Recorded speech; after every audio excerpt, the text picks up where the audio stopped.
What's good, neighborhood? It's your man Mark Nash breaking beats. All right, let's talk about it.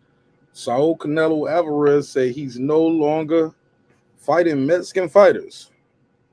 Wow.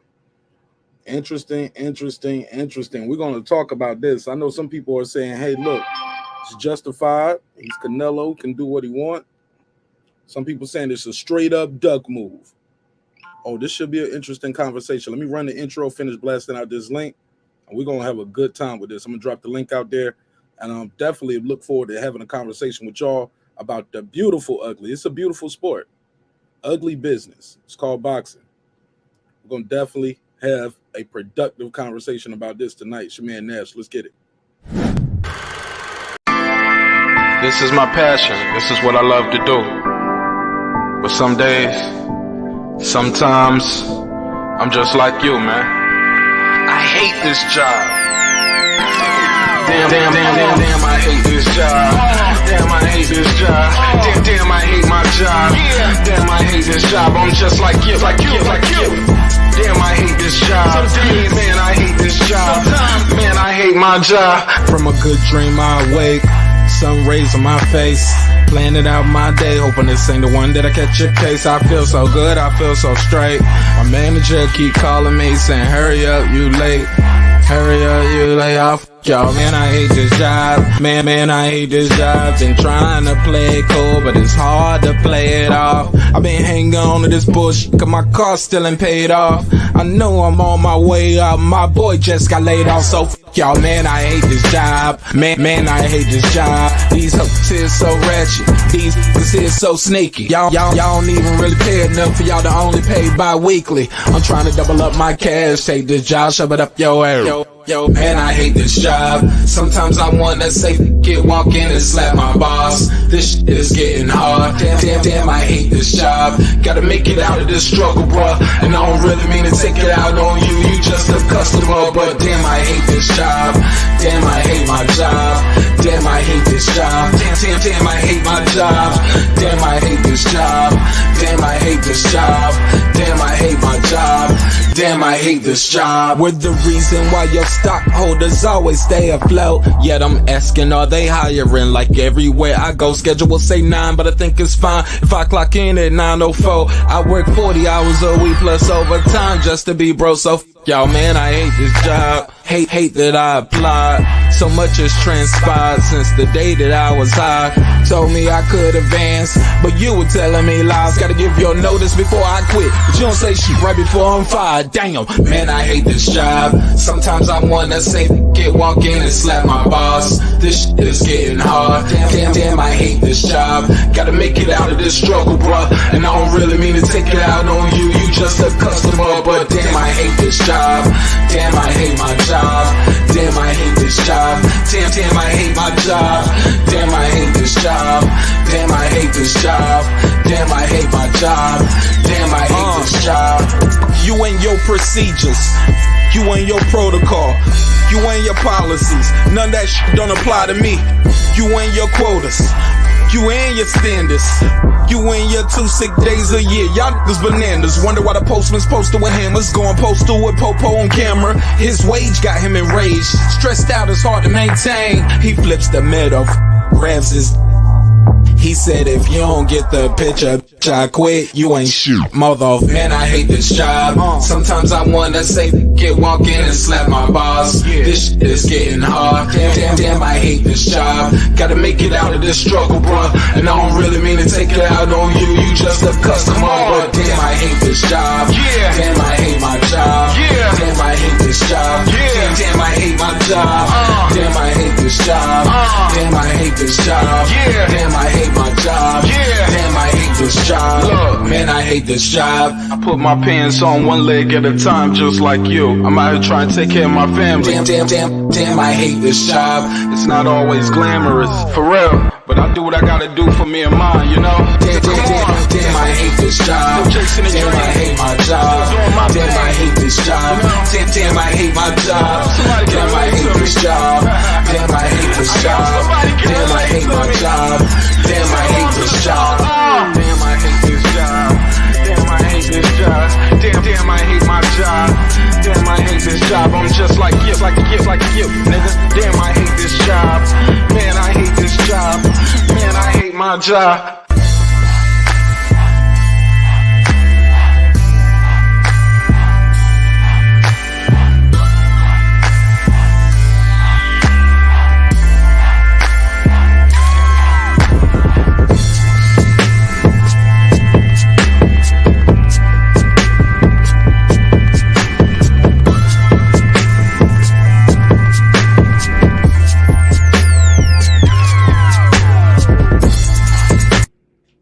The views and opinions expressed in this program are those of the speakers, commentators, experts, and or the host. They do not explicitly nor necessarily reflect nor represent the channel's policy or the views held by the channel or broadcaster. The broadcaster or its channel cannot be held accountable for all or any views expressed during the program. Basically, if I didn't say it, don't come for me. You come for the person who said it. And please don't sue me for somebody else's words. With that said, let's start the show, motherfucker. This that squad sound.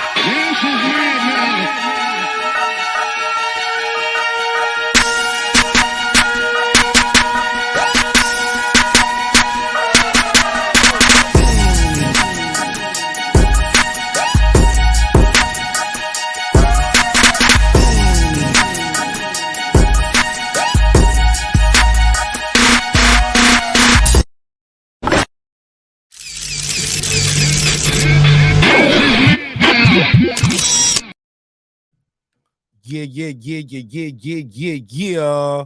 What up, though? What's popping? What's happening? What's going on? You're back in the lab with your favorite neighbor, your man, Mark Nash. He is I am he. Another great episode of Breaking Beats. How y'all feel? What's the deal? Make some noise.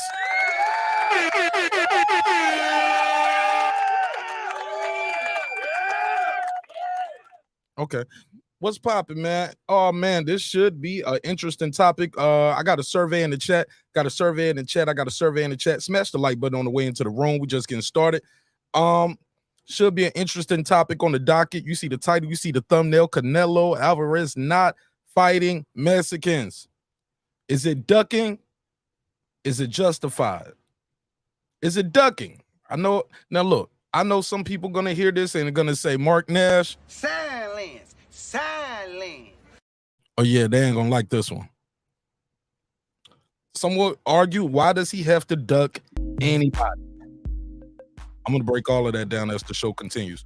Before we do any of that, let me do a quick shout out to my guy Puro. Puro is Mexican, right? Or Mexican descent, right?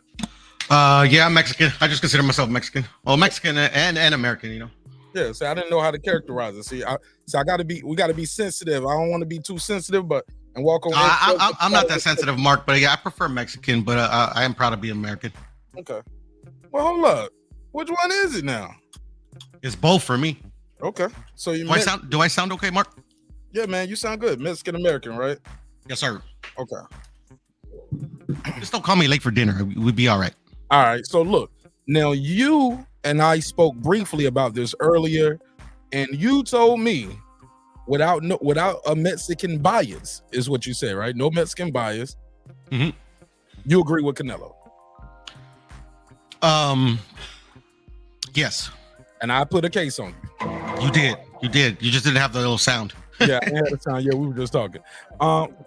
Now, before I proceed with this show, man, we got to talk about it. I got a survey in the chat. I want to know what you guys think. Is Canelo justified in his stance of saying why he doesn't want to fight his Mexican brethren? Before we do any of that, let me do a quick roll call to the neighbors. Without the neighbors, the show won't be able to function how it functions. So shout out to everybody who's supporting the show. Let's do a quick little roll call. Shout out to Lisa Bells. What up? That guy Clips 330. What up? Cooking with the champ. What up? Terrence Bailey Sr. What up? New Media Today USA Boxing. What up? HLD. What up? Cooking with Sir Sr. What up? Matty Yoel. What up? Deuce Times. What up? Brandon Washington. What up? Born Supreme. What up? The Queen Karma Serene. What up? Ace Retro. What up? Lady Shane Dundum Season. What up? Dub Right Side. What up? The Boxing Lounge. What up? Tank the Sweet Science Examiner. What up? Puro, he's on the panel. What up? D Bevel the Champ. What up? Rob G Films. What up? And of course, Derek Lincoln. What up? Gangsta. All right, let's talk about it, fam. You are okay with this? Ugh. Break it down, man. Let me know. What tell me why is this okay? For one, he said he doesn't like to. He didn't say he'll never fight him again. So like literally, like it's kind of like he left it very vague. I mean, also we got to remember he promotes himself. So like literally, like if you look at it through the angle of a promotional tactic, it's genius because the whole YTBC, I mean, every single channel did some content for like the last 4 days about like this one little sentence, you know. So like the bad publicity, there's no bad publicity angle. You get what I'm saying? And then two, like just the way I know how Mexican fighters are, they're very patriotic. They're a little different than we are here. Is where like some fighters don't even, come out with the flag. These guys always come out with the flag. I mean, it doesn't matter what fighter it is. I mean, even a Mexican descent fighters here, you don't see especially nowadays, you don't see a Mexican flag with them on their trunks or anything like that. It's usually like a promotional tactic, Who you don't see the Mexican? Who? Let me see. Bam Rodriguez. I could be guessing because there's so many Mexicans in the United States. You get what I'm saying? Man, they come out there with that mariachi music. They had the sombreros. They be having the patch. They might have a flag, tattoo, the trunk colors. Yeah, Virgil does that. Virgil rocks out with it.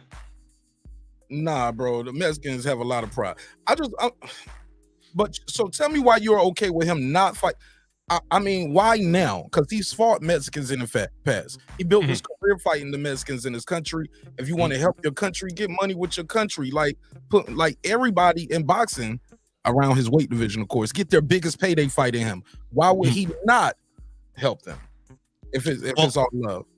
Remember, Mike? I mean, he never said he wouldn't help them, Mark. Yeah. But he just said he doesn't like fighting them. Which makes sense, especially and he's rooting for Zurdo, by the way. To win this fight, I would say he sees it kind of like I see it. Like if Zurdo wins this title from Bivol, there's another Mexican champion. Did you say Andy or and he? I think I said and he.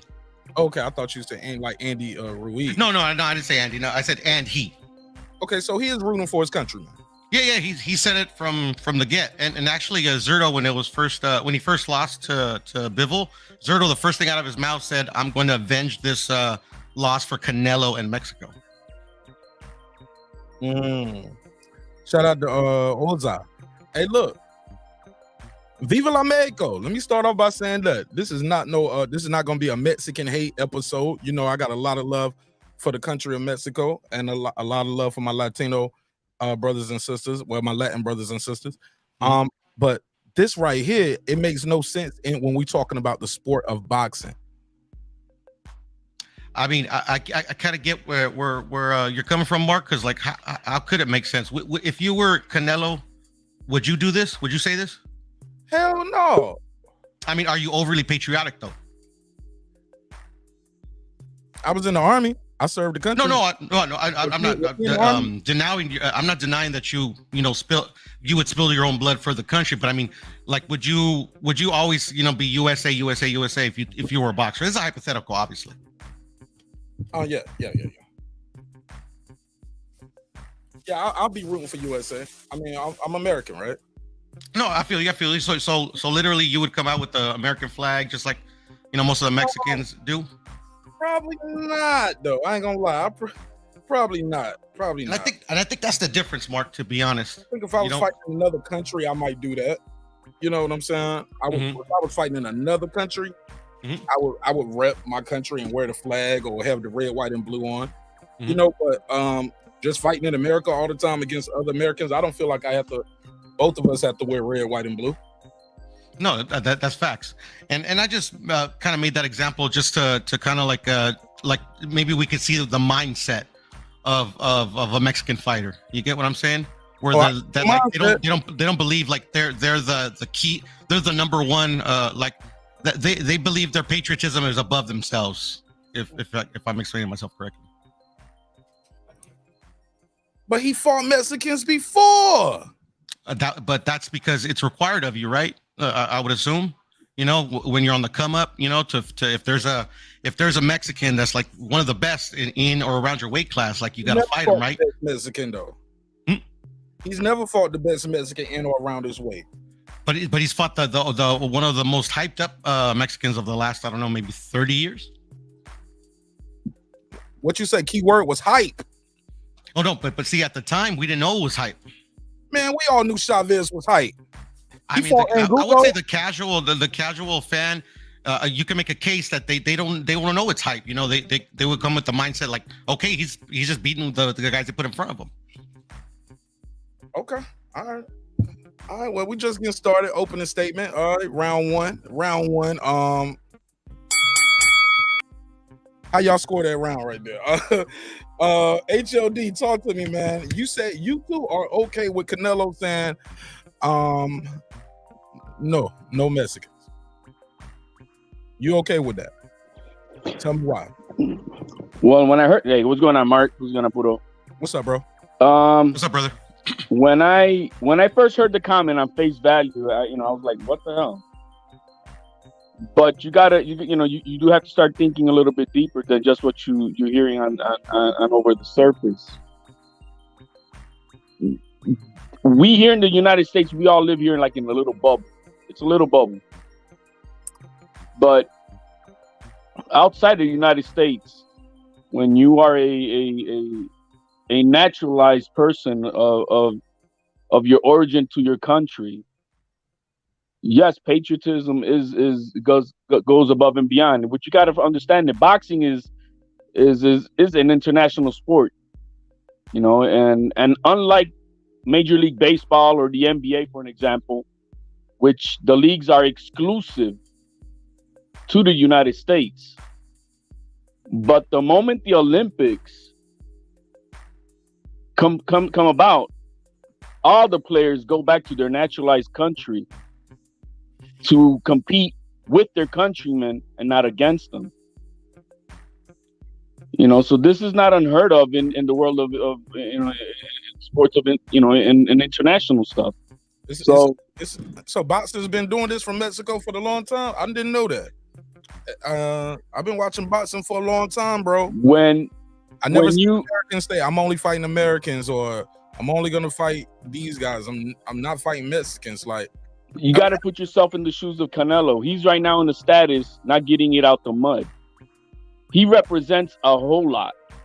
He's well invested in Mexico, extremely invested. Banks with his face on it, gas stations, phones, name it. So him creating a divide, which you saw happen when he fought Julio Cesar Chavez Jr., he sees what it does. So it's from his shoes that we got to look at this from. He's way bigger now than he was when he fought. He wasn't the face of boxing then. He wasn't the and he took a lot of slack. Apex. He took a lot of slack. He still takes a lot of slack because they still glorify, if you will, Julio Cesar Chavez, right? The senior. So where he's at right now, he's in a good place. It's kind of like no different than when Michael Jordan never picked a side, left or right, Republican or Democrat, because he knows that the division hurts him. That's not the same thing. It's the same. It affects his pockets. No. That's politics. He don't want to get it. No, it affects his pockets. I don't care about the politics. How did it affect Canelo's pockets? He's gotten richer since then. Yeah, because he doesn't create that divide. Everybody buys my shoes.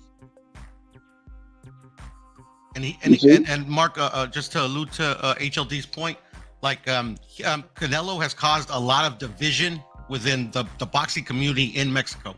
Like I remember I alluded to it a bit earlier. It's like it's there's always been, like you were saying on Chavez, there's always going to be a hater or two, especially like at one point Ruben Olivares was the GOAT of Mexico, and then people started like saying, oh, this Chavez guy, shit, I think we're gonna have to start giving him a look. So I'm sure there's gonna be some haters, like diehard, Ruben Olivares fans that didn't want him to lose that position that he had, which is the top of the top in Mexican boxing. But the thing is like literally it's he's like polarizing in Mexico, and that hasn't happened since like the 30s. What? Man. Chavez was polarizing. He was Chavez.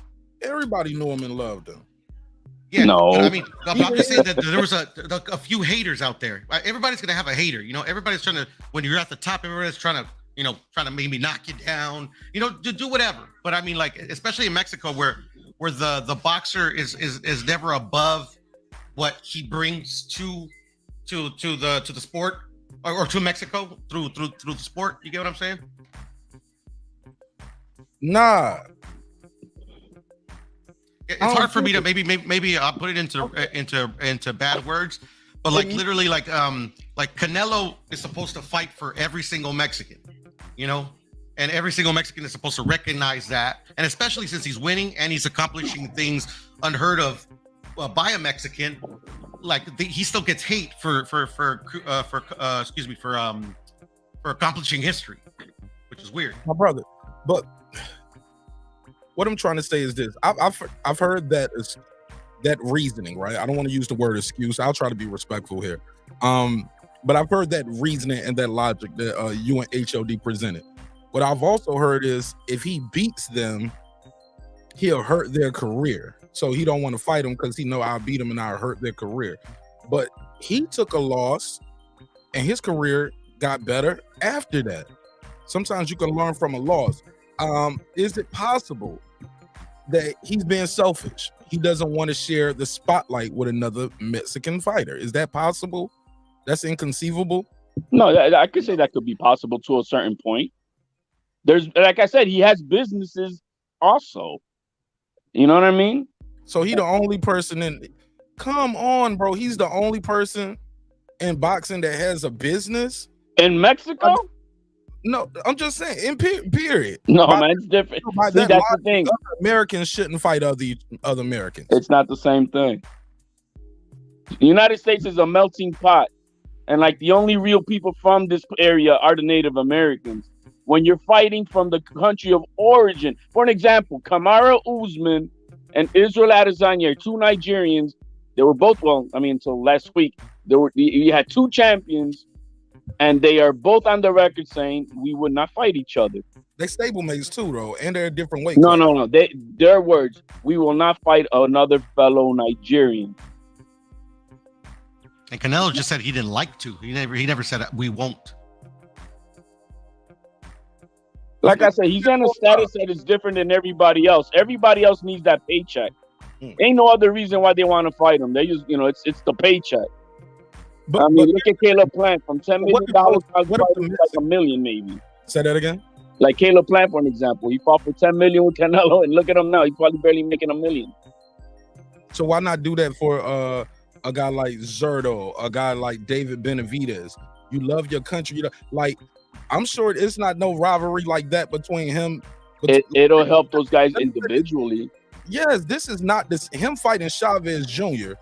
is not the same as him fighting David, Zurdo. No, David is not a naturalized Mexican. He's an American Mexican. No, beyond that, they don't have the Chavez name. The name Chavez rings bells in boxing in Mexico, shit, in America too. It's different. But he will fight the Benavidez. That's not an issue. Oh, okay. But Jose is making it an issue. Well, yeah, because they need that payday. I mean, hello. And there's a lot of casuals out there that actually believe what he says. I haven't heard Canelo say anything to diffuse that though. Dude, man, when you got that much money, you don't give a shit. Look, for an example, you think that Canelo said this with he knows what he's saying. He don't give a fuck. I'm in my yacht. I'm gonna do and walk my way I want, and that's it. You don't have to refute anything. You don't have to answer to anybody. You don't care if the whole world. Dude, the guy's got millions on top of millions, and then he's well connected in Mexico, and I'm talking about the bosses who run the government.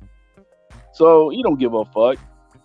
Mark, every interview I've seen, when they ask him about the Benavidez fight, he brushes it off, and when they ask him about Zurdo, he always gives an answer.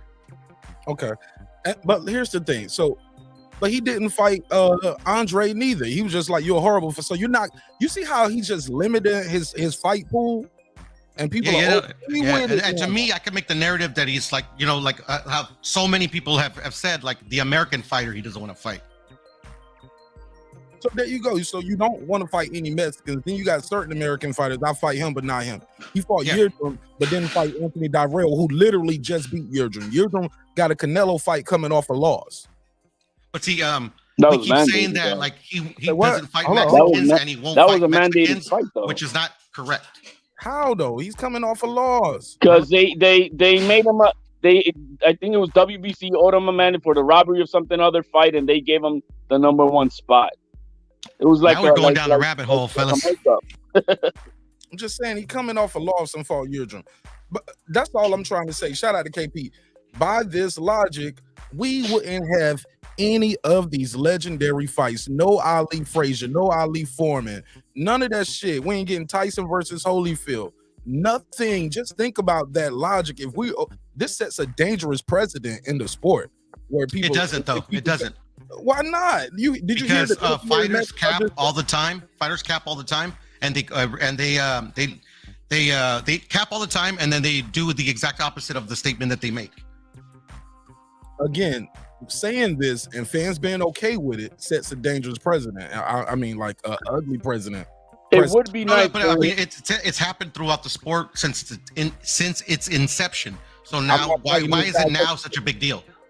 What you mean? These guys fought each other since their inception. Guys fought their own countrymen and fought guys from other countries. And there's also been other fighters that have not. That like literally when they've said, "I'm not going to fight you," they don't fight you. Not because of the country though.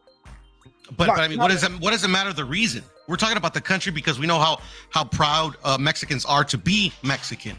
But you get what I'm saying? Now we're just kind of arguing semantics a bit. Triple G has said the same statements.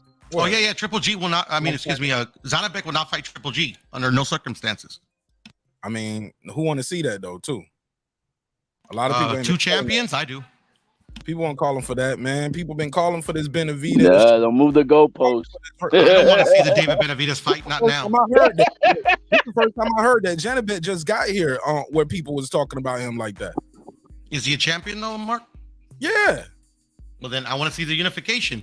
But if he doesn't give it to me, I'm not going to lose my mind either. What weight? 60? Yeah, yes, he's a 160 champion. But Triple G at 68 now. Yeah, but he's still the unified champion at 160. He's not doing that shit. Y'all know he fighting Canelo and catching out. He already said that. But he has the titles there, Mark. He has two. He's unified. Triple G is unified. Fight the guy. He can't fight that guy while he's fighting Canelo. You only can fight one guy at a time. Well, Canelo can't fight Zurdo while he's fighting Triple G. So. Zurdo Ramirez has still got to be bivol for any of this to be relevant. Okay, so right. And what you're saying is Triple G and Gennady saying I'm not fighting nobody from Kazakhstan. Multiple times. They're not fighting each other. Nope. They said they're not fighting each other, or they're not fighting anybody from Kazakhstan. No, they're not fighting anybody from Kazakhstan, and that's not. And they're not the only ones. I think they said each other, Mark, but now we're just kind of arguing semantics again. No, because it's different between. I've heard guys saying, "Look, I'm not gonna fight that guy," because either that is personal, they know him, they're friends, they train together, sparring partners. It's no different than asking both fellows to fight each other. When you eliminate a whole country. And you come from a fighting pride ass country, bro. It's fucking Mexico. And it's like, so you guys are okay with this. Where does it stop at? Oh, I don't know because I'm not the fighter. Like the fighter said the statement. I know Canelo has proven time and time again that he's gonna do what's best for his career and what's best for the sport. So I trust him. I mean, what's the opposite of this, guys? If you want to think of like we're hearing, we don't like it, but then logically, why would he? What is he scared? He's ducking. The man who's come up from 147 at a midget 5'7" fighting at light heavyweight. He's scared of somebody. Come on now. He just took a loss and he wants to rematch Bivol if he wins. So let's take it at face value of what he's saying. He just doesn't want to fight against his own nationality, a naturalized nationality. That's it. I didn't hear him say naturalized nationality. Well, that's adding who that. he's Yeah, I don't know what that referring is to. either, but I think I know what you mean. Adding that. Yeah, but you adding that though. I got to put a case on that. HLD. No, ain't no case. Ain't Yes, no case. objection. Facts not in question, Your Honor. You are saying facts that we. Well, do not because have. he made the same statement That's not 2 in years evidence. ago. This is not the first time Canelo said this. Facts. And it's never been okay It's never been a real big deal, but I think, because of the opponents that are in the division now. there's only one opponent, and that'll be Zurdo. Benavidez is not in question. He's already said that if Benavidez does his thing, we fight. Do your thing. Don't just Why sit hasn't waiting Munguia for. said anything, Mark? So what? Why hasn't Munguia said anything when he first said it? Like the first time he said it. Yeah, when he first said it some years ago, it was about Munguia. Oh yeah, you're right. You're right. Actually, never mind. Yeah, no, you're right. You're spot on. It was a couple years ago, but Canelo already said. Canelo said he was okay with fighting him. He said he just has more work to do. He said, I do not like to fight with Mexicans. Yeah, I do not. and that's still his stance. He said, I represent Mexico and I do not like to fight with Mexicans. I do not see any sense in doing that. The sense in doing that is the fans want to see the fight and you want the sport. The fans don't want to see it just yet, though, Mark. That's the thing. But again, to my point, what other reason makes sense? Let me finish reading the quote. Jaime Munguia has potential, but he still has some fights to go before he reaches this level. I'm not closing the door to anything, but for now, I would not like to fight another Mexican. This is what he told TV Azteca. There you go. Okay. So he still kind of stands on the same thing. Well, he don't change that a little bit now. How? Well, I mean, people change, man. Right. Let him cook, HLD. How did he change it up, Mark? Because now it sounds like that door is closed. He didn't say I don't like to. He says I'm not fighting. No, he did not say that, Mark. He never said I'm not. All right, let's pull it up. Pull it up. Show me them receipts. Yeah, let's try to get it right. And if I'm wrong, I'll definitely apologize. Let's get it right. That's all good, Mark. I was just I wanted to body slam you right there, bro. That's all good. Man, go ahead. Keep your hands to yourself. Let's go. Canelo not famous. While I'm pulling that up, what do you guys think of the reactions to around the boxing world? Because there has been several reactions to this. This is not going over well. This is terrible press. Let's hear it though, real quick. You still want the rematch with Bivol? He lost now. Zurdo wins. You want Zurdo? No, I don't want to. I don't want to fight with Mexican. I represent Mexico. So 175, no more. I just want if Bivol wins, I'm gonna fight. Okay. If Bivol wins, I'm gonna fight Bivol. Okay. He's saying this statement as Makes he got sense, the makes sense. mariachi playing in the background. You see what I'm saying? Okay. But it makes sense though. Like I mean, like I don't want him to do it because, like, literally, I wanted this Bivol rematch more than I wanted the Triple G fight. But that's just me as a personal fan. But shit, you get what I'm saying? I mean, what fights you gonna fight? We want to see, man. We want to. He fights all the fights that I want to see, Mark. I don't know, like, what who do you want him to fight? Every fight he fought, you wanted to see him. Except for like the Yildirim, obviously that was like that was the only thing that Mexico didn't want to watch that fight.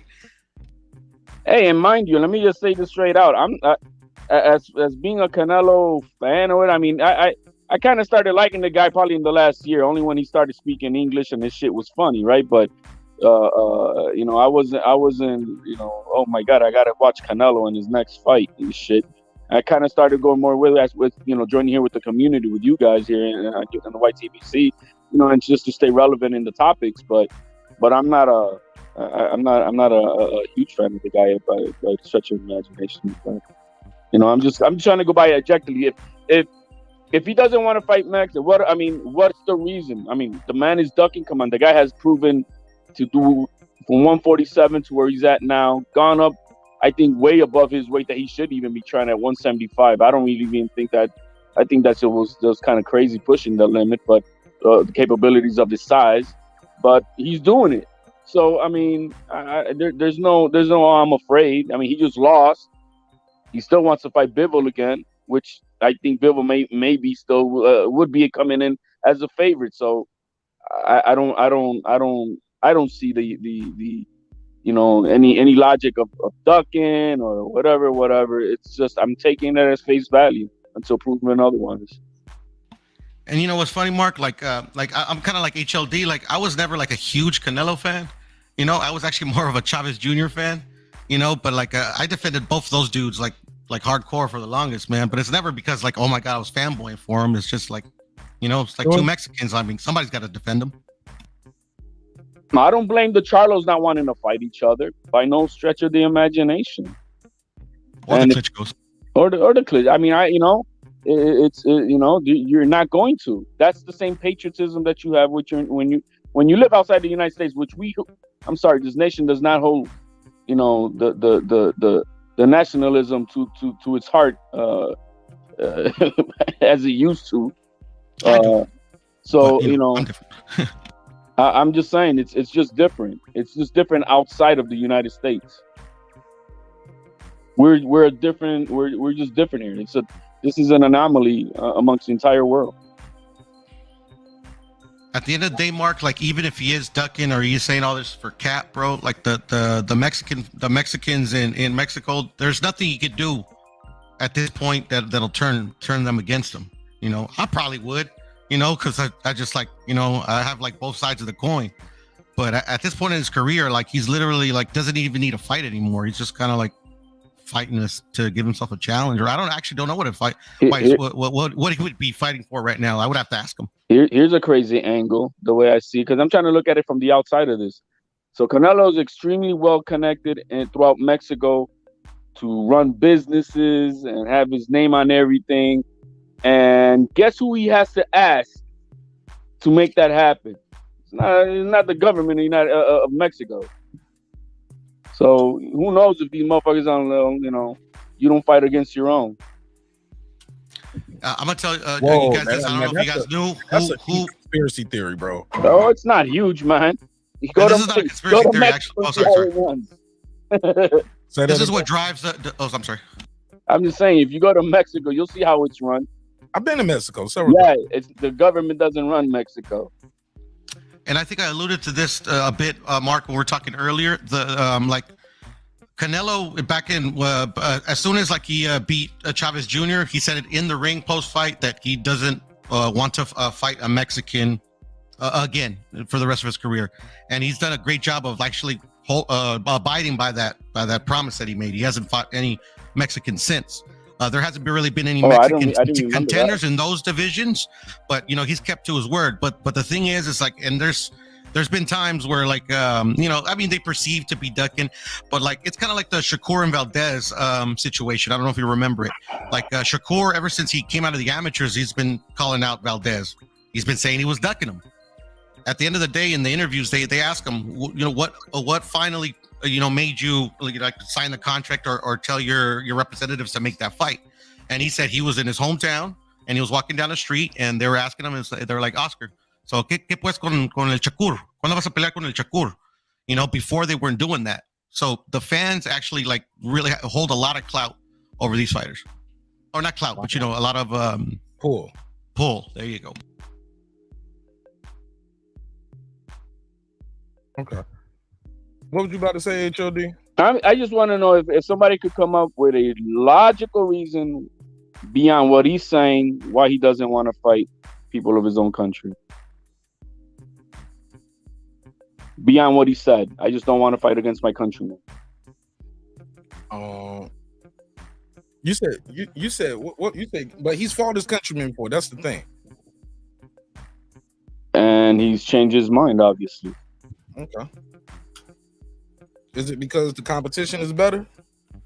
No, it's the division that it causes. Is he being selfish? Like he want to go down as the top dog? Like, look, yeah, I only got 2 losses, but I ain't never lost to a Mexican though. I beat all them motherfuckers. I'm the king. I'm the top dog. I'm gonna go down as the best Mexican fighter ever. Hey, who knows? Who knows? I mean, who knows? You said it multiple times, Mark. It's the division that it causes between the fan base in Mexico. It's no different than Crawford and Spence fans, man. I'm hearing them, they want to shoot each other, and I'm going to pull up on you, motherfucker, and this and that. And I'm like, what the fuck? They killing each other over the Chavez and Canelo. It was World War III out there, motherfucker. No, you know what I mean, Mark. Like literally, it doesn't happen. Like it's like I'm not used to it. Like as Canelo's the first one in my lifetime that got this much hate, especially when he's doing good. Wow. Okay. Let me see something. Hold on 1 second. Let me make sure this. In Puerto Rico, when Hector Camacho fought, who was it? Was it Wilfredo Gomez? Oh, I remember the fucking split there was in the island with that shit. You know, that was a big split. Who did he fight? Chile? Sorry, Yeah, I spaced out. it was. I think it was Gomez. Gomez versus who? Camacho. Oh, Camacho. Oh, okay. That was like a big split between the. Yeah, there was a big split. I'm looking at the votes right now. We need more votes than that, though. We only got 31 votes. But wow, okay. Do you agree with Canelo Alvarez not fighting Mexicans? No, 58%. He's ducking. Yes, 42%. He's justified. Now, when you say this, leading the witness, Your Honor. No, I'm reading. No, I'm just reading. I'm reading the. I just messed with you. Go ahead. I'm just reading. Here's the thing. Some people will argue this. Canelo at this stage of his career, some would say he don't have too many more years left, right? He's 31, 32, right? Something like that. Yeah, but I've heard him say he was gonna fight till he was 37. Somebody say I saw in the chat. Somebody say he got an 11 fight deal with Eddie Hearn. Anybody know if that's true? I don't think so. I haven't seen it, and I look at everything. I think he's too smart to do an 11 fight deal. As much money as he's making with 3 fight deals. Right. Okay. Yeah, he's a per fight. He learned his lesson. He's per fight with everybody. Yeah, that's not or right or well, this one was a 2 fight deal, right? 3. This one was 3. Yeah, because it's conflicting. Oh, sorry, actually. And I'm saying it's as you see, it's gonna be because their projected thing. I think it was for it to be if he beats Bivol to then try to go against Beterbiev, right? I think it was. But Triple G was always next, though. We all knew something to that effect. But it was always some people will cap because don't let nobody hear you say that though, Mark, because they could come after you. No, we all knew that. We all knew it was for 2 fights. We knew what the 2 fights would have been with the PBC deal. Nah, Mark. Don't be making excuses for Canelo. He ducked Bivol. He had that rematch clause and he didn't exercise it. Nah. I ain't hearing that. Nah. How you get a rematch clause for the other nigga title? Let me. I think this Anthony from Florida. Hold on. Let me see something. Anthony from Florida. What's up, Ant? I'm a Canelo fan, but I feel he's been talking out of both sides of his mouth. He complains that people are ducking him, then he says bullshit like this that he doesn't want to fight Mexican fighters. That feels to me like hypocrisy right there from Canelo, in my honest opinion. Tony, what up, brother? What up, Tony?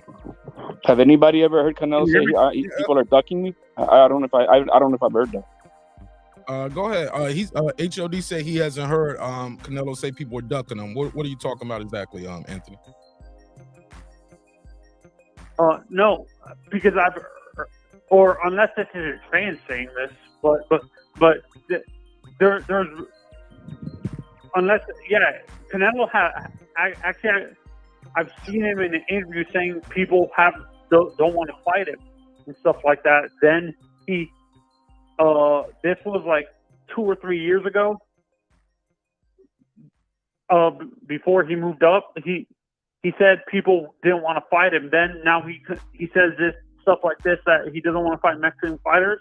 Isn't that hypocritical? That he calls out people for ducking and then he doesn't want to fight guys like Benavidez or something like that?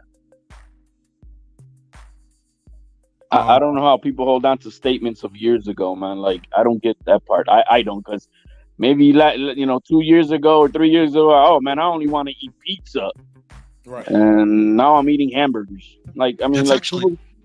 people could. What the hell? I mean, like that. You're not. We're holding on to a statement of years ago like that. It doesn't. I'm gonna go with the now. No, but I'm bringing that's it actually up. the best argument, though. That statement from years ago. No, but then he says something like this, that he doesn't want to fight Mexican fighters. Isn't that hypocritical, though? Kind of hypocrisy right there. Hypocrisy is synonymous with boxing. Yeah, but also, I haven't heard him say that. Like I said, I've heard you say that. I've never heard Canelo say that. Other than probably with the Caleb Plant fight. I know Caleb Plant was a little difficult in negotiations, Maybe when he was trying to go get that undisputed, but I get it. Guys were just trying to get their biggest bag, get the most money for a fight with Canelo, right? So I get why he's saying, "Hey man, these dudes don't want to fight. I'm offering them more money than they ever had in their life." You know, he's still doing that, Mark, to this day. Not with no Mexicans though. My thing is that right? there's nobody at Canelo's level bitching about this. There's everybody who's trying to earn that fat check, and I get it. I mean, I don't blame them. I'll use if I'm in the position like Benavidez Senior, and I'll do whatever the hell. I mean, he said he's gonna buy a chain with balls on it so he could give it to Canelo. You know what I mean? So he's pushing all the limits and just to try to be. You know, and I get it. Hey, you're gonna do whatever the hell you got to do. Don't buy no damn balls on no chain, man. Don't buy no testicle chain, man. That's what he said that shit though, Mark. That shit was funny. That shit was hilarious. Funny, bro. Don't do that. And if you DJ, you keep putting Benavidez right there, man. He hasn't even mentioned his name. No, I was just telling DJ that he keeps everybody keeps adding Benavidez when Canelo hasn't even mentioned his name. Exactly. He's acting like he don't exist. Benavidez has mentioned his name though on more than one occasion. His family is mentioning it. His fans are mentioning it. People who interview Canelo talk to him about it. Well, let's put it this way: Benavidez is half Ecuadorian. Guys like Andre, he didn't fight. He won't fight Andre neither. Horrible fighter. Damn, man, that's it. That's the only reason. So yeah, that's my countryman. This guy right here, horrible fighter. So I'm not gonna fight him. He's a horrible fighter. Like, bro, like, man, we're gonna just look. I like Canelo. I've been accused of being I don't remember when y'all had. You remember this guy kept calling me a coon one night. He kept calling me the King Coon, and he was like, "I want to speak to the coon. I want to speak to you, Mark." I remember him. Like, yo. He's like, yeah, like whatever we was talking about, he will always bring up. So what about your boy Canelo? I was like, man, we talking about hip hop tonight. Well, what about your boy Canelo? You think he will win a rap battle? Like, my nigga, get off the line. Like, Martinez, we were talking about R. Kelly. He called in, hey man, what if Canelo called R. Kelly charges? Would you accept him? Would he still be your boy, your favorite fighter? I was like, I never said he was my favorite fighter. But I get it, man. He played you, Mark. Right, I guess he did. Like literally, you were talking about hip hop, and he came to talk about Canelo. He works for Team Canelo, just to let you know. Hey, look, somebody said David Benavidez never represented the Mexican culture or something. Look, you gotta look at this picture right here. You gotta what's those colors in his mouth? I thought those was the Mexican colors. Why they say he don't represent Mexico? People, and there's a rule: you're not supposed to put the flag in your mouth, bro. That's actually disrespectful. Chill, nigga. They be acting like David Benavidez. Now he's not Mexican enough. Well, Benavidez is the exception for Canelo, man, because he's half Ecuadorian. So since Benavidez is half Ecuadorian, Canelo agrees to fight him for 6 rounds. He was born in America, though. Last time I checked, he was born in America, right? Phoenix. Yeah, Phoenix. Yeah. Come on, man. From Arizona. I was born in Hollywood, California. You from America, bro. I've gotten into fights in Mexico for people telling me I'm not Mexican, Mark. Yeah, man. I mean, like, that's crazy, bro. I'm shocked. Motherfuckers on YouTube that tell you ain't Mexican. Shut up, bro. Shut up. You ain't Mexican. At least we got one caller that disagree with y'all, because I can't fight both of y'all by myself. I'm losing. Where's the competition? I guess y'all won tonight. Y'all won. I guess. Mark, I've never lost on the YTBC, but this one is just about getting that right information out there. It's not right information, man. It's bullshit. Still, I mean, did you know that about like the fans like demanding the fights? What you mean? Like that like literally most Mexican fighters only listen to Mexican fans. Did you know that? Nah, never heard of that. It never heard of it. Like Canelo don't listen to me, Mark. Unfortunately, thank God he's been fighting some good fighters and he's been created some history. But if I were to go to Canelo and be like, hey Canelo, you got to do this, he'd be like, hey, what? Were you from South Central? Get away from me. Right. So you're telling me the fans in Mexico are not asking for him to fight Zurdo or Benavidez or Munguia, none of that. That's what you're telling me. Does he have a title? No, I'm just saying in general. People don't want him to talk. People don't talk about because there's no reward for Mexico in those fights at this current moment. And the thing is, Canelo's is again in a different status. Regardless of who he fights, he's gonna make 50 million. So what? Canelo's in a different status. You know, he's at a different bracket. He's at a point where he could fight the janitor and make 50 million. And so he don't have to listen to nobody. He don't have to do whatever the fans want, what the critics say, whatever. He's gonna do what he feels is because he's at that position that he can do that. Now, if he was not at that position where he's still trying to earn that bread, yeah, he's gonna have to do what he's got to do. But he's no longer in that position, and so he's in control of his destiny as he sees fit, and nobody can do anything about it. Hey, look, my key boomerang right here said Bivol is gonna school Zurdo like he did Smith Jr. Bivol said he has no obligation for a second fight against Canelo. Canelo is suddenly silenced against Beterbiev. It's supposed to be easy. Canelo gave his enemies fuel by saying this out loud. What do you guys think of those? I like what Bivol said. I don't have. Yeah, he's doing what Benavidez ain't doing. What Charlo is, you know. I mean, look, man. He's like, I don't give a fuck about it. I'm gonna continue with my career, and I'm gonna then continue to kind of collect belts and the best fights that are for me.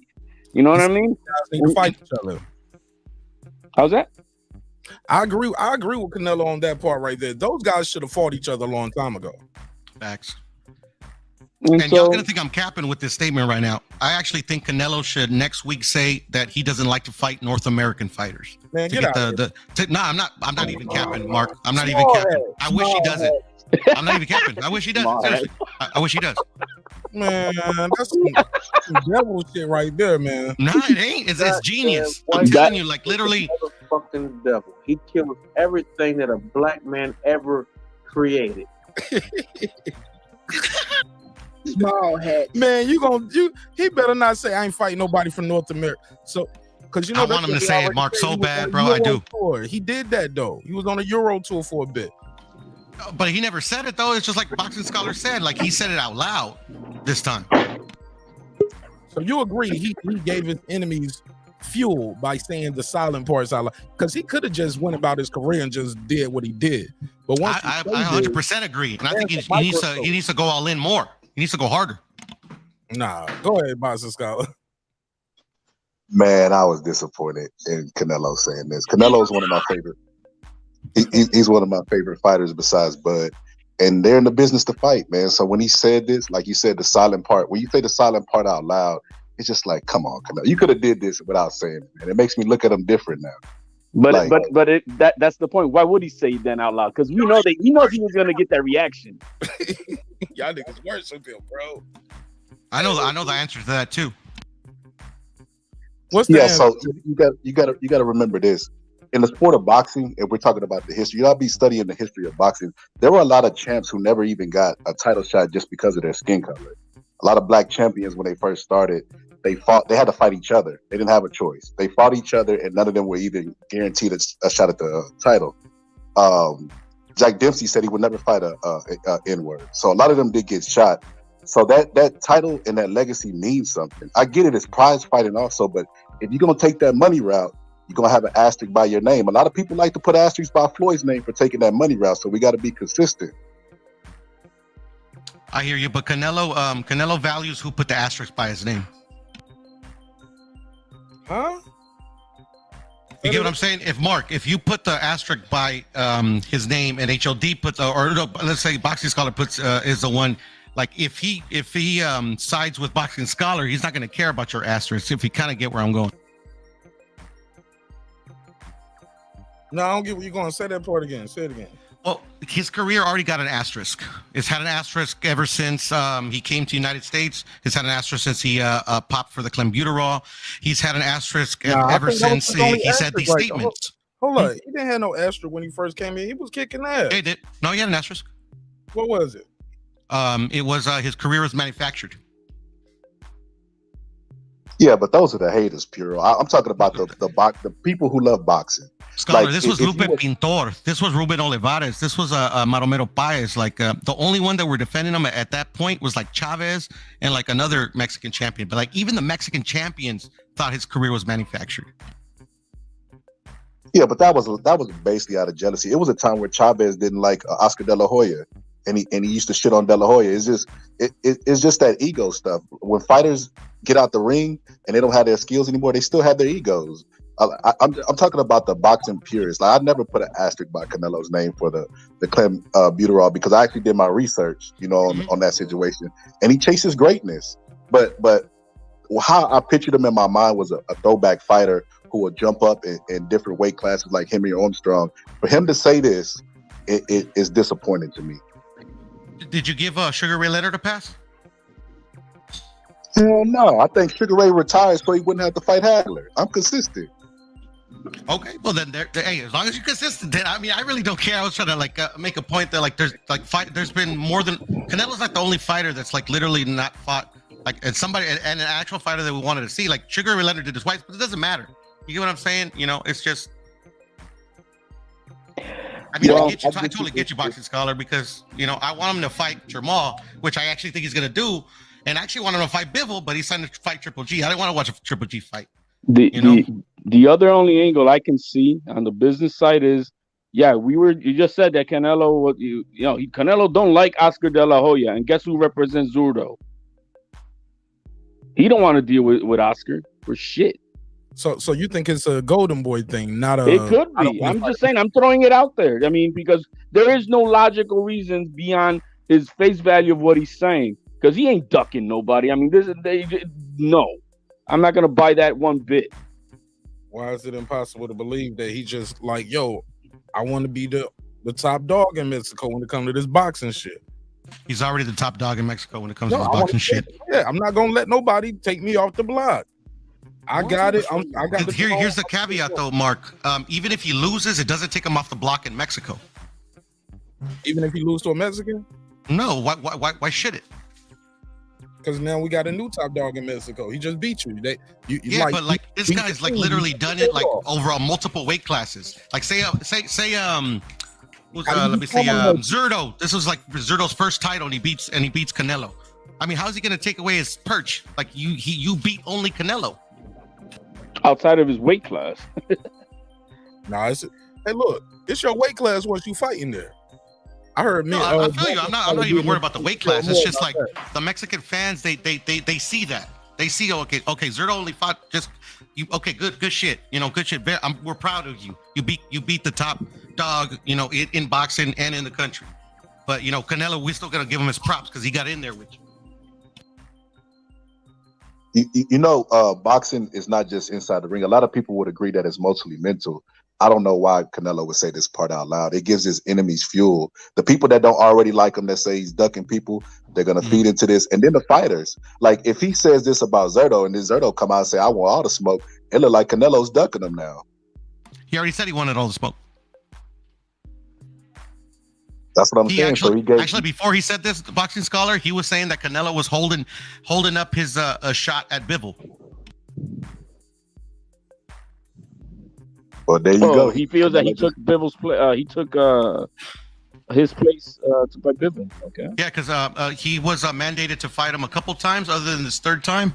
And this last time, he I mean, I don't know if it was out of frustration or whatever, but he's like, that should be my shot. But they're giving it to Canelo. You know what I'm saying? He's gonna get his head boxed off, so he's gonna get what he wants. That's the thing, though. Like literally, like Canelo didn't say that. That was before Canelo even fought him. It was just, they're men too. At the end of the day, they're prideful. All right. So DJ said, Puro and HLD. He said Benavidez has said several times he's not waiting on Canelo. He's gonna keep fighting. So when the time comes, he'll be ready. I hope that's true. That'd be badass. I agree with what Canelo said, though. It was something I've been saying for a minute. Shout out to Punch. Punch had been saying it for a minute, too. It was several people out here in the YTC saying that, y'all need to fight each other. Stop waiting on this one guy to hit the lottery. It's like the Mayweather shit, but worse, though, because this guy can go through 3 divisions. You know what I'm saying?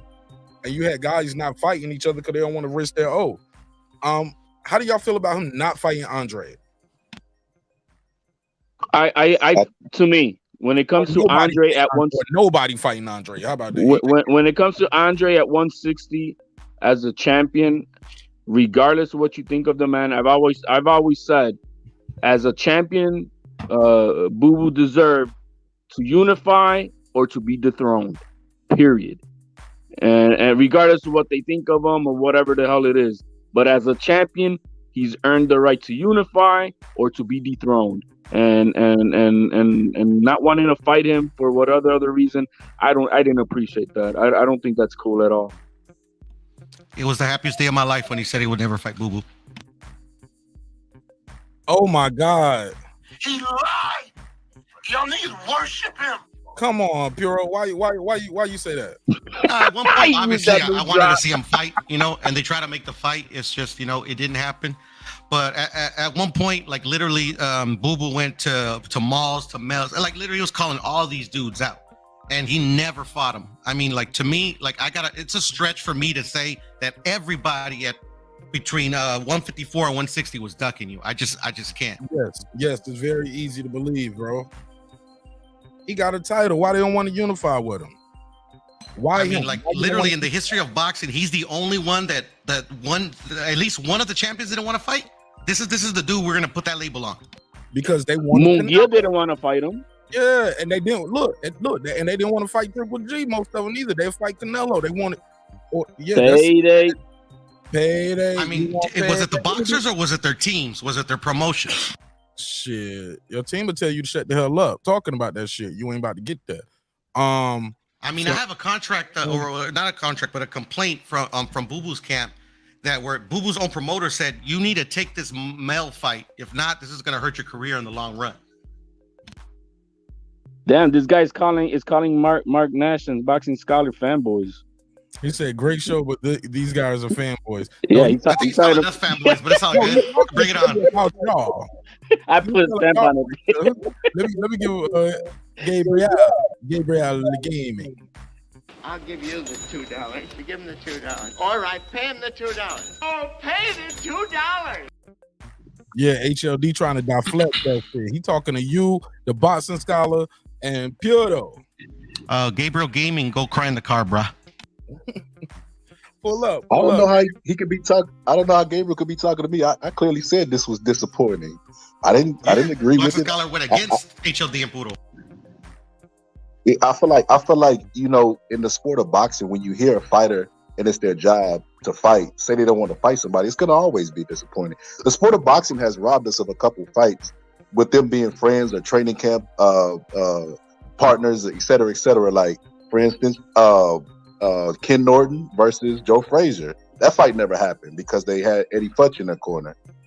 Tyson Fury and Joseph Parker, that would be a pretty good fight, but it's not going to happen because they're friends. Like this is not uncommon to the sport of boxing, even sports in general. I don't know if you guys are UFC fans. My boy DJ in the chat, he gonna recognize this story right away. Rashad Evans was supposed to fight John Jones, and they were friends and training mates. They both had Greg Jackson in their corner, so a lot of people didn't think they were going to fight. But shit, Rashad Evans wanted the title, and he was kind of forced into that fight by Dana White. And that caused a lot of bad blood because the trainer went with John Jones instead of Rashad Evans. But at the end of the day, they fought.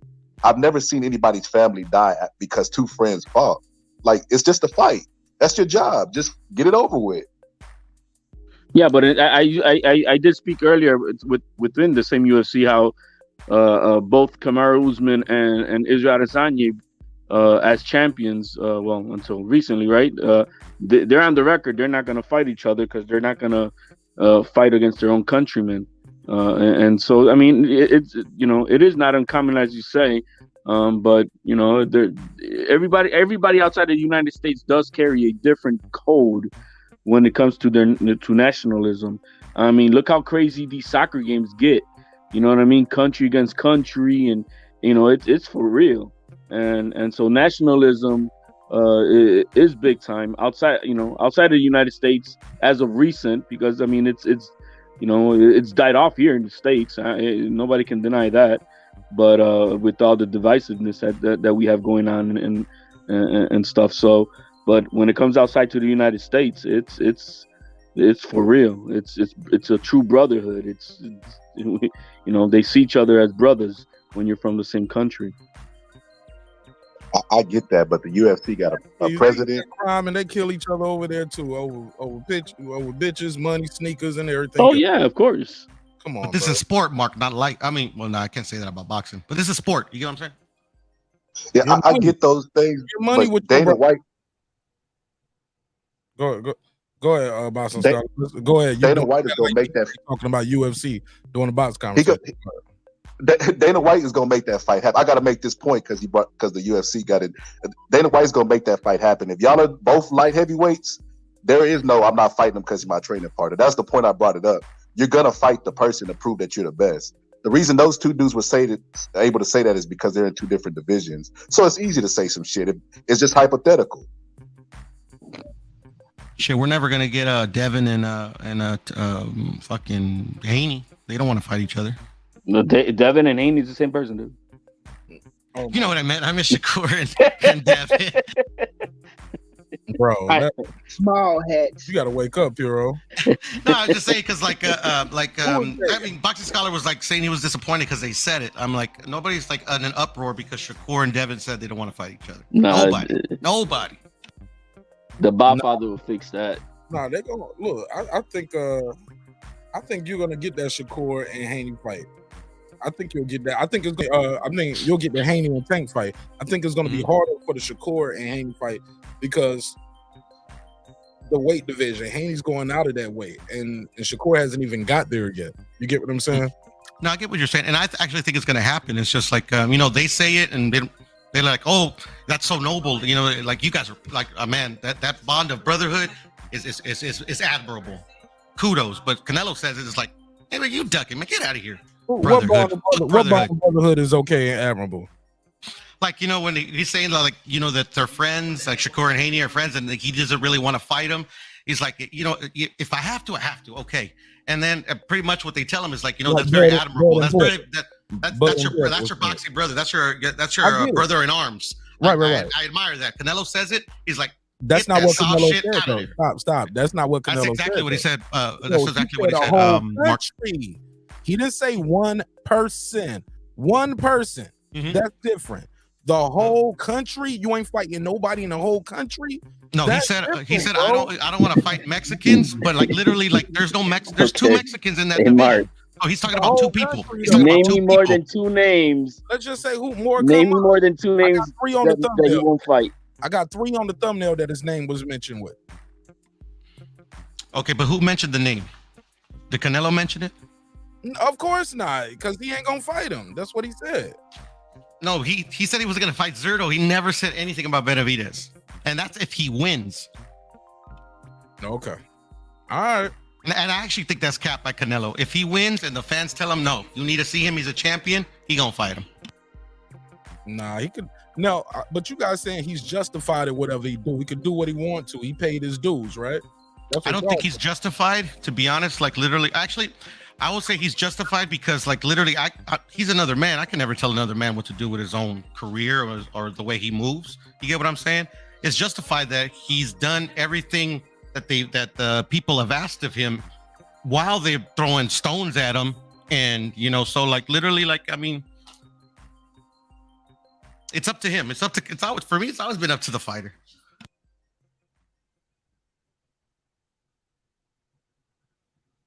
Go ahead.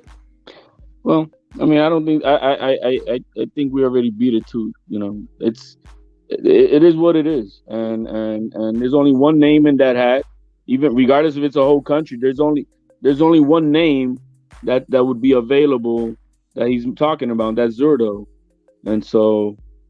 It's still one person, and it's not a climber fight, and I mean, I see Zurdo getting his head boxed off anyway, so it's gonna be a moot point here in another month or so or whatever they fight. So now that's a debate because I got Zurdo all the way. He gonna kill that. Kill that what? You was about to say no. I mean, I wasn't gonna say you're saying the N-word. Hell no. He's Mexican. Come on, bro. He gonna kill that white. He ain't gonna get beat by a white boy. Is that what you about to say? I was gonna say I was gonna say like the ass. I don't know. I don't know what I was gonna say. To be honest. Korean and Canadian, ain't he? Who? I mean, Korean and Russian. You Russian? He's Kyrgyzstani and Russian, if I'm not mistaken. I thought he was from Korea, lives from Russia. I think Kyrgyzstan is like a little, like it's got some Korean in it. I'm not sure. Kyrgyzstan? That's his mom, I believe, is from Kyrgyzstan. Yeah. Let me see, Dmitry Bivol. It says Russian boxing when you pull him up. Let me see about his family. He speaks His Russian. dad is Russian, if I'm not mistaken. Early child. Let me see. He's Russian. What's up? Who's this? Right side. What up? What up, Mark? What up, Piro, HLD? Salute to y'all, brothers, man. What's going on, boy? Right side. What up? What up, man? Man, y'all cooking tonight, man. I had to jump in. I've been listening for a minute, but man, it's crazy. If, like you said, Piro, if people aren't up in arms about Devin and Shakur, but I still think the Devin and Shakur fight happens. But I think it happens at like 47 or something like that, because I think both of them at one point in time will get there. That's what I said. Yeah, I believe it too. Yeah. And so I understand what Canelo is saying. You know what I mean? And I think HLD said it earlier, how in damn near everywhere else there are countrymen don't always want to fight each other once they get to the highest levels. You know what I'm saying? Because they're not trying to dethrone each other. But in America, it is a little different. You know, I don't know exactly why. I think because of the way things are here. Hell, man, fight the best though. That's what I say. Fight the best. And in this situation, man, outside of Zurdo, Benavidez, Munguia, outside of that, it ain't like it's just a ton of Mexicans that Canelo's gonna miss out on fighting. So I understand it. I understand what he's saying. I disagree with it, but I understand where he's coming from. I'll say this. Arguably, in this sport of boxing, some of the best rivalries happen with your own countrymen. Facts. Just think about Muhammad Ali, one of the, arguably, if not, shit, some people might say inarguably, he's the GOAT, right? He's the logo almost, right? The greatest heavyweight of all time, in my opinion. Right. Some people might say he was the best ever in any weight class. So pick it. However you I want think that's cap. I'm with Shakur. I think it's Fury. Okay, see, I'm trying to have a serious moment here. Let me say this. I'm serious. Oh, so you're telling me Shakur wasn't serious? My bad. I took that young man by his word. Yeah, y'all lied, man. Y'all worse. Small hats. Hey, no, man. I'm serious though, Puro. I'm real serious, bro. So am I. Like Shakur looks like a stand-up dude. So I agree with him. He said he think Fury would have beat him because of his style. I remember that. No, he thinks Fury's the greatest. That's what I heard him say. Nah, man. I'm telling you, I did a whole episode on it, and he said because somebody was like, man, you supposed to ride with your people. He said, I am riding with my people. He said, but Muhammad Ali's a boxer. What he gonna do? Turn into Joe Frazier? Ali, as in saying Ali couldn't go. You're gonna have to bang and brawl to beat Fury. You can't just sit there. Ali won't be able to outbox him. But my whole point to saying that is, I mean, that's debatable, but go ahead. Yeah. I ain't gonna never get the finish. You got these little one-liners popping. Y'all niggas lying, man. He lied. Y'all niggas worship him. Look, all I'm trying to say is this, man. He wouldn't have gotten those iconic matches if he was not fighting his countrymen, Frazier, Foreman. Like, I've heard some people talk about this in their take on it and saying, and they equated it to black fighters. No, take the black out of it. The whole United States, we got enough drama going on in America right now, and God knows we have. Black folks kill each other all the time. Whites killing the blacks, blacks killing white. We have if you ever seen the country divided, you're in it right now. So I don't want to hear the melting pot shit. That pot has been burnt and boiled over several times. It ain't been working. No, I'm saying melting pot in the sense that we're all here. Yeah, but shit, if we ever had a country that can say, look, I'm not fighting nobody from my country because it caused too much division, this would be it. It's already divided. Ali, Frazier, Foreman, Sugar Ray versus versus Hagler versus Hearns. Divided, bro. Even once they fight, people will still be arguing. Like Mike Tyson and Holyfield. I remember the room being split. Mayweather versus Mosley. I remember the room being split. It is what it is, man. But that comes with the sport. Y'all. I can't believe y'all are okay with this shit right here. I disagree with it, but I agree. Go ahead. I see where you're coming from. But I said I still disagree. I see where you're coming from, but I disagree with it. Okay. I mean, But Canelo says the loud part out loud or whatever, but these guys don't fight each other and they don't say anything, but people excuse it all the time. That's what I see. Man, but even then, we're critical of them. Even then, if Tank Davis right now, right? He ain't fighting Devin. He ain't fighting Shakur. You feel me? And we critical of him for not making those fights. So the same way I'm gonna be critical of him. You're Okay. critical I'm of not him. Mark critical of is, Tank. HLD is, the I'm boxing not scholar. I critical am. of Tank. But this is Because 5. I know they already come out in the open. They said it to our faces. We're in the business of boxing. Period. We company man. That's what we are in for. We're here to make them dollars and cents and fuck the rest. We're not here for legacy. Legacy don't pay the bills, and that's the way they see it. So, and they're doing a good job with Tank on that. So because of that, I don't take anything about legacy fights for Tank at all. As you know, I don't take it seriously. I know what they're about, and that's that. I don't. And hey, and he's being successful. Now, if he was being unsuccessful, I'm like, damn, bro. So no legacy, and you broke. We got that's kind of stupid. But they're doing a good job. I'm not gonna. And at least they're honest about it.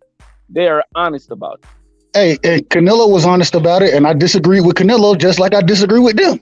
You feel me? And so, at the end of all I'm saying is that fight the best, bro. If you go and get into sport, it's like saying because the NBA is in America, well, we ain't gonna play each other. No, hell no. I don't want to hear none of that, man. But what happens when the Olympics come through? But they all go to their naturalized country. But that's the Olympics. That's not the professional. That's not the NBA. Boxing is not a league. Boxing is. They always announce where you're from. Mexico doesn't really like have an Olympic team, to be honest. That's why you become the world champion, not the Mexican champion. Look, the boxing scientist just pulled up. Shout out to my guy, the boxing scientist. Thank you for your time. Thank you for your energy. How you feel? What's the deal? Talk to me. Oh, I feel blessed, man. I feel blessed. Thank God it's Friday. Anyways, thanks for having me, man. Yeah, Just man. real You out of quick, California, right? Talk to me, man. What you guys think on over there about this whole situation?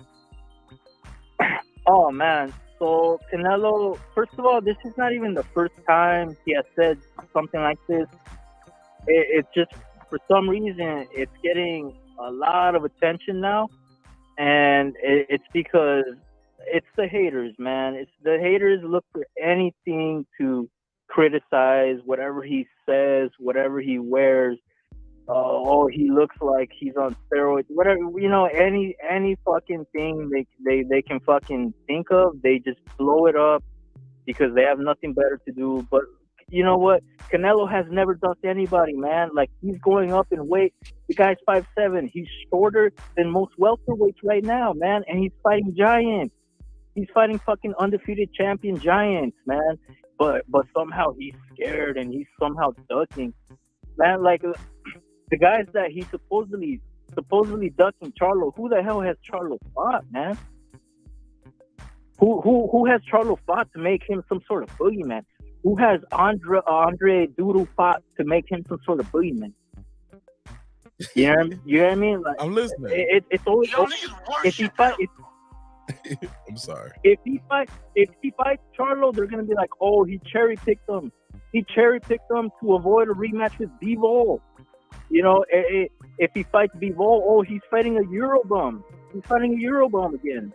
You know, it's always something, man. It's like this guy's fighting 2, 3, sometimes even 4 times a year. Well, meanwhile, the Canelo haters, they're praising guys that are fighting, if you're lucky, 1 time a year, and it's a tomato can. You know, it's like, what do you want to see as a real boxing fan? What do you want to see? What do you want to see?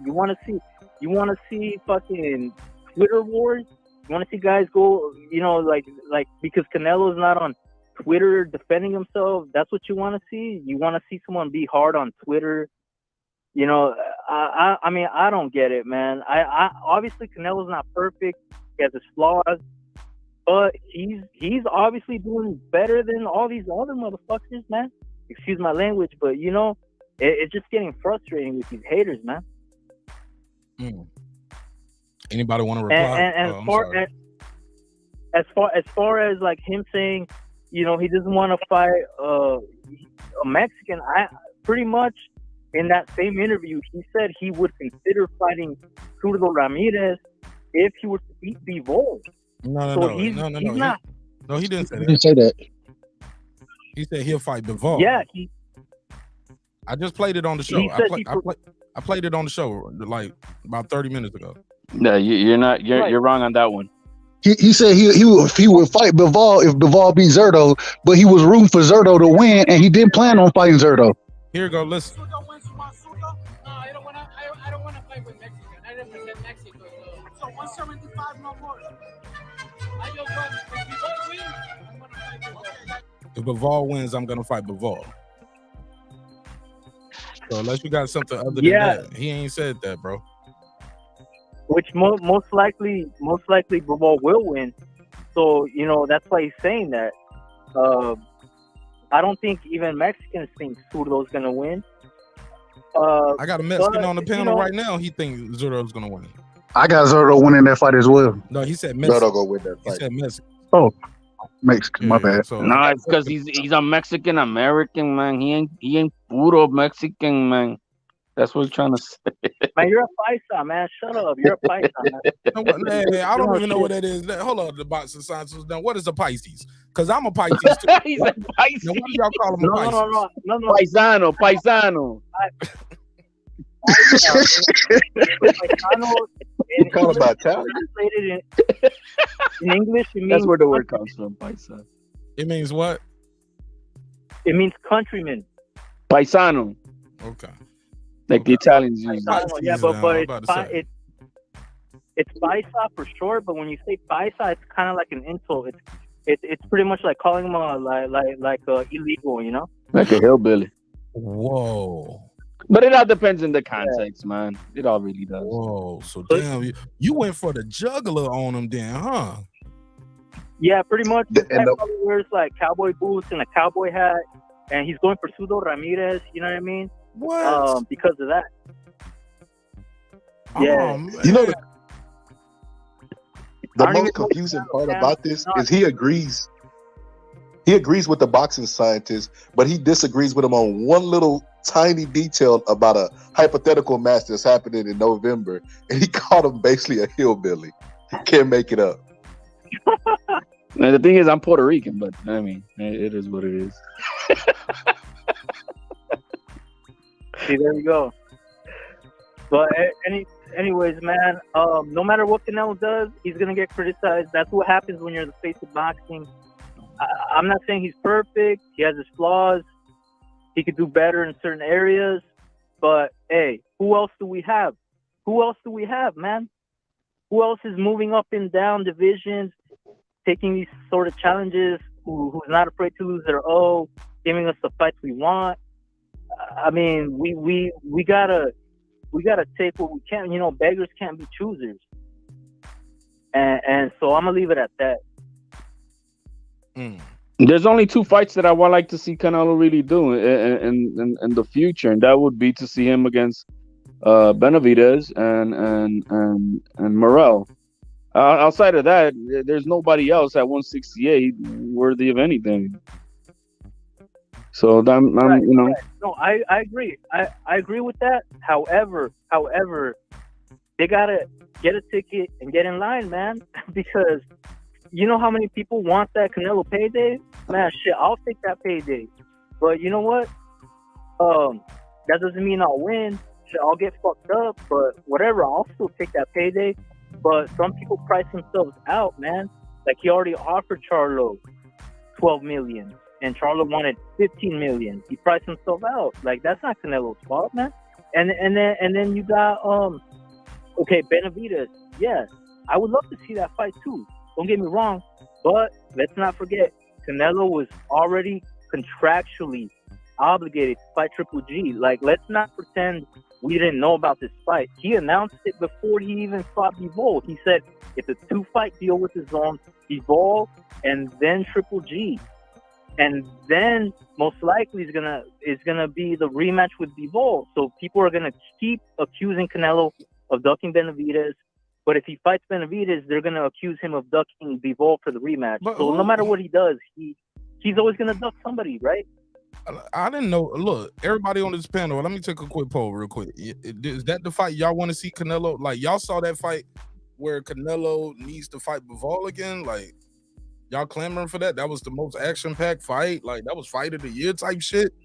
Y'all want to see that twice? No, I'm not saying. No, I was asking the I'm not panel. saying I wasn't asking you. You're on the phone. I was asking the All people right. on the panel. Now, you good? Hold on for a second, though. Just playing off of what you said. HLD. No. Okay, Boston Scholar said no. HLD. If Benavidez is not available for that next fight, and that's not what they're gonna do, then yeah, I want. Let's see if he's gonna get the get back. Who else is he gonna fight? Let's try. If he wins, what then? You know what I mean? So I mean, if that's what's available down the plate, then yeah, I don't have a problem with it. I'm not clamming for it, but okay. Piro, the right side. Y'all Yo, what up? Fight? Bivol versus Canelo rematch. Y'all want to see that twice? Y'all That's the only one I want to see. That's the only one I want to see. You paying $100 for that? For real, Piro? Stop capping, man. I'll pay $500 for that. All right, see. I know you. No, I'm not capping. Seriously, I want Canelo to get that get back. Okay. Bruh, that fight's it's just like Devin Haney Cambosis. I don't want to see that again. I don't want to see the Bivol Canelo fight again. I don't think shit gonna change. Matter of fact, it might be worse. Canelo knocks him out. Sorry. Oh, okay. With an arm punch. Go ahead, Boston Scientist. What was your take on that?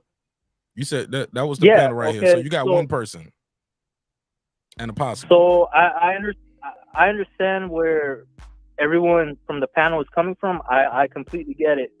You know, it was not. I'm not saying it was fight of the year, and I'd be thrilled to see it again. But legacy-wise, for Canelo, it is important that he get that payback. You know, and I do think that Canelo has shown resilience and the ability to bounce back from an L. So why would we doubt that he would just do the same thing? You know, when the first Triple G fight happened, he fought a certain style and it was a draw. He came back, fought a different style, and he got the W. So why, when he lost to Floyd, he improved from that too. Like, why would we doubt that it would be the same fight?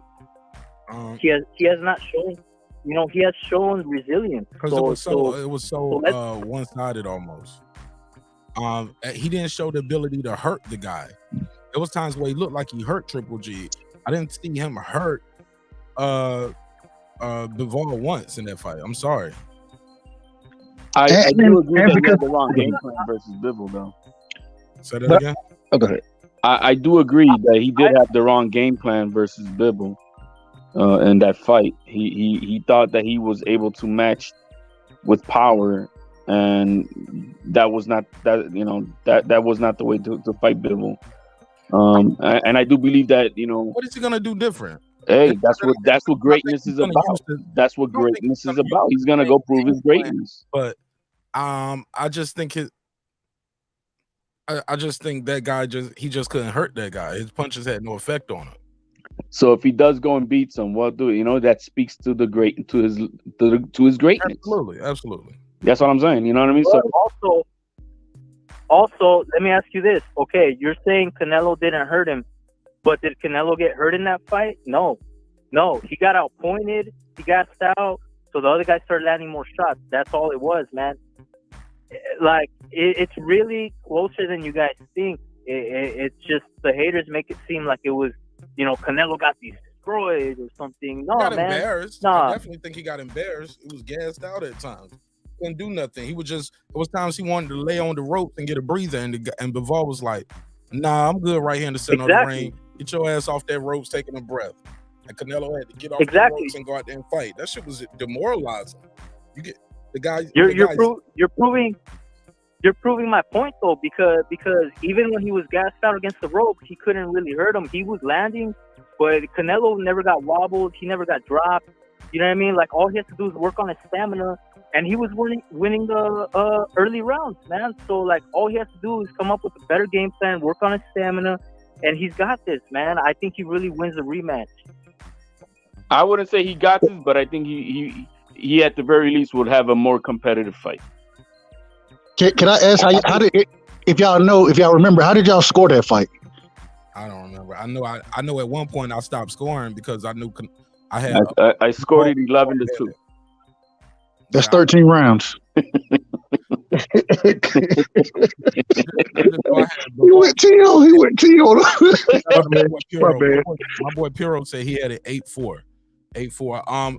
At some point I see a couple people say 8-4, 7-5. I had Bivol so far ahead that I was like, Canelo needs a knockout to win. Or a knockdown, and I just didn't see that coming. I stopped scoring at the fight, and I just start cheering for Bivol. I was like, well, shit, you gonna kick his ass? Go on, kick his ass. Go on, put him down. You know what, Mark? I was in the same position like you. Like I started watching it, and I was like, damn, bro. He like, okay, you know what I mean? So it was like there was no need to. Like, yeah, Canelo, you need to knock this motherfucker out. In your opinion, Mark, did he go down a few notches, Bivol, because he couldn't hurt or at least try to attempt to hurt a tiring Canelo? I believe that he didn't commit because Clips, turn your mic down just a little bit, Clips. Your mic is too loud. Turn your mic volume down just a smidge. Or just mute it when you're not talking. I believe he went not down a notch, but I definitely believe he and when I say he, I mean perfect. That's better. I believe Canelo. No. Bivol didn't commit because he didn't know what was coming back. I believe Canelo still had power, and he just didn't want to risk it. This second fight, I believe, now that he knows what those punches feel like, he went those whole 12 rounds with him. I believe he might actually commit to more of those shots on Canelo. I think he just played it safe because he didn't know what to expect. That's me. That's what he's been doing in a lot of his fights. Canelo wasn't the first time that he's played it safe when he's felt the opponent's power. Yeah, Bivol, if you look at his knockout ratio, that's not his forte, I guess. Yeah, so it don't go down in no notches for me because he didn't knock out Canelo, but the way he beat him though, obviously Canelo felt that shit and he just wasn't rushing through it. Every time he would land like 1 or 2 punches, Bivol had that left hook like it was tied to him, like it was like a rubber band. Whenever Canelo hit that shot, bam, you could tell he studied his opponents. What's up, Clip? What's up, Clips? Yo, what's happening, Mark? What's going on, everybody? Neighborhood, what's good? What's poppin', my G? Talk to me. Oh, man. Yo, man, first of all, man, happy Labor Day weekend. And you know what I'm saying? This is Mexican American Heritage Month of September. Let's go on and get it. But Puro, I'm not gonna let you talk this shit. You have spun a thick, you lay down a thick layer of shit. He lied For Canelo. Hey, Canelo got his monkey ass whooped. He got Sasson Chingon beat up out his ass. Bivol put some goddamn cilantro on his fist and puts the hot sauce on his burrito, baby. Listen now. Well, that sounds good, but that's not what happened, you know? Listen now. You said, well, he didn't. Yeah. You can just hit my profile. Anyway. But yeah, he said that he didn't knock him out. Bivol was playing with him. Me and Mark watched this fight together. By the 4th, 5th round, what were we saying, Mark? He playing with this boy. He Canelo said, get in the center ring, Canelo. We stopped scoring and we was clowning. Me and Mark, when Mark normally does the call by calls, he doesn't want you to talk until the motherfucking end of the round. During the Canelo fight, we was talking about the 4th, 5th round. We was talking the whole fight. Mark, am I lying? Yeah. I 100% believe you guys. The thing is that what you guys are saying and what actually happened are two different things. It's clear as day that he did not get his ass kicked. No, not only did he get his ass kicked, there was nothing redeeming. He looked stupid. He should have not have went up in weight. And it made it actually look like some of his wins in his original weight classes is him being a weight bully. Because when he actually fought about somebody who had enough size to really take that, it didn't seem like much. He was actually when he was giving his best work to Bivol, Bivol was barely reacting. And Bivol was hitting him with arm punches that Canelo was blocking and prepared for, that you seen Canelo was clearly reacting to. And those punches don't score either.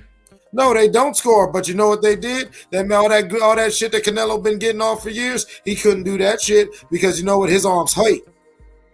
Them arms hurt. You can't go doing all that shit when your arm's on fire because Bivol was tearing his ass up because he actually fought for the first time in front of cameras and on, you know what I'm saying, for the, you know, for real fighting somebody who could deal with his bigger size. But he wasn't the bigger man in there though. That's my point. And so it made you think that maybe he's been a weight bully because when he finally tried to step up in weight, nah. I finally step up in weight though. Come on. But Canelo being a weight bully at 168, still at 5'7", when he's doing. Oh, yeah, he's short and stout. Yeah, he's a short and stout dude, kind of like how Tank is. You don't really appreciate how Tank's this little ball of muscle because he's this little dude. Yeah, I don't buy the Who weight bully fights part. eerily similar like a Canelo. But I do think he overextended maybe the capabilities of his Right, size. he reached over. Thank you. That's my point. That I can say. But That's cap too. That's cap too by HLD. He reached too far. He reached too far. Don't give him no. And you know what? Canelo's great. We love Canelo. But listen, let's keep it real. He reached too far. No, he didn't reach too far. He gassed out and he didn't have enough to win that last round. And that would have been a tie if he would have won that last round. You really think this man's gonna beat Bivol if they fight again? Bivol's gonna beat his ass, and I think if Bivol fights him again, Bivol won't be merciful, and Bivol will go in for the kill. Name one time during that fight Bivol tried to end him. That's the key word, merciful. He was being merciful. You ain't supposed to be merciful in there. When you got because Bivol never felt threatened by Canelo. You take him out. But he was being cautious, man. At the end of the day, when you fighting the number one guy in the sport, bro, you're gonna be cautious. Canelo is always a live dog. You feel me? And so what did Bivol do? He said, instead of me going into and fighting a style that I'm not used to fighting, I'm gonna do what I do and outbox your ass and punish your ass while I'm outboxing you. I ain't trying to knock you out. I'm just gonna beat the shit out you, bro. And that's what he did. And no, he didn't. Though he did a piss poor job of boxing that man. And did that very comfortably. And matter of fact, gave a master class of doing that. Made one of the greatest fighters of a couple generations look quite fucking human. He lost 2 rounds, but he masterclassed him. I don't get it. He lost 2 rounds. More than 2 rounds. Actually, according to the judges, he only lost 2 rounds. I thought he lost 3. Where's that drop, Mark? Where's that drop? Oh man. Y'all niggas worship him. Trust me, I stopped capping for my favorite fighters, which Canelo's not, a long time ago. I'm just calling it like I see it. I mean, Canelo is not going to beat Bivol, Puro. Canelo's going to lose again. Hey, don't duck Bivol for don't be Bivol's protection plan, Clips. Come on now. Let him get in there. Let him get in there and prove it to you that he's going to beat this man. Bro, I scored that fight 9-3, bro. 9-3. I gave Canelo 3 rounds. Yeah, right. Okay. I gave Canelo maybe that first or maybe that second. I gave him 1 round, and I gave him. Every time he was competitive, he was only competitive for maybe 30 to 45 seconds at best, while Bivol maintained pressure and ring generalship. So I saw nothing in any of the other rounds. The ring generalship was all on Canelo. I don't know what you guys saw. Well, backing up to the corner and getting hit. So he backed over to try to goad him in there, and he wouldn't go. So like literally, Bivol never dictated the pace of that fight. Never. He went where Canelo, using his legs and his feints and his punches to the arms, he dictated where Bivol was going to go at all times. So when he dictated that pace, never. So when Canelo was laying on the ropes, talking about "come on, let's fight," and Bivol said, "No, you come on," that's Canelo dictating the pace. Yeah, exactly. Okay. I'll wait. My bad. Because like literally, like I mean, he's not even gonna try though. Worship him. Bro, he's got the best defense. Like statistically, Bivol has the best defense in the game. Listen, he's not you will gonna not try to go in there. But you will not get Puro to break on Canelo during the month of September. That man has to go home. He has to go home. I understand, Puro. Blink if you feel safe. Canelo made me a shitload of money against Floyd. Like against, I think I told you this, Clips. I mean, everybody thought, at least around with all my homies, they all thought Canelo was the one that was going to beat Floyd. I knew because I knew boxing, and these guys know boxing too. It's just, you know, sometimes you get blinded by the Floyd hate or whatever hate, that you actually think your man had a shot. Canelo never had a shot against Floyd. Puro, I just want to know. I'm really concerned. Is your family safe? There isn't like some guys with AKs and luchador masks like standing I'm in next to Carson, your knee. California, bro. The homies got my back. The Okay, brothers got my it's back. okay, right? You okay? Brothers got my back, Tranquilo. bro. Piro, let me say something. So you thought Canelo won the fight? No, I thought he lost 8-4. 8-4. Yes, sir. And the judges had it closer than that. The judges had it closer than that, 8-4. And you believe that this fight warrants a rematch, and you got Canelo winning the rematch. I mean, if you lose by one round, I think that's I think that's a good indicator that they should run it back. Okay. All right. Go. All right. That's called a scalp. Let me see. 1, 2, 3, 5 scalps. Thank you, guys.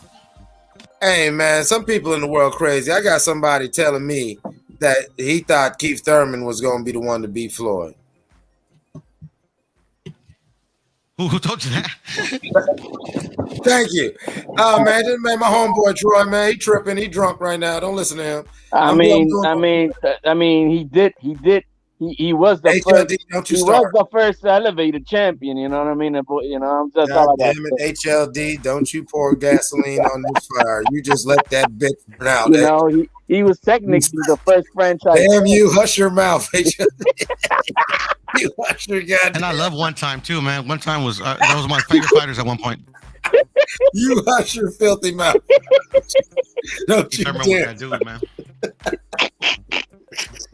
People are saying like Bivol IQ is on the level of Canelo, but he beat him. But why did he beat him, Mark? Why did he beat him? Do you think he beat him because he had a better IQ?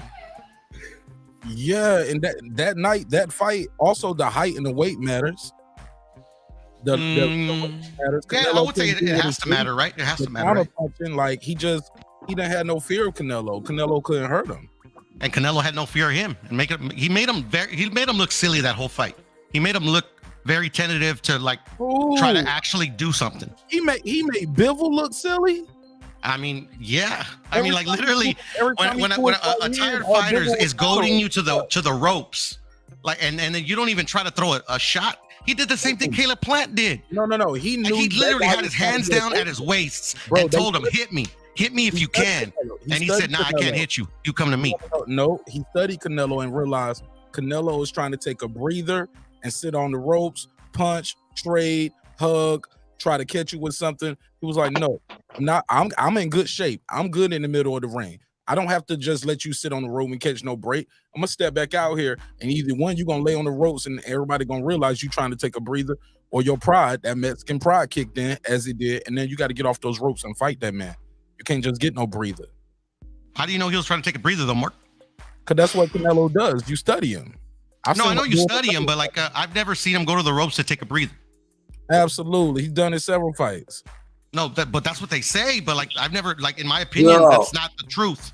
Bureau, are you safe? Taking the Bureau, are you safe? Have they sent you a picture in the last hour confirming the safety? It's just like literally, I don't understand why people see something that didn't happen. Okay, so what do you think he's going to the ropes for out right there? To be honest, like it's a strategy because he wants he likes to use the ropes to bend like Floyd did it. He learned a lot from Floyd. He likes to use the ropes to help him like lean back and then make the dude miss and counter. But I think the fighters are really smart. Obviously, Bivol smart and Triple G was smart. Is that they're like, okay, I've seen this before. I ain't falling for it. That's called IQ, though, right? Yeah, that's what I said. I mean, like, I agree with you that he has got IQ, but I mean, Canelo's is I mean, Bureau. Go ahead, brother. Go ahead. I think Canelo has better skills. I think fundamentally, like, he's creative. I think he's very creative with his offense. I disagree with people saying, "Oh, Canelo don't have any head movement and he flat-footed, he can't move his feet at all." Like, nah, he got good footwork, man. Now, granted, does he fight guys? Did Floyd have better footwork? Yeah. Is there guys out there with better footwork? Absolutely. But the guy Canelo, he's straight up, man. Motherfucker can box, bro. He's good. He good head movement, creative offense with the uppercuts, the left hooks, the right. He's no I know the black folks gonna get mad, but he's not a Deontay Wilder where it's just the jab in the right hand. Sorry, I had to use it. I'm sorry. He's not a two, He's not Wilder's an one-dimensional. expert at using those two methods to land his right hand. He's an expert at it. Say that again. Deontay Wilder, everybody thinks that is very basic, but like it looks basic, but he's literally perfected throughout his career how to land his right hand using that jab and that right hand. Yeah, he's perfected it. He's gonna land it on any heavyweight. Yeah, it's just all about how it's gonna affect him. Facts. Yeah. Let's pass it around. Go ahead, fellas. You still there? There you go. So I feel like with boxing, sometimes we get spoiled because we get like great fighters back to back, and we just assume that we're gonna always have them. I can remember at one time the welterweight division being stacked. They had Keith Thurman, Danny Garcia, Bud, Sean Porter. They had a whole bunch of people, and we just assumed that they was cut from the same cloth as Sugar Ray and them, and they was just gonna fight each other, at least one time. But they never did. Like they fought each other here and there, other side of the street type of shit. And then Sean Porter last fight he fought Bud. But I mean, if they would have made those fights happen about 5 years ago, god damn, they make it seem like there's a choice between legacy and prize fight. Roberto Durant fought everybody and made tons of money doing it. He started at fucking lightweight and fought like a middleweight. Like you could still chase legacy and still put zeros in your bank account. They're not mutually exclusive. They're only mutually exclusive when you're trying to duck people or you don't want to take the challenge that you should take. And I'm just disappointed that Canelo made this statement, especially like I said, I feel like if you're a boxer and you want to fight and your job is fighting, you should want to fight everybody. I mean, Zurdo said he want that smoke. So that's like, that's kind of embarrassing. Yeah. I will say it's an eerie similarity to Jack Johnson, the Jack Johnson paradox of when Jack Johnson became the first black heavyweight champion. He refused to fight the viable black heavyweight contenders because he said that the money was in the sensationalism of fighting white fighters. And there were more than a few black heavyweight contenders who were viable and contemporaries of Jack Johnson who were denied their opportunities and greatness because Jack Johnson denied him to fight based off of racial solidarity. Yeah, but we ain't even we talking about a whole country. Like exactly. You don't fight nobody in the whole country, fam, and people are okay with that. Man, never avoided that shit. But there's only one name viable. There's only one name. It's three. Benavidez is not part of that. And Munguia is at 160. But they brought up Munguia years ago, and he was like, "Okay, that's when he first said it." So at that time, it was only one name. At that time, yeah, but at that time he said it. Right, he was a smaller guy. The fact is, he said it. HLD, you said it's one name. I got at that time on the screen. Yeah, but we keep on saying the whole country, but in reality, that's what he said. But in reality, what's in front of him viable for him to fight is only a name, one name. Who? At that time was Munguia, right? Now it's only Zurdo. So it's only one name. Why not Benavidez? Well, because Benavidez is not a naturalized Mexican. When did he say naturalized Mexican? What you keep adding that to it? Because he's American. He's a Mexican American Ecuadorian at that. He never said that though. He never said naturalized Mexican. He said I represent Mexico. I don't want to fight any Mexicans. Right. That doesn't say what I'm saying. Naturalized Mexican. Benavidez represents Mexico. Niggas call him the Mexican monster. No, that was Mike Tyson put that name. Okay, people call him the Mexican monster since Mike Tyson said it. Come on. Well, yeah, but he is Mexican. He's Mexican descent, but he's not a naturalized Mexican. So now he ain't Mexican enough. No, he's not naturalized Mexican. It's just like the Mexican version of that whole FBA thing. That's what it sounds like. The brother comes out there representing Mexico. Look at he got the Mexican mouthpiece. But Mark, it's no different than saying like with African Americans, right? I mean, yeah, you're African American. You're not gonna say you're African. What do the Nigerians and people gonna say? I'm glad you brought that up, HLD. Because it goes back to that FBA shit that they was talking about, right? The difference is too, my family's been here for My family has fought in every fucking war this country has had since it was America. You had a member of my family fought in every single war the country has had. Right. From Civil War to now. So you're African American. They are Americans, bro. Right. Oh, my family fought in the revolutionary shit. Well, that's my point. I didn't say the opposite of that. I Vietnam, the Korean Africans. We fought in every single war. Right. I think we got a stake to the land. Well, absolutely. I don't know what part of Africa or the continent I come Well, that's what the uniqueness is, because your culture has been stripped, robbed, and raped of everything of what you had. Right. Which makes America one of the most unique places on fucking earth, because this shit is not anywhere else. But that guy reps Mexico, homie. He repped that shit. Mexican mouthpiece in right now. Come on, HLD. Well, yeah, and he's done an honorable job, to be honest. He represents his descendants. What's wrong with that? So HLD, you say that Benavidez is a guest. He's a guest in your culture. That's what you're saying? No, because I'm not Mexican. I'm not saying he's a guest of any culture. No, Mexicans think that way though. Clips like Some we gave Oscar we assimilated Oscar for that Tito fight, and then he started running. Mexicans don't like that. Look, when Shakur came out saying that he's Puerto Rican, right, or half Puerto Rican, I guess. I mean, yeah, he is. Is he Boricua? That's different. But he is Puerto Rican, and he has every right to rep the flag, as he does. There's nothing wrong with that. Talk your shit. Let these people know. Would you be okay with him saying, I'm not fighting any Puerto Ricans? If he doesn't want to, I mean, no, I don't have a problem with it. But he's at not this point in the sport, man, I wouldn't care either. But he's not at the level of Canelo, like y'all said, where he can pick and choose whoever you want to fight. Well, he doesn't, because he's not at the position of Canelo to own what he wants to do. Great point, Mark. And this is the thing, though. If the Puerto Rican fans don't hold Shakur accountable, he'll be able to get away with it. Oh, so and what you're saying is the Mexican fans, they don't give a damn. Like, that's our guy. We riding with our guy.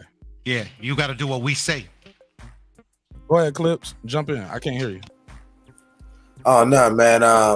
I just we was talking about what y'all was talking about. You know what I'm saying? And but somebody brought up Bud, and I just said, yeah, that's the only. I was telling them like, yeah, that's something that we do over here. We ain't gonna get too into that because we talking about Canelo right now, and we talking about how Latin Americans and other races they have their inner classisms, just like we do as Black Americans. Why so many of us say statements like Black people aren't a monolith. And you see this right now with HLD and Puro's thinking on this. Like, I'm not mad at them. I don't agree or disagree with them, but you see that there's a certain bias that they won't budge from. And I ain't mad at them for taking that stance, but come on, let's go on and acknowledge it. Because some of this shit you're pouring down, Puro's a little thick. I'm just saying. Nah, man, it's just the way I am. You know, like literally, if Canelo loses, like all of his next 10 fights, I'm gonna be cool with it because he represented Mexico very well. You know, nobody retires undefeated. Nobody we're all human, so he's gonna lose eventually. But the thing is that there's gonna be similar thinking fighters right behind him that's gonna represent Mexico to the fullest as well. Puro, see what you just did right there? He's gonna lose eventually. That nigga lost several times before. Yeah, and I still rock with him because even in a loss, if you do it the correct way, you'll give honor to the flag, to the country. Oh yeah, man, rep your country, man. And I love the nationalism. You know what I'm saying? That's one of the beautiful things about your people and culture. I really respect it. I hate it sometimes though. You know, like I was telling Mark earlier, man, I used to get in fights when because people telling me I ain't Mexican. So that's why like where some people saying, no, David's not Mexican. He's not Mexican. I'm like, nah, he Mexican. I'm a die on that sword for that because I know how that feels. But he is Mexican. Yeah, I know, but like in this situation, there's people that are like, he's not even Mexican. What are we talking about? Like, nah, he's Mexican. If you're not able then to differentiate when somebody's saying what I've been saying, naturalized Mexican nationalist versus Mexican descendant, there's two different things, and they are. And if you can't separate the two to understand it, that's not my problem. I hear you on that. But it's a little tough when it's like, you know, it's But to with say your that own he's life not Mexican, no, experiences. It's like, you know, nah, I'm gonna fight this. I'm gonna fight this. nationalist. He's an American Mexican / Ecuadorian too. I mean, because he is Ecuadorian. So he ain't Mexican enough then.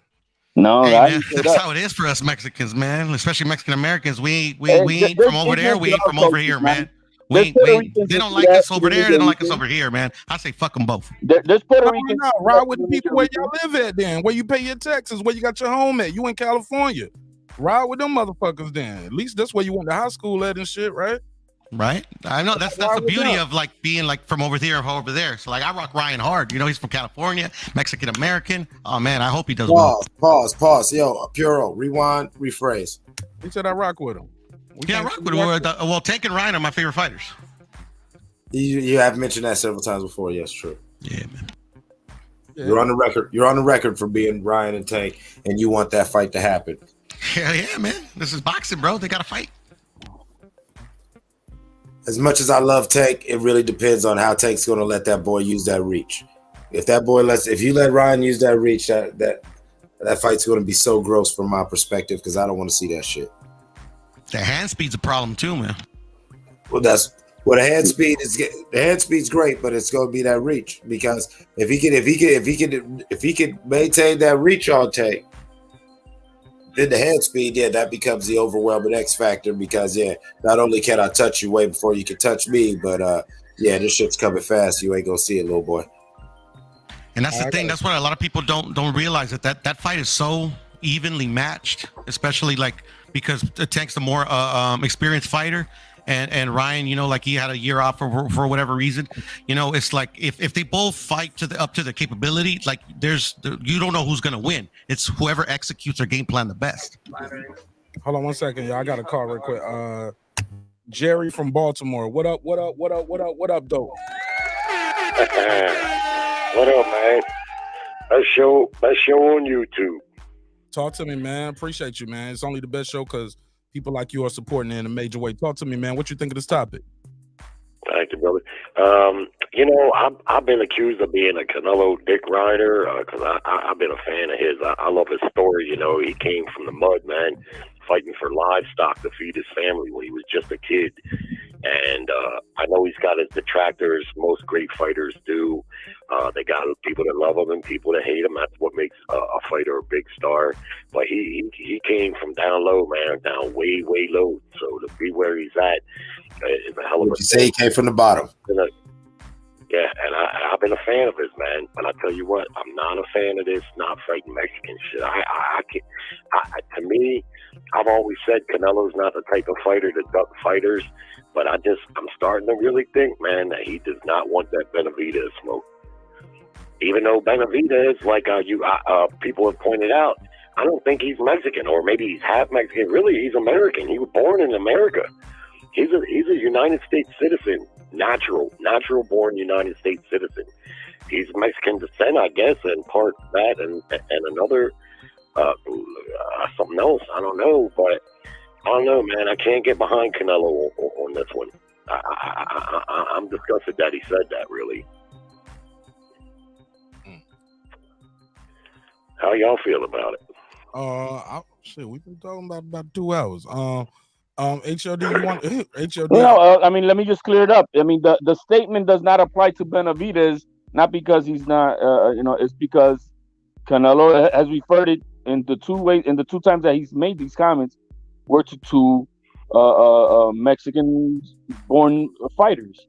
That was Munguia 2 years ago or so, and now for Zurdo specifically, he mentioned those were the 2 names at the time. So if Benavidez is not said that, as long as Benavidez wants to fight, they've asked him many times, well, he needs to do something because he hasn't done shit. So why would you say he doesn't want to fight Zurdo? Chavez Senior never would have said he wasn't going to fight Mexican fighters. To each his own. He has a different pride for his nationalism. He doesn't want to fight against his country.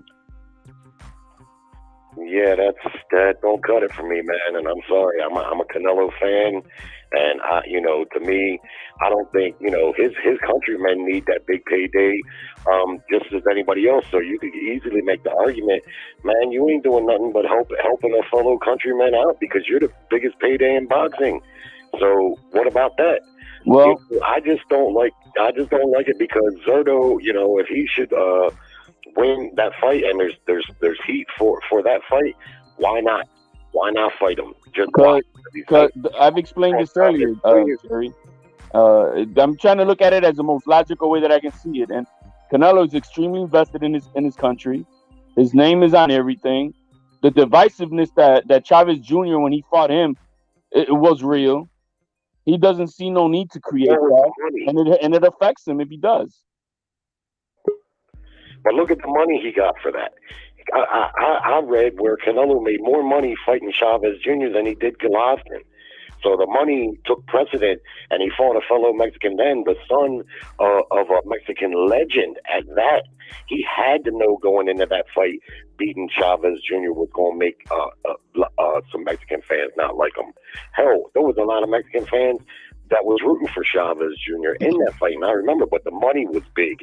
The money was real big, whereas fighting Benavidez is not that popular, so what kind of money are you going to be? The very most unfortunate thing is that we got a lot of, I'm going to say it as I see it, a lot of dumbasses as reporters out there who don't know how to ask the right questions and follow-up questions to get specifics for these things. I mean, it's just one-liners, and then we're all just running with it, right? And we have no context. We don't, what's the basis, Canelo?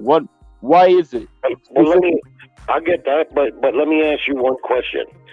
Imagine if Tank Davis or Devin Haney said, I'm not going to fight any black fighters. No, American. Even though, let's just say American. Not a race or color, just the whole country. I'm not fighting that would make it, okay, good point. Yeah, good point. That wouldn't be tolerated. Imagine if Lomachenko said, I'm not going to fight any Eastern European fighters. What could we make of that? You can't discriminate against a whole class of fighters. You should want to fight the best fighters that the fans want you to see. And I know that Benavidez hasn't really done a whole lot, but you and I both know not too many people stepping up wanting to fight Benavidez. I think he would have taken on and fought Charlo. But when you say the fights we want, when the fuck do we ever really get the fights that we want? That's what a champion should want. They should want to see fight the fights that the fans want. Okay, who really does that? What you mean? Y'all been getting fights y'all wanted to see. Y'all got Valdez and Shakur. Y'all got Fury Wilder. Y'all got a lot of fights. Y'all got shit. How far back you want to go? But you got the fight. You've been getting the fights. Well, I get that point that he's making, but they do, and I think Canelo's a fighter who, well, let's face it, I don't think his competition was bad at super middleweight and what he did there, but a lot of boxing fans, their opinion is there was better fighters for him to face, and he hadn't faced them, and there may be some truth to that. Hold on, slow down. If it was better fighters, why they had the belts though? They did have the belts, but I mean, listen, bro, boxing is as good as anybody else. How many times does a guy get a belt and he's not the best fighter in the division? That happens all the time, man. A lot of times the fighters that get the belts are the ones that get the opportunities to fight for them. You see, but you might not be the best, but you was the best that night to win the title. But that's not Canelo's fault that Benavidez popped dirty. It's not his fault that Benavidez missed weight on the scale because Benavidez was in position to get that fight. Yep. Right. I agree with that. 100%. But who would you rather seen Canelo fight? Benavidez as a boxing fan or Yildirim or Plant? He got undisputed, homie. I got to give it to him. And when he fought Yildirim, that was like a stay busy fight before he fought Billy Joe Saunders. So he fought like 3 or 4 times that year, something crazy like that. So I can respect the stay busy fight like a Yildirim, if right after that you turn around and you fighting like 3 months later, and then right after that you fighting another 3 months later, then right after that you fight another 3 or 4 months later. I ain't mad at a year. Yeah. Now that is something that can never be taken away from Canelo. His work ethic has been, you know what I'm saying, incomparable, and you got to give him credit for that. But I don't care what you say, Pure. But if Canelo wasn't a cash cow, he wouldn't have had the opportunity to fight for those. Right. And if I was drinking water instead of liquor, I'd be sober. Like, I mean, we can what if all day. Yeah, damn it. Well, but my point is, when we're talking about fight fans who are interested in seeing the most competitive fights, what they want to see, as opposed to his accomplishments. I'm not trying to belittle his accomplishments because he accomplished them. But what I'm saying is, I personally would have much rather seen him fight from a fan perspective, Benavidez, than any of the guys he fought at super middleweight. I get you, but where's the accountability for Benavidez? Where's the accountability? Put the cocaine down. Make weight. You lost your belt twice, bro. You just got here. He ain't been around this boxing shit a long time, bro. He just got here.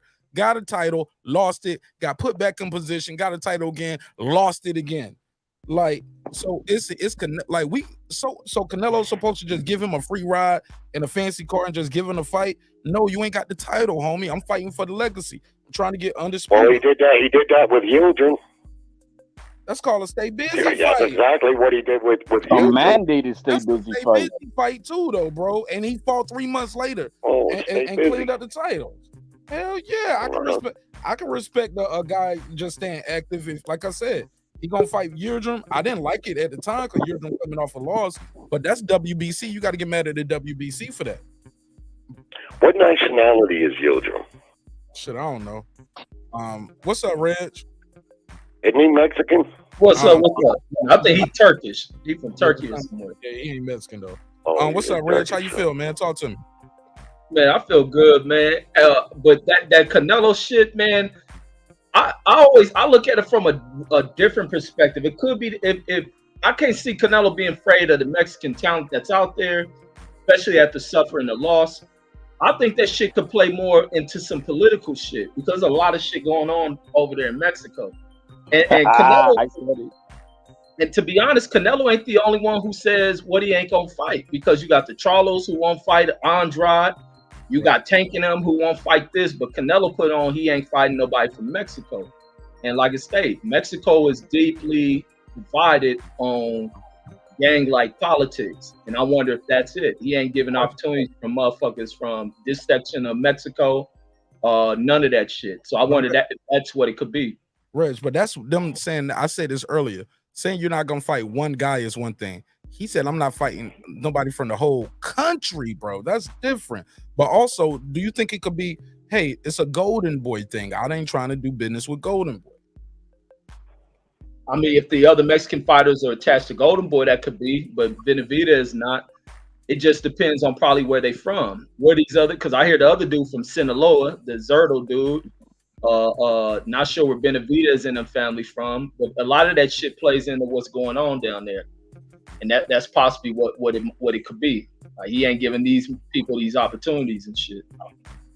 So you when you say politics, you talking about like some street shit, like cartel. That cartel shit they deal with.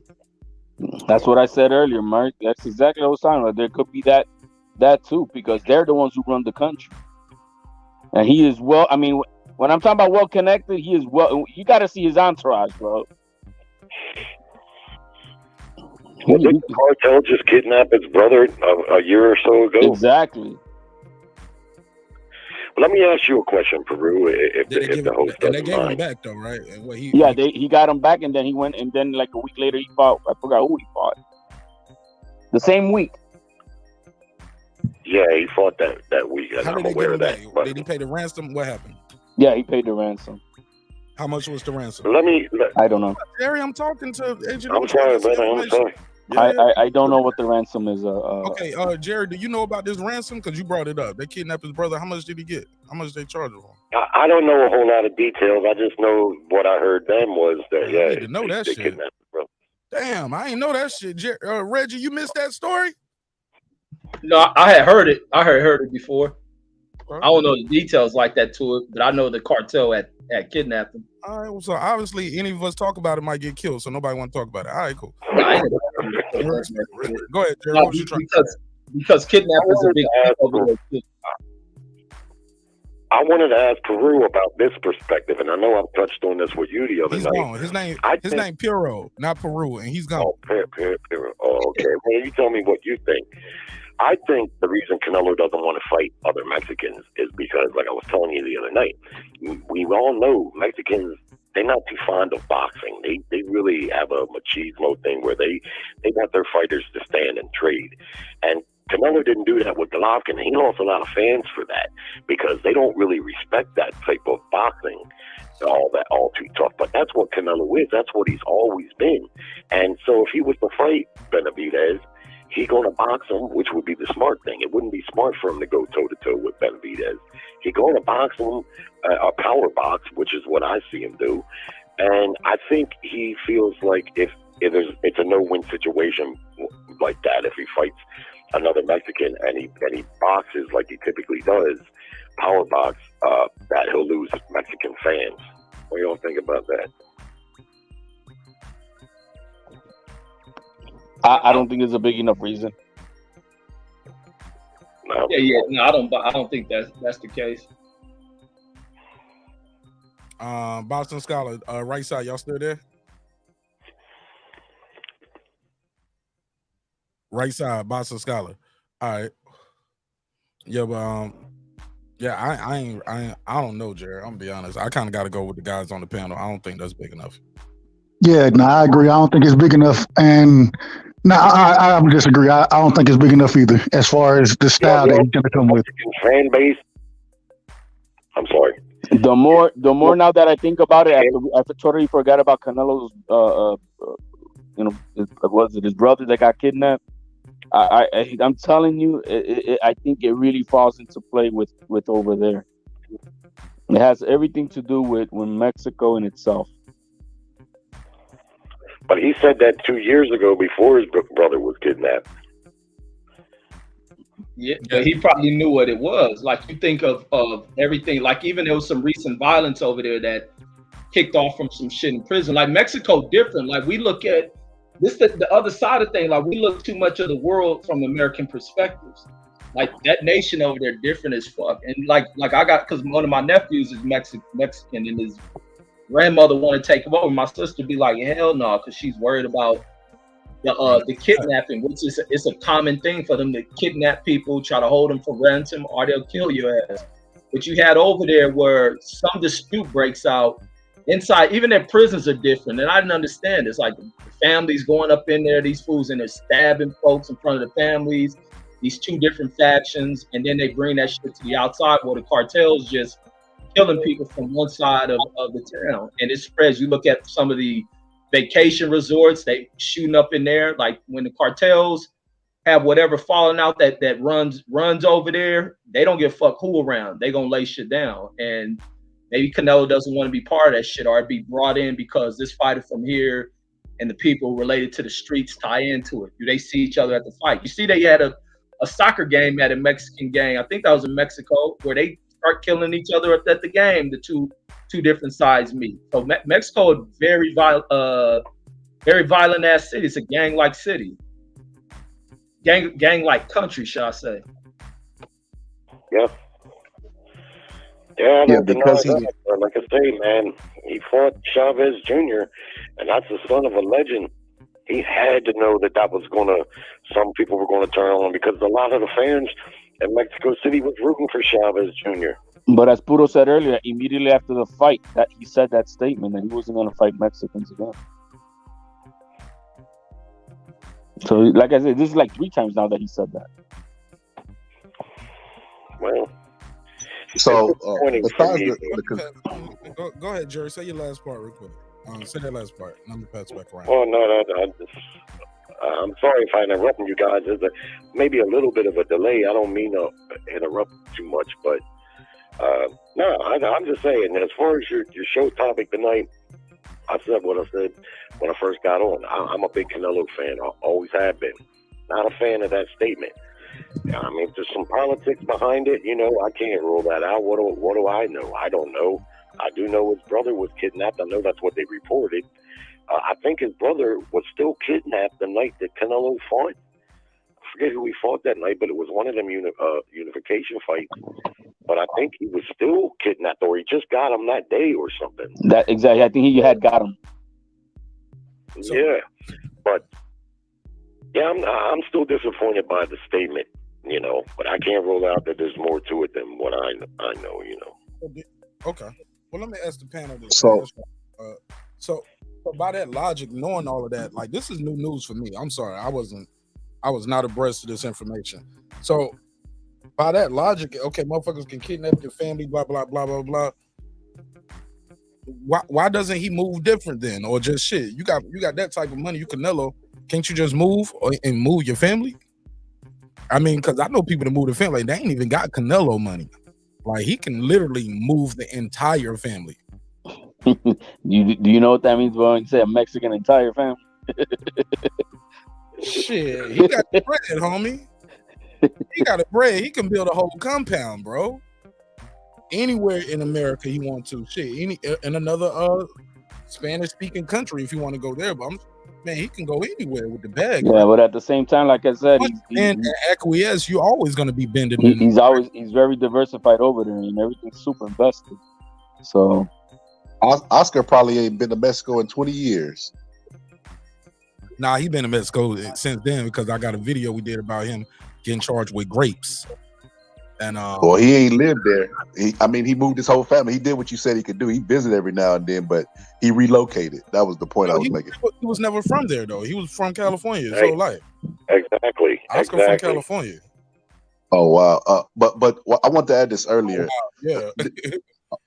I want to add this earlier. Won gold medal for America, homie, not Mexico. Yeah. Oscar's the GOAT, man. But Mexico didn't want to embrace him. They embraced him. They used to say Chavez was the Mexican Highlander, and they were mad at Oscar for beating him. They embraced Oscar later. But what I wanted to say to this is, and a young Oscar too. Like they didn't want to see that guy like that. Just like the black community didn't accept Larry Holmes like that. He beat an old Ali. It was love. You know what I'm saying? People don't want to see your old legend get beat up. Look, who was the last guy to beat Mike Tyson or Roy Jones? People don't respect them for that neither. It just so happens Oscar kept winning and kept winning and kept winning. Went through different weight classes, so you just couldn't avoid him at one point. I just wanted to add this. So what I see, man, tonight is every single person that would call themselves as a Canelo fan has made an excuse for why he said what he said or try to interpret what he said. And that's an actual quote of what he said. He said, I will not fight you. I don't know if that's the caller, but the caller was buying into this cartel stuff that somebody just tried to provide. It's no different than the glove gate with Deontay Wilder. When you like somebody, you're going to try to find a reason to why they didn't say what you heard them say. Jerry, stop answering, big dog. I thought you said you had a delay. If you got a delay, the best way to make sure that delay ain't kicking in, just mute your mic while he talking, big dog. If you don't mean to interrupt, but if you mean to interrupt, you mean to interrupt. But go ahead, Boston Scholar, because he's been quiet for a minute. I just want to hear him, Jerry. He ain't said too much.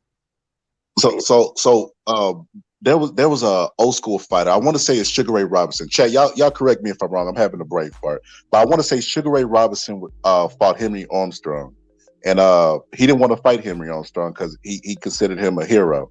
But Henry Armstrong told him, if you my friend, get me paid. Yeah, give me a big payday. Canelo is a cash cow. If he fights Zurdo, he changes Zurdo's life.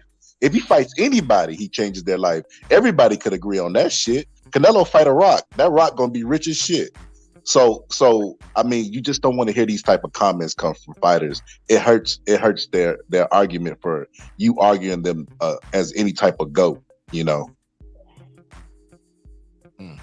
Go ahead, Jerry. You was trying to jump in early. Go ahead.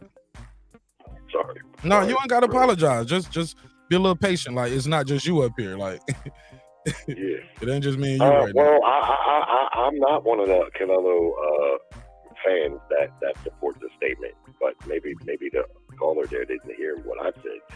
But yeah, I agree with what he's saying. When you're a fan of somebody, you're going to make excuses. You're going to look for things and give them allowances. And that's typical of a lot of boxing fans. But not necessarily with me. I know because, like I say, I don't like this. I'm not going to fight Mexicans. I think it's garbage. And I've been accused of being a Canelo dick rider and everything you can call a Canelo fan. Yeah, you know. You could just say fanboy. You don't have to emphasize the. You don't have to emphasize it like that. He said. Well, I'm just saying that's what they call for. Dig rider. Like, you know. Okay. I don't want to get you in trouble or anything. Nah, you could. They call me a fanboy. They call me a fanboy. Remember that one dude who called in? He was like, "I want to speak to the cone. I want to speak to the cone." Who support? I thought it was Brandon Washington in the first, but shit, it wasn't Brandon Washington. But it was. Yeah, he called me. Look, I told the story earlier. I don't care who or what we talking about. He used to pull up all the time. But by the end of it, shit, he ended up being a friend of the show. I think that's Born Supreme. Yeah, that's Born Supreme. If I'm not mistaken. And he's a member now too. But yeah, I was all kind of cool. He was like, you know what? You all right, because you let me talk. Even if we disagree. I was like, it's about a bitch. So we cool because I let you call me a coon and I don't just hang up on you. But it is what it is, man. But all right, Jerry, let me get back to this panel, man, because I'm looking at the clock. I ain't got too much time left. I wish you would have called in earlier, man. But thanks for your time and energy, Jerry. Thanks for taking my call, bro. Anytime. Shout out to my guy Jerry in Baltimore. Jerry in Baltimore. Yeah, man. So just by a quick poll or survey that we got here on the panel, right? Reg, you with the politics is like you think it's politics and maybe the cartel shit going on. Yeah. I definitely think it could be that, just based on the dynamics of Mexico. So you with the conspiracies now, Reggie? You on the conspiracy? No, not to run it like a conspiracy. I'm saying that could be one of the reasons. But if it's not that, then I guess it ain't no conspiracy if somebody kidnapped his damn brother, right? So I guess it ain't no all in our mind. It's a conspiracy. But wouldn't it behoove the cartel to tell them if like it's more powerful to say, look, you need to fight in Mexico. Your fight's gonna be in Mexico. Or if they got him and control him like that, nah, you taking a dive and you're gonna lose to the guy we controlling. Like if it's like that, it's like that. You get what I mean? When it's like that, it's like that. But it ain't just one cartel. There's multiple cartels in Mexico. Shout out to my boy Frank Boy. Frank Boy, I've been seeing you in the chat for a minute. Talk to me, man. Hey, okay. Well, I've been trying to see what I haven't heard, and when I first heard this, and this is the only thing I haven't really heard, I think Canelo's capping. It's all BS. People said that. Okay. You think he really will still fight a Mexican? He just keeping his name in the news. Well, there's different type of athletes, and I think Canelo is one of those athletes. Like, do you think your favorite quarterback studies football all day, every day? You know, do you think your favorite fighter knows all the fighters? You understand what I'm saying? Good point. A lot of times these guys, you talk to them, they be like, man, I don't even know that shit, man. Exactly. They don't know half the shit. We are the ones who talk about the things, but you know, you go in a gym, half the guys, they don't know. They're just there to fight and get a check, and that's okay. But some of these guys know each other though, because this boxing, this is something other than music. These guys been in and a lot of times in basketball too, depending on, well, yeah, even in basketball, because I know here in America, like these dudes, they know each other from Pop Warner football. They've been playing football together or against each other since when they was the best high schools. This high school versus this high school, or this college versus this college. They was going to the McDonald's tournaments. And I believe boxing is the same way. These guys known each other since they were 5 and 6 years old. I understand that, but what I'm saying is, do they know boxing in and out? How many of the top fighters actually know the history of boxing, study boxing, continue to follow the sport? Top guys, several.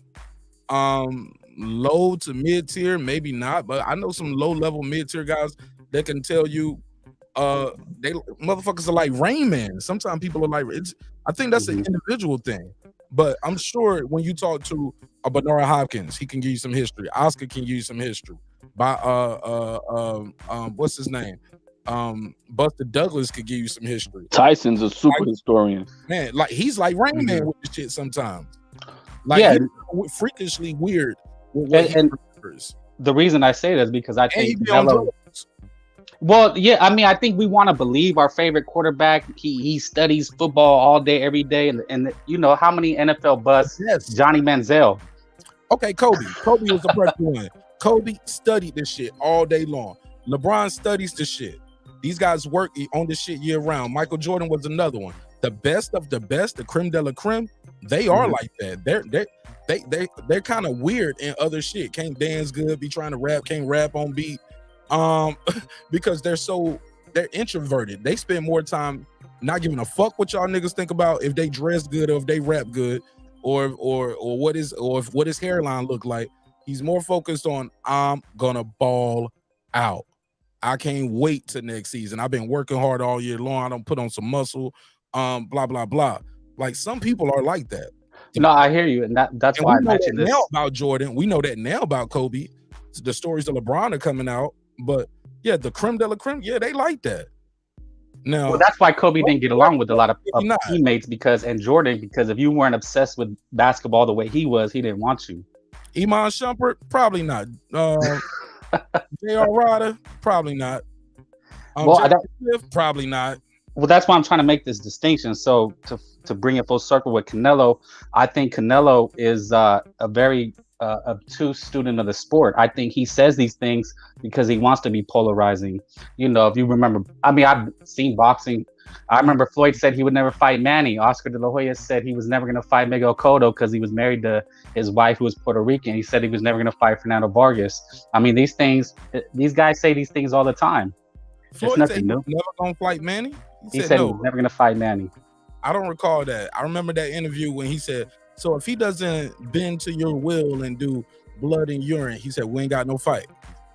But Manny took the random blood and urine and we got the fight. It took some years. Manny took a knockout loss and lost to Tim Bradley, but we got the fight. Well, yeah, after he called him, he talked bad, said Manny eats dogs and cats. I mean, he went on some really bad tirades.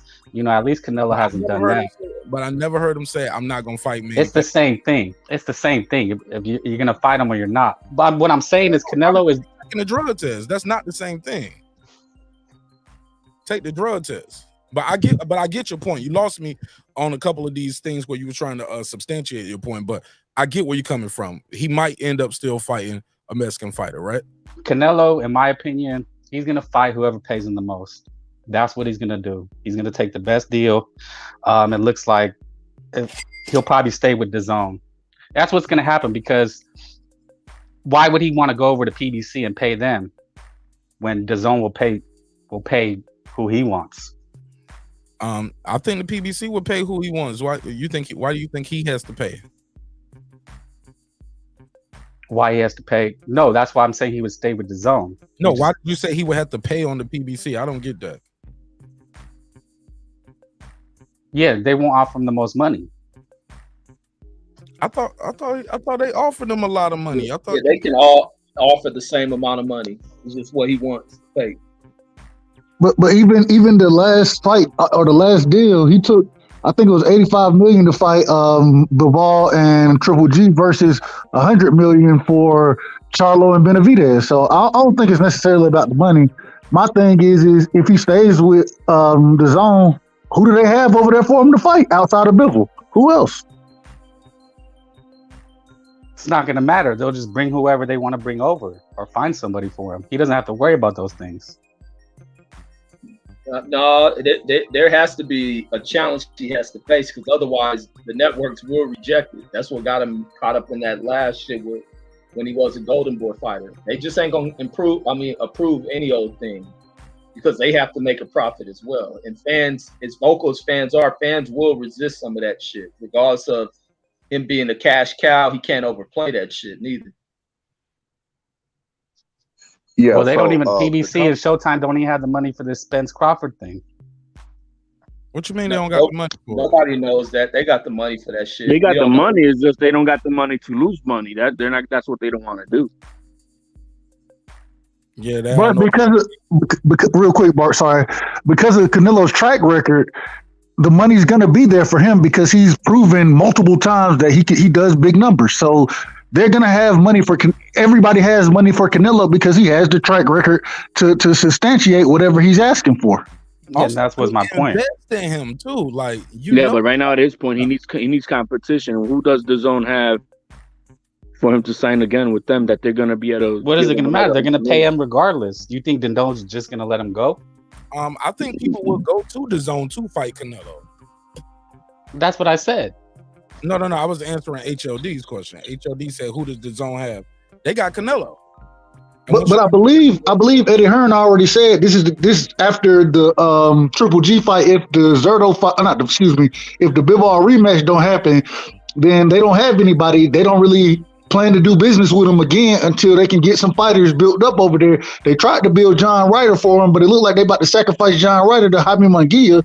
So I don't know outside of that they don't have anybody, and that was what Eddie Hearn said.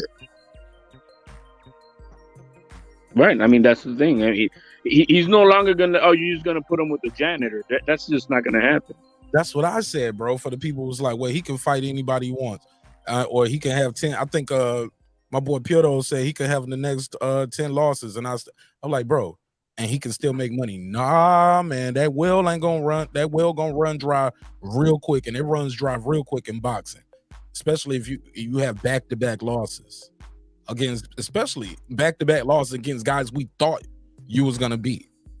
Because I'm sure a lot of people thought he was gonna beat Bivol, right? So maybe he does go to PBC. Because I don't see PBC making the deal with anybody. I don't see them wanting to do any of that shit.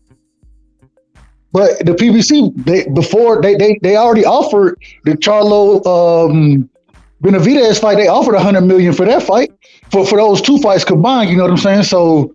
Shit, man, make those. If the money gonna be there, make those fights happen. I think he did like a round robin. He said, "Look, let me take this supposedly easier money here with the zone real quick, and then let me go back to PBC and we'll clean up over there." And when he signed that deal, HLD, I agree with you because I said, hell, even with him signing it, he could still circle back around and go make the same deal that the PBC was offering before. He could still circle back around and get both bags. So I think that's what he'll do. And at the same time, he ends up avoiding then all that, well, I mean, I can't fight with Zurdo because I'm with PBC now, right? And regardless, right? He can't fight him. Well, the fight that I predict that I think is going to happen is going to be him and Jaime Munguia. That's what I heard. Him and Munguia is what's going to happen next year because Munguia is moving up to 168 and fighting the Ryder guy. Jerry, shout out Jerry. He said the zone deal, 3 fights, 160. That's what I heard too. It was a 3-fight deal. It was, yeah. So I don't want these PBC nut huggers saying, "Oh, he got this." No, he got more money, dude. Stop. Yeah, but it could be. Go ahead. Deal though. I thought it was like the PBC might have had like, was it 80? Remember, I thought somebody said he took less money to go to the zone. Remember that was.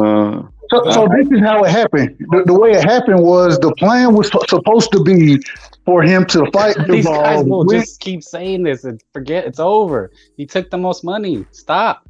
Let me hear what this got to say. Cause my memory's blurry on this, man. I be on to the next topic sometimes. No, the plan was for him to fight Bivol. If he won that fight, then he would fight Triple G, then he would fight John Ryder. That would be the 3-deal fight. You know what I mean? But because of the loss to Bivol, it threw a hiccup into what was supposed to be happening, which is why there's the rematch on the table now. And so it's a lot of moving parts in those deals, bro. Like, go ahead. No, ain't nobody say nothing. Go ahead. Ain't nobody cut you off. Go ahead, right side. Okay, well, I guess maybe he fell off. Nah, he right there. I guess he thought somebody cut him off, and he stopped and said, "Go ahead." But that was my audio started messing up. I don't know when I'm on my phone, the shit gets static. I got to switch from default to speak, anyways. But no, so because it's moving parts to those deals, you know what I mean? When he lost to Bivol, it kind of threw a wrench in it. That's the same time they were talking about what's his name, EJ being a part of a 3-fight deal with the PBC as well. You know what I mean? So it just ended up being a 2-fight deal, especially if you don't take that rematch with Bivol. It just ended up being a 2-fight deal.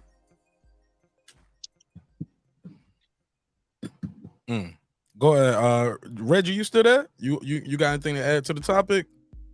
No, I'm still here. I'm just listening as a combo flow. All right, well, everybody, just get in where you fit in. Clips, what's up? I see Clips pull back up. What up, Clips? Nothing much, man. What's up, brothers? I just, I had to take care of something. Just be on the panel, not doing nothing. So I just jumped back in. I've been listening to the conversation, man. I'm telling you, Puro, you're a goddamn pit bull, man. I'm telling you, man. You gotta let go. You gotta let go, man. You gotta let go. Puro been gone, man. You left right when you left. That wasn't. So that's been HLD then. Oh, excuse me. I'm sorry, HLD. Y'all gotta listen, man. Canelo's got flaws, and a lot of these things you can't keep trying to move the goalposts and excuse it. I'm not one of those fans, bro. I don't. I'm not like Pudo, bro. And we sound the same, but we're different, bro. Well, there's nothing to excuse. I mean, this happens in boxing all the time. Remember, was it Andre Dirrell didn't want to fight Ward because it was his boy? Like, these things happen. I don't believe anybody who says these things, and I doubt Canelo. He's just stirring the pot. He's having fun saying these type of things. Come on, man. Andre, I respect the Dirrell family, but let's stop it, bro. He pulled out of the tournament because he didn't want to fight Ward. Didn't he get hit while he took a knee? Then somebody knocked him out while he was down in that tournament? And he thought he lost the fight. So he was fucked up. He was concussed. He got hit. Yeah. No, but that's what happened. He was supposed to fight Ward, and he refused to come back. Man, came back and the same shit happened again. Took a knee and got knocked out again on his knee. Like he's no Andre Ward. He's no Canelo Alvarez. Respect to the brother. No, what I'm saying is it don't matter what you say if you don't do it. And Andre Dirrell did say that's why he didn't fight Ward. He said he wasn't going to fight Ward. They were in the fight Ward. Okay, but he didn't say I ain't gonna fight nobody from America though, right? From the whole country. What does it matter if you say that? That's what I'm telling you. That's what that matters a big difference. That's not Puro. I know, I stop myself. But there's a big difference between saying you don't want to fight one fighter. No, there's no difference. You saying you don't want to fight as long as if it's your brother, your father, I understand. But other than that, it's the same thing. No, it's the same. Just saying you don't want to fight somebody, you got to hold them to the same thing. No, one person is different from a whole country. Go ahead, Mark. I can't get through to it. Right, one person, your stablemate or your Olympic buddy, or y'all got the same training. One person is different from an entire country, and you a guy who's known to fight, who jumped between 2 or 3 weight classes. That's a lot of people you just said you ain't gonna fight. And then even people that like Andre, you'll say, "Oh, I'll never fight you. You're a horrible fighter." It just looks bad, man. The optics are terrible. So Andre, he's a horrible fighter. That's the reason you're not gonna fight him. You're not gonna fight these other guys because they're your countrymen. Where does it stop? Where does the end at? What is okay? But the reality is, Mark, that we my bad. That's an accident. My bad. My phone dropped on the thing. Keep on like, yeah, he's a whole country, but I mean, there's only one name in that pot, right? And for in reality, it's 2 and a possible. Mungia, but if he comes up, he said it. He first said it when they was bringing up Mungia because he was coming up. Like, so you can't keep downplaying it. He came out. We got Zurdo. You got Benavidez. Benavidez ain't part of that. Man, Benavidez is Mexican. No, it's not part of that part of what he's y'all saying. Keep saying he's not Mexican now. Nah, he's talking about his Mexicans. Yeah, no, listen, it's 2 different things. It is 2 different things. No, bro. What is it? How can you tell him what he means by Mexican? What you mean? You're trying to tell Canelo, what type of Mexican? You're trying to put the Mexican in him. What if he just meet? What Benavidez's father said in the interview. What did Benavidez's father say then? You didn't hear it? I'll play the clip. Yeah, that's why I'm asking you. Oh shit, I'll play the clip. I don't just take your word. Because he did a couple interviews on it. He did a and couple. Then what did he say then?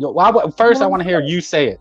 Bro, I'm pulling it up because I don't want to miss. No, but what were you going to tell me he said? Sir. I'm going to play it for you because I don't want to mischaracterize his statement. Okay. Yeah.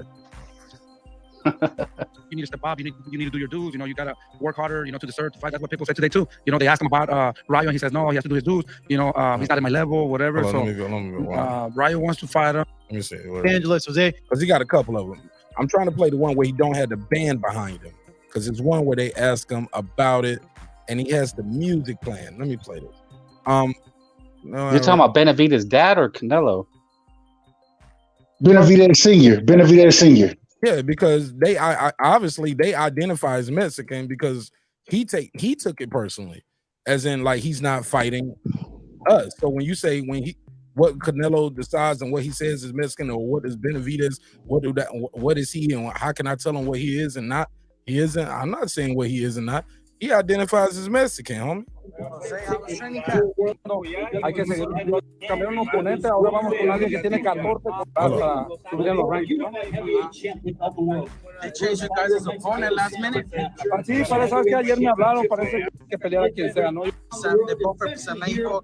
The only way he'll fight the bivol rematch is if Bivol wins, but he doesn't want to really step into the ring with Mexicans. What do you think about Well, you got to understand the reason he doesn't want to fight any Mexicans because, you know, he lost to Bivol.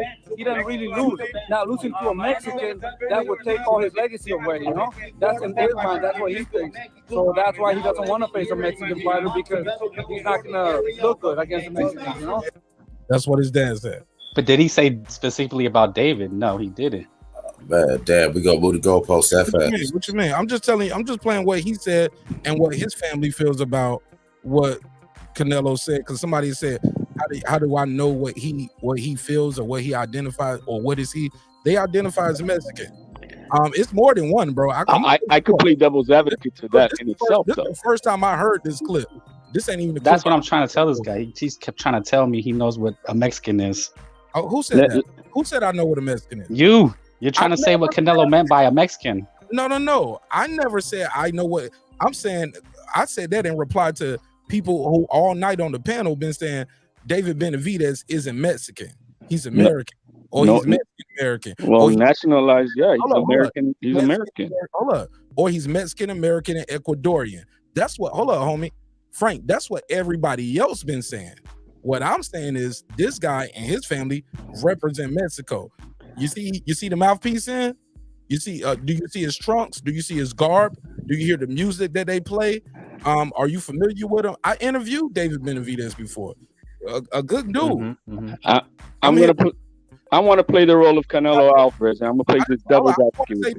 If that man say he identifies as Mexican, who is anybody on the panel to say he's not? Well, said that. Well, let me. I want Frank to reply to that because I think he said I've been saying the guy is not Mexican, or who am I to say he's not Mexican? I never said that, Frank. Maybe you misheard me, but no. And it just goes back to when Canelo said a Mexican, he means an actual national Mexican, not a Mexican like David. Said that. David is not Mexican. Now how do you know what Canelo means? Hold up. So now but that's what I'm trying to say. How do you know? How does this guy know? Whether he's trying to classify all Mexicans of descent and nationality. No. Now you're telling me that I don't know because I can't say. No. That Frank, that man he says he's a Mexican. Like he identifies as Mexican. Canelo said I ain't fighting no Mexican. It's like you trying to spin me right here. No, you're trying to spin it. I never said David's dad never talked about David. He never said he's ducking David. Come on. When he was lumped in the Mexican part. Because David's not Mexican. I didn't even play that whole clip yet. I stopped to give us a reaction to that's what I thought you were gonna do. Please do. Man, I'm running the show. I got time to go back and forth on this shit because Mark Nash have never. You just said he's not Mexican. You literally just said that. But on the same time, you just told me how are you gonna tell him what he is and what he isn't. Oh, how can you tell him what he is and what? No, I said how are you gonna tell Canelo what he meant when he was talking about Mexican? Never said what he meant. HLD said what he meant. Well, you're trying to lump David in with what Canelo said, and HLD was trying to tell you, no, David is not Mexican. He is Mexican. He's not a naturalized Mexican. That's what I've been exactly. Canelo, you won't listen. Let HLD. He's Mexican, but he ain't Mexican. Well, we saying. Well, here, that's why I want to play the Canelo role, and I'm going to show you how different David Benavidez is from me, Canelo, the real Mexican. I grew up in the streets of Mexico, in the shit, in the poor, in the streets, in the ghetto of Mexico, with nothing, starving, while you were born in the United States of America with a silver spoon in your mouth. I grew up in this shit. I'm from this shit. I breathe and eat this shit. I am a Mexican naturalized nationalist for my country. You're not. Yeah, do you HLD? Do you remember Manny Pacquiao and Nonito Donaire? Do you guys remember Manny Pacquiao and Nonito Donaire? What about him? Okay, well, they were both with Top Rank, and they were trying to put Nonito on Manny Pacquiao's cards because they're Filipinos, and for some reason Manny Pacquiao wanted nothing to do with Nonito Donaire, and they had a beef. And it could be one of those things like you're Filipino, but you're not, like Manny from the dirt, like the slums, Filipino. He's a Filipino American. That's what I'm trying to say. Mexicans make those distinctions. And so when Canelo said that, he was making a distinction. Now, what you try to do. Oh, shit. Hey, did that really happen, my man? Yeah, look it up. That's interesting because I was on another panel and Nonito Donaire was on it, and we were having the same type of discussion, and I was making the same distinction, and they got quiet after that. I didn't know why. Manny. I don't know. I don't know the reason he didn't accept Nonito Donaire, but they had a beef, and that's why he was never put on Manny Pacquiao's cards because it's a no-brainer, right? Young Filipino American coming up. Manny wanted nothing to do with them.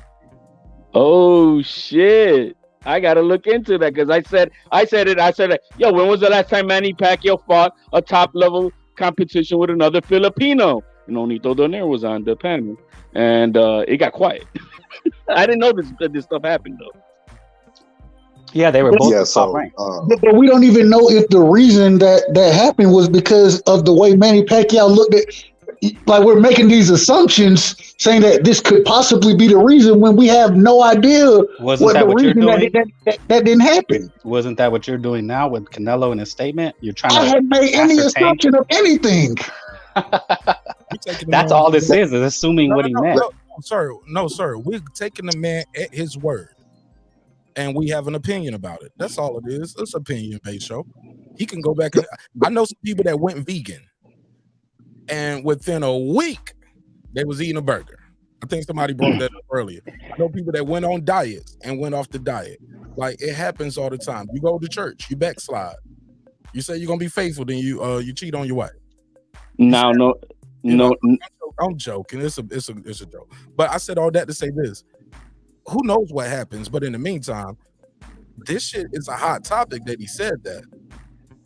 Yes or no? Like. Well, yeah, and that's why I told you he's very astute. He's a student of boxing. He probably reads all these articles, knows what strings to pull, and he's doing it.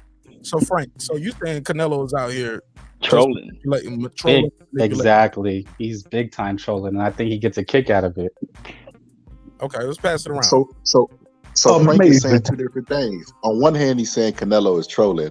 On the other, he's saying he's arguing semantics. He's saying, oh, he didn't mean Mexican. He meant pure Mexicans. Like Mark, not assuming that he knows what a Mexican is. He's taking the literal quote. Well, he's taking the literal quote that Canelo said, and we're analyzing the quote that he said. He didn't add anything else before Mexican. He said Mexican. So we have to take him at face value and analyze what he says. Y'all are fans. There's fans and then there's fans. Y'all are so much fans that you said, I'm gonna tell you what Canelo really said. I'm from the streets of Mexico. So you're in the mind of Canelo now. You're trying to be in the mind of I live in that same type of world where there's a distinction of being a Boricua and being a New Yorican. There's a big distinction, and I know that for a fact because I'm Boricua. You see, and so there's a distinction to me. Oh, hold on. I thought you was black. Well, I am too sometimes. You know. I thought that nigga was Lithuanian.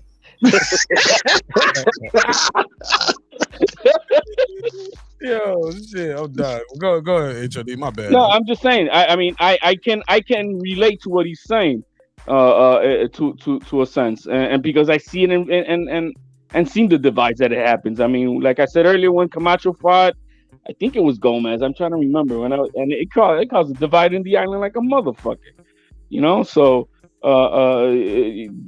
there's a different sense of pride when you eat, live and breathe where you're from. And I went through the struggles of what my island goes through, and for you to come and say, "Oh yeah, I'm the same," no, motherfucker, you didn't go through what I went through in my life. You know, it's very different, and it's beyond. You know, oh, you're more Puerto Rican. No, you're Puerto Rican, of course you are by blood, but there's a difference when you're from there, and it's not saying that you're not Puerto Rican, but you know, there's a difference in life. But you don't choose where you're born at. Your parents do that, and right. And we blame people for parents trying to. And there's no blame. I don't shame the person that's not from my island when they say they're Puerto Rican. I mean, not you personally, but you just said it's a stigma of that, right? That's there is a stigma. Not even a stigma. It's a reality. You said that's what's happening. Well, yeah, because I mean, if I had, you know, shit, if I'm shitting in an outhouse and I didn't have no light, no water, carrying buckets of water and shit, and had to live out of a cooler with ice that I had to go get, and the electricity in my house is from a car battery. I mean, yeah, motherfucker, there's a difference. No, there's a huge difference. But that's you and your family and just that's poverty. Everybody in on the island isn't poor. Well, yeah, but it's still the level of quality of life when you live in the island is different than the United States, with Mexico and the United States. Yeah, but it's poverty though. Still, you're talking about poverty. You're not talking about bloodline and lineage. I'm just talking about the struggle. No, it's not about it. It's just the struggle of life that what I live as a Boricua, you didn't have to live. You don't know that. We're not the same. Back home, HOD, it's not their fault that their parents. Nobody's saying that is their fault. I'm just saying there's a distinction. That's all. So what we're saying is, if because David Benavidez didn't struggle the way Canelo did, then he's not Mexican like Canelo is Mexican. That's what we're saying. He's not a Mexican naturalized nationalist. No, he's not. That's how they looked at Oscar de la Hoya, and it was the same thing. If you want to act like that wasn't a reality, then I can't help you. No, I'm asking. I'm asking a pure question. Just a question. Hell, we have it here. We have those type of distinctions here.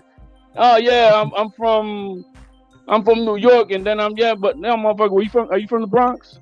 No, I'm from upstate New York, motherfucker. You ain't the same shit as me, right? We got those distinctions here.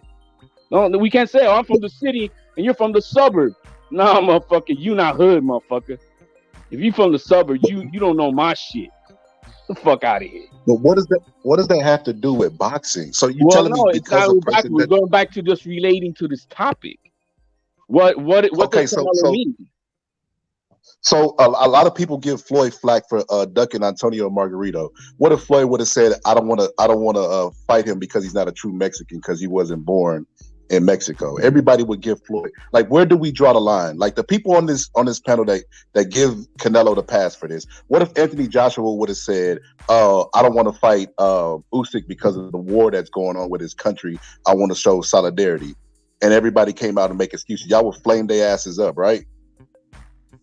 Well, I mean, there were against those a lot of Russians in many sports. What you say, Reg?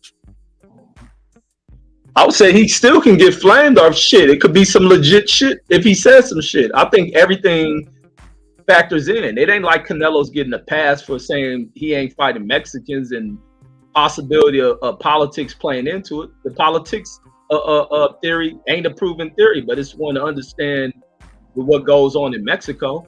But shit, is Canelo getting a get back? Or the fighter? This is the power of Canelo. Are the Mexican fighters even making that much of a fuss? And then the other thing, they want to fight him, Reggie. They are talking about it. They moving on with their careers. They ain't kicking up that much dust. But how many Mexican fighters has Canelo really fought?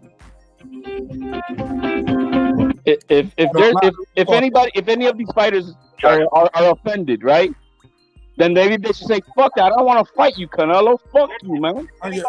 Caller, turn the YouTube down.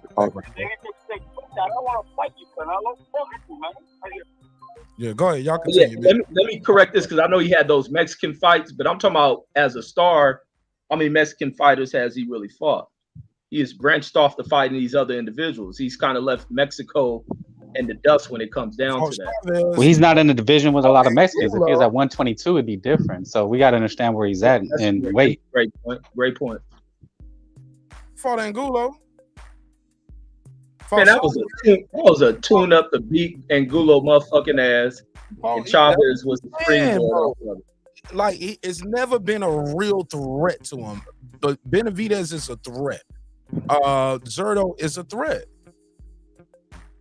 Why not create a rivalry with your countrymen and have a good fight? Because I get it was some drama with the Chavez shit, but that is Chavez. That's a legacy act.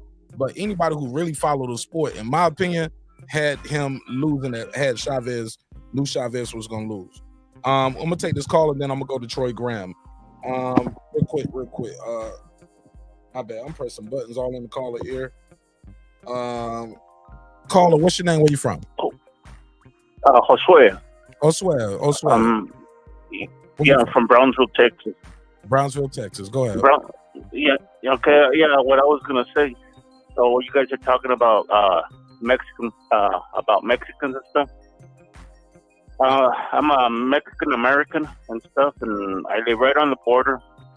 And a lot of Mexicans from Mexico, they don't consider us Mexicans. Okay. And as a matter of fact, they have a name for it. They call us pochos. Instead of pochos. Yeah. Pochos, like pork chops. Not like pork chops, but they just call us pochos or okay. And the thing is,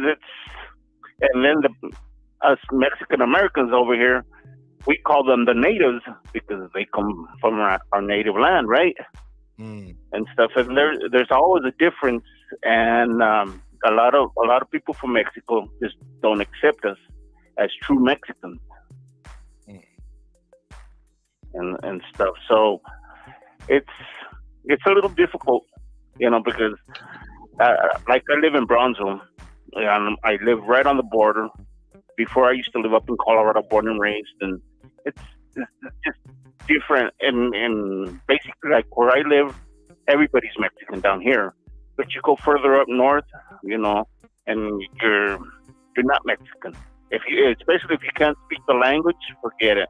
If your Spanish is bad, they don't consider you Mexican.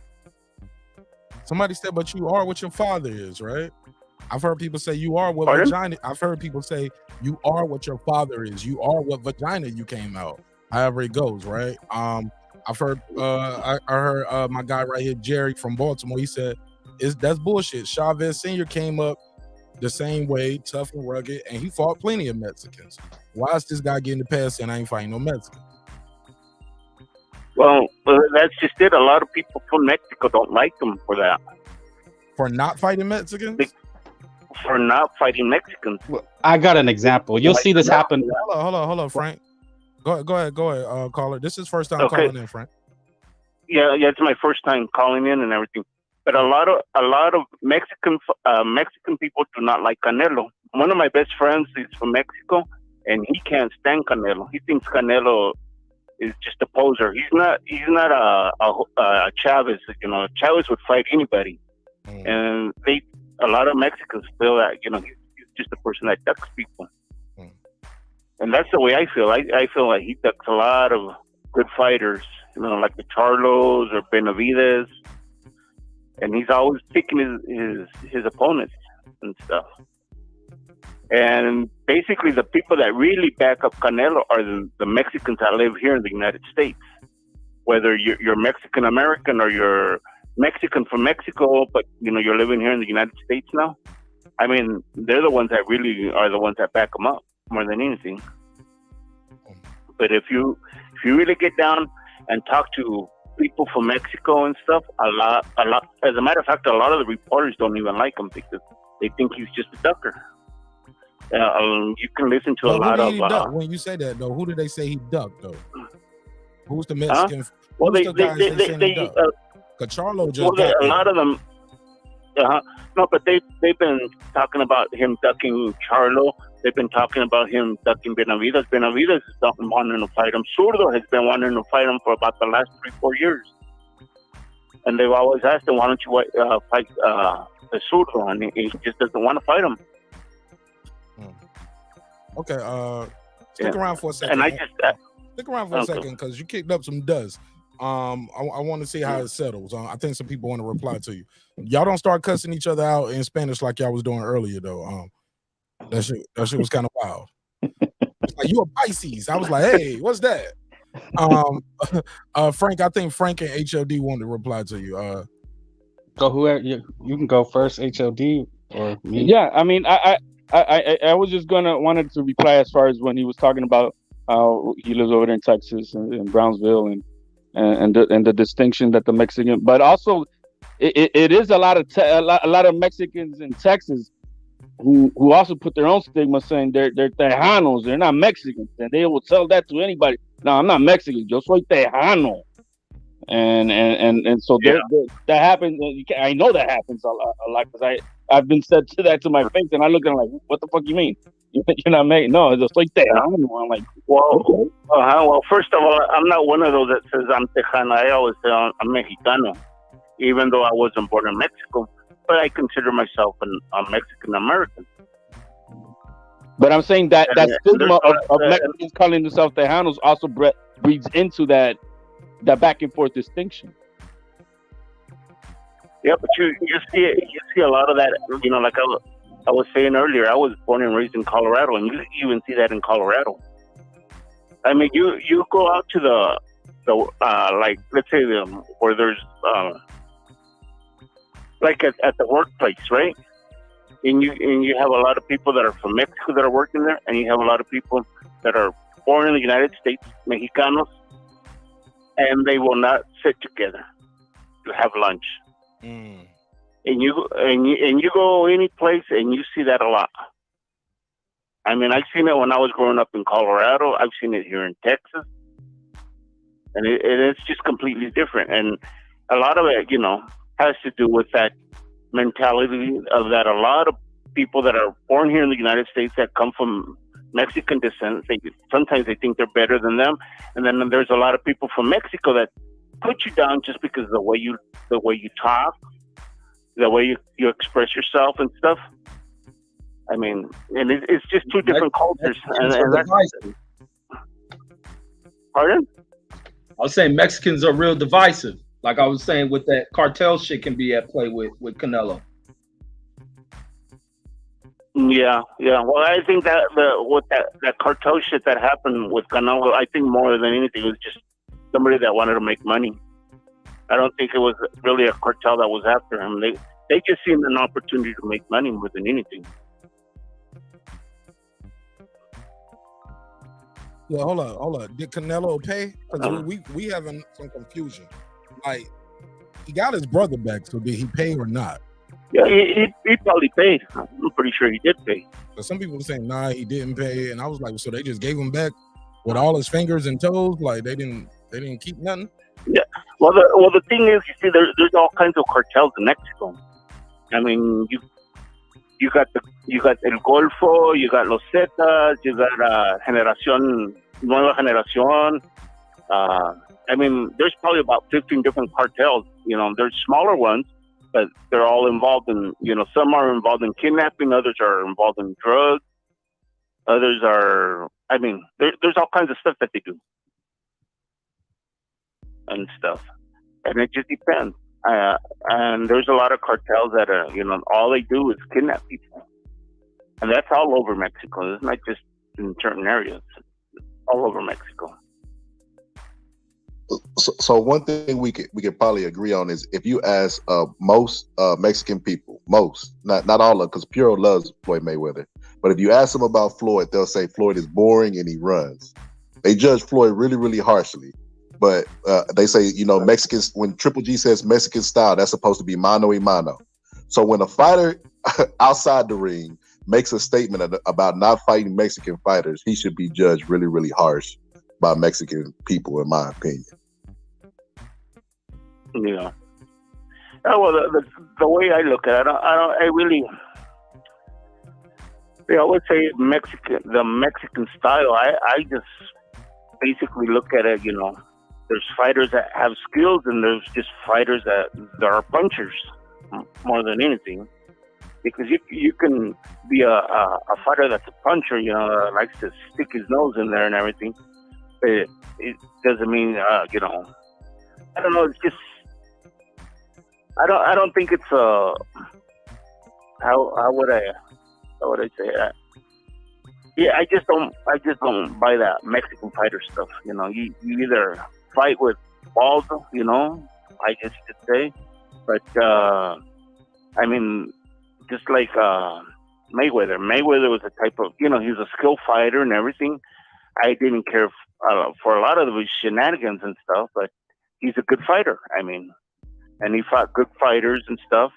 But what I've seen of Canelo, I haven't really seen him really fight anybody really good. You know, compared to what Julio Cesar Chavez fought and everything, I've never seen Canelo fight anybody like that, except for Mayweather. And well, he got his butt whipped with Mayweather. Go ahead, Frank. I know you said. I think that the caller's making some good points. I mean, he's making the distinction, something I was talking about, but just something to kind of hammer the point home. And I was trying to think of the name, but there's do you guys know who Abner Ramirez is? Yeah. Man, okay. Bro, he's fighting Saturday, isn't he? Sunday. Yeah. Well, hardcore is over here, Frank. Come on. Okay. No, I just want to make sure, just because if you remember, Abner Ramirez grew up in Hawaiian Gardens, but he fought for Mexico in the Olympics. See, Oscar De La Hoya got slack because he fought for the Americans, you know? So, you know, that's just boxing. We're talking about what a Mexican is. Could David have fought for the Mexicans? Hold on, let him finish. Let him finish, caller. Yeah, no, but see, Abner Ramirez, he's Mexican. You know, he went and fought for Mexico, even though he grew up here. You know, they accept him. I didn't know that. Yeah, it happens a lot in boxing. I looked at Abner Ramirez as like he got that love and support from his community. I mean, he's put asses in seats. Shit, he ain't fought in I don't know how long, but they've been begging him to come back. And even when he wasn't fighting, he got that seat at the desk. Even though he grew up here, in his heart, he's Mexican. So in his heart, he's Mexican. Now, he could have fought for America. He was a great amateur. Then the Mexicans wouldn't have accepted him. But in his heart, you know, he's Mexican. He identifies as Mexican. So he went to go fight for Mexico. Whereas Oscar, he goes fights for, you know, America. So he's going to get that hate from the Mexicans. So these distinctions are real and they matter in boxing, especially when it comes to Mexicans. Alex Rodriguez got the same flack when he played for the United States instead of the Dominican Republic, and he got a lot of flack for that. Hey, look, it's funny, y'all. I'm reading the chat. Hey, look, some of y'all saying, some people saying stop bending the knees. Some people saying y'all are hating on Canelo. I don't think we've been unanimous on this topic once. So maybe y'all can rewind the video, but nah, he got a lot of support up here, but some people just don't agree with just don't agree. Me personally, I don't agree with it, but I learned a lot tonight. And once y'all start talking to me about the cartel, or somebody, I think it was the caller said wasn't the cartel, but his brother did get kidnapped. I was like, oh shit, they don't put hands on you. They let you know we can touch you, we can touch your family. We've seen it in America all the time. We've seen it globally where motherfuckers get missing, they get killed, and they'll take your family, and you might not ever see them again. We've seen it. I think Marcus Camby, sister got kidnapped. Jennifer Hudson, her whole family got slaughtered. Grammy winner, won an Oscar. Killed their mama, killed their sister. Well, it wasn't them. It was her sister's ex-husband. But killed the nephew, killed the little baby, the nephew, killed the brother, and killed their mama. You get what I'm saying? So motherfuckers reach to you and do some crazy shit when you got some paper. I just can't believe they brought his brother back and he didn't pay the ransom. Troy Graham joins the panel. He's been quiet for a minute. Let me go to Troy. What's up, Troy? What up, Troy? Yeah.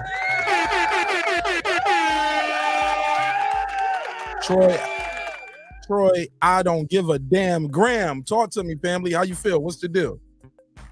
All right. He got a train driving through that tunnel in his mouth. What's up? What's up, Mark? How you doing? This nigga Reggie. What's up, Troy? Talk to me. Yeah, I was listening to the conversation. I even read his quote in the article. But there's two ways to look at this. One, you could believe his statement that he's doing it out of respect. I don't really care for it. Then the flip side to that is he should be happy that he had someone from his country who's doing well, that's in his weight class. Because, that'll be a great fight for Cinco de Mayo and all that. Whether it's David Benavidez or this other cat that y'all talking about, right? He should hope and pray that there's another Mexican on there, because that builds up, the challenge thing to say, who's the best Mexican, and that could be promoted like that, and that'll benefit both fighters. So this whole thing about I'm doing it for the love of my country, you didn't feel the love of your country when you fought Angulo, and and you got to understand. I think he turned pro at 15 or 16. He was in Mexico. All he fought was Mexicans. Right. So I don't really buy into it, man. I mean, this is the game where you fight to make money. So why is it all these excuses? Oh, he's my friend and da da da da da. No, he's my countryman. Fight and shut up. I mean, just fight and stop with all this nonsense about why you can't fight. Just fight. That's it. Yeah, another thing I was gonna say, some of these great Mexican fighters, they've always fought in other Mexican fighters, and I mean, you get like Eric Morales when he fought, like his trilogies. What's his name? Marquez. I mean, he fought a lot of Mexicans, and they were great fights. I mean, but none of those guys are making the payday that Canelo makes. That he doesn't have to. He has the power of choice that those guys don't have to make a payday. Yeah, but the difference is, you talk to a Mexican boxing fan, they look at those guys as these guys were. But Canelo don't care about what people say. It's what he says. It's because he has that much power. You're not understanding the individual power that. No, yeah, I understand what you're saying, but what I'm saying is a lot of people from Mexico. That's the reason they don't like him, for the simple fact that he doesn't want to fight other Mexican fighters. Yeah, he sold out a whole There are good Mexican fighters that could fight him, and on his way up, he could have fought a lot of good Mexican fighters, and basically he wouldn't. Yeah, at the beginning he did, but when he started getting a little famous, and I kind of think Canelo thinks too much of himself. Like he walks on water, but I know one thing: he fights Zurdo or he fights Benavidez, he's going to lose those fights. Oh, really? I think you're the first one to say that, Yep. right? I know he'll lose those fights. First of all, Zurdo's too big for him, and Zurdo's a hard puncher and everything. And when we seen Canelo when he fought against bivol, well, you could see it. He's not really that fast of a fighter. He's always fought more inferior fighters. All these guys that he beat at 168, they've all been pretty inferior fighters compared to him. But if he's going to fight somebody good, he's always ducking them. Man, all you duck is these punches, man. Canelo, man, y'all You're gonna say he's ducking. The man is undisputed, but he's ducking. He's been from 127 all the way to 175, but he's ducking. Meanwhile, you got guys babysitting a division, ain't fighting nobody with no reason. If he's ducking, what is Charlo doing? Charlo been ducking, man. Charlo been ducking, so respectful. If he's ducking, what is he doing? Well, Charlo trying to fix his family, man. I think he fighting at the house. Oh no! Don't do it, Red. Don't do it to him. Hey, Yeah, Red, the house fight. you right though. That nigga fighting cases. He fighting the baby mama. Shit, I heard he got in a fight at the Waffle House because his debit card got declined for an all-star spelling. I got to put a case on it. It's unfortunate that PBC pays their fighters on a layaway program, and he's hurt. They get EBT and the layaway. Hey, look, you get a set of veneers, a gold chain, one fight a year, and some back money and some back end money. And you got to wait on the back end money. Hey, look, but you get 20 YouTube channels that's gonna say you the best shit ever, and everybody duck you though. So you're gonna get some clout. You're gonna get some YouTube and Instagram clout. Put a case on it. But look, I'm not one of those guys who sit around and just shit on the PBC all day, because any boxing promotion, you can name guys within that promotion who are not fighting the fights you want to see. Can we agree to that? Can the church say amen? Like that happens, right? Golden Boy, Top Rank, what shit? PBC promotion. PBC is a TV show. By Matchroom. Yeah. So it happens everywhere. PBC is a TV show. It's not even a promotional company. So it's often an unfair equivalent, because we always put PBC in as if they are a promotional company. But it's a TV show. They put on boxing matches. And all these guys are their own promoters, and we get another promoter to co-promote the event. Right? That's really what it is, right? It's a TV show. It's like championship boxing. It's like HBO sport, HBO championship boxing. It's a program that puts on fights. But I said all that to say this: it's guys in any sector. If you want to do the Top Rank with ESPN, Matchroom, DAZN, whatever, it's guys that are not fighting who you don't want them to fight, right? So at least Canelo just saying that. I think Boxing Scholar and I was like, Canelo saying the quiet parts out loud, because there was a time where this stigma was on Floyd. People say the same thing about Floyd. He don't fight black fighters, right? Yes, no. Everybody agree, disagree? Yeah. Go ahead, pass the mic. Yeah, no, I agree with you. I agree 100%. And really, I think Canelo, because he came out and said it, and with him being such a high-profile name in the sport, if somebody else were to say it, they probably ain't gonna get nearly the flack he's gonna get. But because he is as high of a name in the sport, you know what I mean, people gonna be critical of him. But like I said, if any of these other fighters come out and say that shit, bro, I'm gonna be critical of their ass too, bro, regardless. I don't care if he makes. I don't care what the nationality is. If the man can fight, I want to see you in the ring with him. If he the best, get in the ring and fight him. That's what I want to see. Even more so, like, I just think, like, if that cartel was really involved, like y'all said they are, I would want them to put that shit in Mexico. Show your power, show the strength. Like, pack out somebody had put it in the chat earlier, said the Aztec Stadium or something like that. Pack that shit out. Give us one of those big UK showdowns like that. And you know what? Make them other motherfuckers pay for it, because you the top dog. You the face in boxing. You can do what you want to do. Maybe he don't want to do that. Maybe he don't want to share the spotlight. That's why I asked earlier, is it possible with what Benavidez Sr. just said? I didn't even find the other clip yet. I just stopped on that. Conversation been so good. Is it possible he just don't want to share the spotlight? Like, it's one thing to say I lost to Floyd Mayweather. Shit, everybody lost to Floyd Mayweather. It's another thing to say, okay, I lost to a guy that's 175 and he's from Russian descent, right?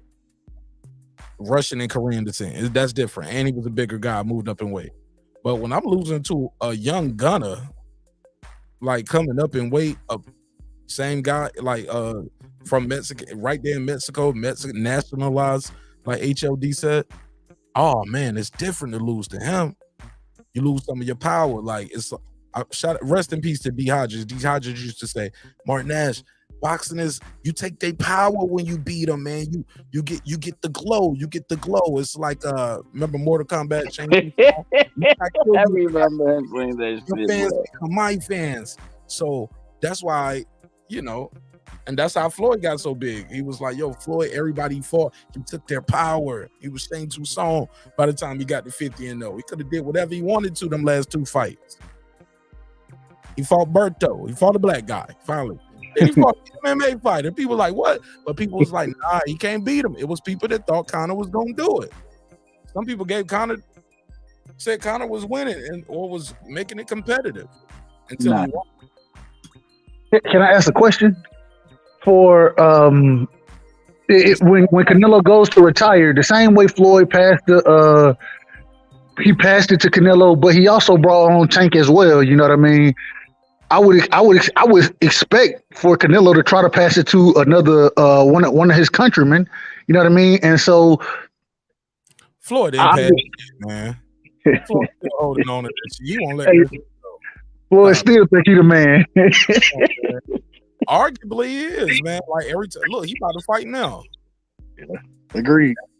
And like that shit still making news. People covering it. Somebody said Reggie trying to call and drop the link again. I did drop the link. Reg is out there. I'll drop it again. But it's out there. I don't know if he said I agree with you, Marky. My bad. Nah. Somebody said they agree. I always got to listen to that. I agree with what you said, Mark. I listened to Canelo in an interview, and he said he wanted to be on pace, and his goal was to be the greatest Mexican fighter of all time. And he knows what he's up against. He's familiar with the history. There is no fighter that makes it to the elite level and doesn't study the past. Like, they can say what they want, but it's just like rappers saying they don't write their rhymes down. They fucking capping like a motherfucker. There's no way Canelo is making the moves that he makes in the ring and he doesn't study the sport. Like, he definitely studies Roberto Durant, the way he rolls with the punches and body shots, et cetera, et cetera. He definitely studies the history, but he can't. I agree. He can't take losses to people like Zurdo. It hurts his chances at being the greatest Mexican fighter of all time. I agree with you. That's a good point that you made. And I think Andy Ruiz has said it too. He said, like, fighting a Mexican is just nonstop. It's not like fighting nobody else. He said, I did it. He said, yeah, I won, but he said I was hurt and not blah blah blah. This is David Benavidez Sr. Jose Benavidez Sr., David Benavidez's father. This the rest of it, some more of that clip. Now losing to a Mexican, that would take all his legacy away, you know? That's in his mind, that's what he thinks. So that's why he doesn't want to face a Mexican fighter, because he's not gonna look good against Mexicans, you know? So that's my opinion.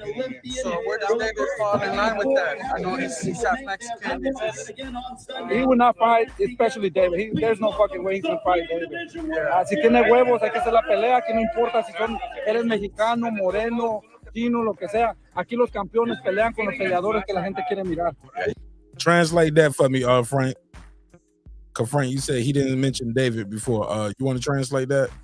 Any other Spanish brothers want to translate that? Cause he said the rest of that shit in Spanish. It was hard to hear him, but you want to hear it one more time? You want to hear it one more time? Cause I'll play it one more time. Cause he went in. I know certain words. But I'm trying to break some of that down. You know, so that's my opinion. He would not fight, especially David. Because you said he didn't say his son name before. Here you go. There's no fucking way he's gonna fight David. Si tiene huevos, hay que hacer la pelea. I know what huevos are. Que no importa si eres mexicano, moreno, chino, lo que sea. Aquí los campeones pelean con los peleadores que la gente quiere mirar. Sound like some motherfucker scared and shit too. Frank, I want to go to Frank first because Frank said Frank took umbrage to this earlier. Go ahead, Frank. What are you asking? What did he say? He said the guy has no balls. He didn't specifically say because David's Mexican. He said because it don't matter what he is, black, Chinese, it don't matter. So he wasn't necessarily saying, oh, just because David's. No, he was saying it wouldn't matter what David was. Right. Okay. So it wasn't like what you're saying. It was like a blanket statement. Nah, man, that's checkmate. Come on, HOD. Come on, HOD. You know that's checkmate. HOD, isn't that what basically summing it up? No. You said he never mentioned David not being a Mexican. He said he ain't gonna fight David. Because you was like, why are you saying that? Like, how you know what he means when he say Mexican? His dad just that won't blank. He said he ain't gonna fight David, and it don't matter what David is. Dude got no balls. It don't matter if David was Mexican, Chino. Like, come on, bro. HLD. What? Not speaking English. Nah, we got that checkmate over there, HLD. No, man. But again, we're taking what he thinks it is. I'm still to the belief. I'm still to the belief he will fight Benavidez, but what he said in Spanish was, if he's got balls and he's a champion, and he's gonna fight whoever the people want him to fight, and that's that. But I am still a strong belief that Canelo's not talking about his son. He will fight Benavidez. Okay. Caller. Go ahead. Yeah, basically, he said, when you're a champion, you should have the balls to fight anybody, whether you're Mexican, whether you're Chinese, or whether you're African American. You should have the balls to fight whoever. Basically, that's what he said. Well, I guess when you're champion, you should fight anybody. That's basically what David's dad's saying. Canelo's got 2 divisions waiting on him, bro, for that payday. So I mean, I just don't take I don't take what any of these guys would say as face value, because they're just all trying to get this payday, and I get it. I mean, it's monumental money. I mean, ask Caleb Plant. He made 10 million or so, and he was making $1 million now. I mean, so yeah, it's a monumental payday. One thing I've noticed about David Benavidez, he never really calls out Canelo like he calls out the other fighters like Charlo or David Plant, where he calls them pussies, right? I've never heard him call Canelo that, and I think the only reason he doesn't do that because he doesn't want to hurt his chances to make Canelo mad, so Canelo won't fight him. Right. That's smart. Yeah, that's right. But also, those guys. Also with those guys too, the bigger check is with Canelo. The biggest fight is draws with Canelo, but also with those guys was kind of disrespectful. Canelo never really disrespected David Benavidez. Like Charlo was tweeting live while he was fighting, and he was like, "Oh, this the guy y'all think would beat me," and did all that talking shit, and then he backtracked on it. You got to be vaccinated, your age. It was all kind of vaccinated. It was all kind of shit that was going on with Charlo on that. And Caleb Plant was talking shit too, and then just went away. The shit went away because he knew he was next in line for the Canelo. Canelo never disrespected him though. So I get why David would talk to him crazy. Also, we got the slap too with Canelo with Caleb Plant. Remember that shit happened at the gym? Then Caleb Plant slapped his brother or some shit. Then Caleb Plant slapped Jose Benavidez. Then at the gym.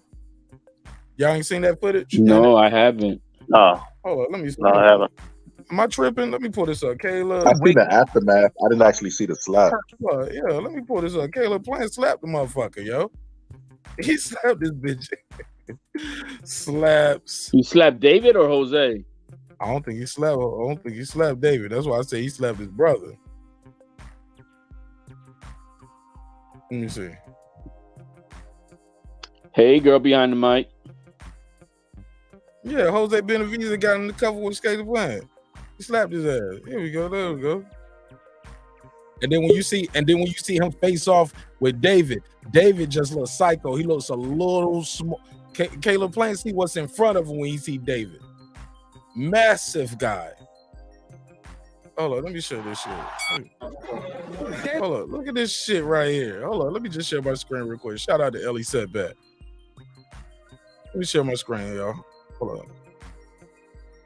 Just look at this. Man, he know what he's up against the motherfucking. That's how long ago this was. Ellie was promoting Broner versus Vargas. And David is better now. Oh, shit. This motherfucker's huge, man. Pause. Man, David Benavidez is a beast, man. Caleb Plant got a big ass motherfucker, got a helmet head though right here, don't he? But look at the shoulder, the length, like, and you know he got that jab. Yeah, you're an ugly motherfucker. All right. But yeah, let me find this other clip. What's up, Red? You back? Yeah, I'm back. All right, look at Caleb Plant about to slap his brother.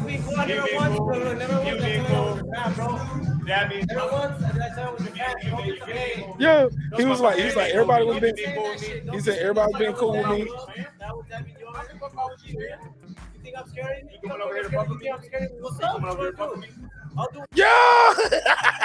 Yo, Caleb Plant said, Motherfucker, I'm from the country, man. That bully on the white boy shit ain't about to work over here, boy. I got hands.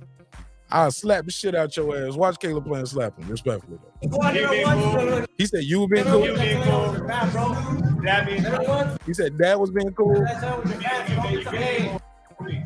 He said maybe you being you and maybe you don't know me. Look at him looking at the camera. Caleb Plant said, I grew up in this world star era. I'm about to slap them glasses off your face. He said, look, I didn't even realize this. Caleb Plant still on this shit right here. I'm thinking about his Anthony Durrell press conference, talking about people not being cool with him. You think I'm scared of you? He said, you came over here to fuck with me? Look at him. Look at him. Yeah. Look at John B. Look at John B. Let's go. You came over to fuck with me? You came over to fuck with me? Whatever you want to do. I do whatever you want to do. When you told him that, that's when it was on. Bitch. I'm right here. He said, you think I'm acting like a bitch? You better take your ass on that side. What's up? He said, you better take your ass on that side. Man, he pushed him. Hey. Look at Caleb Plant. Look at Caleb Plant. Caleb Plant grew up in the hood. He didn't look away like, you know what? Bam. Watch this shit. Caleb Plant ain't fucking around. Watch this shit. Hey, man, hold up. He's like, no. Hey, y'all coming over here. Hey, y'all coming over here. What are you talking about? What is that coming? No. Hey. Lopez. See, he realized, okay, these niggas might like be trying to jump me. Lopez. If you come over here, my coach is gonna say to calm down, right? Right? But be so. Don't get mad at him for saying that. Don't get mad at him. Yeah, don't get mad at him. He said he telling us to calm the fuck down. Chill the fuck out. Ass back over there. Let's just go ass back. Finish your workout. Or what? Hey, take your ass back over there. He walked up, and then he don't walk towards Jose. Take your ass back over there. What's up? You know what fucking beat your ass? You know what beat your ass? Listen, you got problems. You gotta chill. Listen. Oh, see, this ain't the good one right here. See, this one don't show the slap because he just slapped. Y'all hear the slap? Listen to it. You got problems. You gotta chill. Listen. You gotta chill.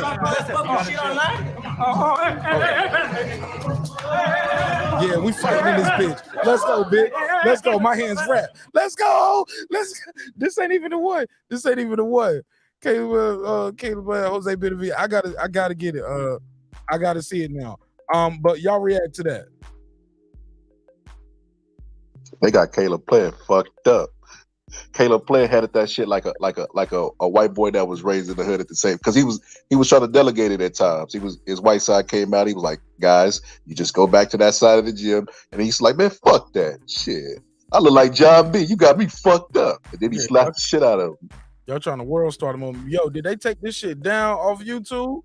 This shit supposed to pop up quicker than this. Yo, cause it's another angle of that, cause you can see it land. Oh man.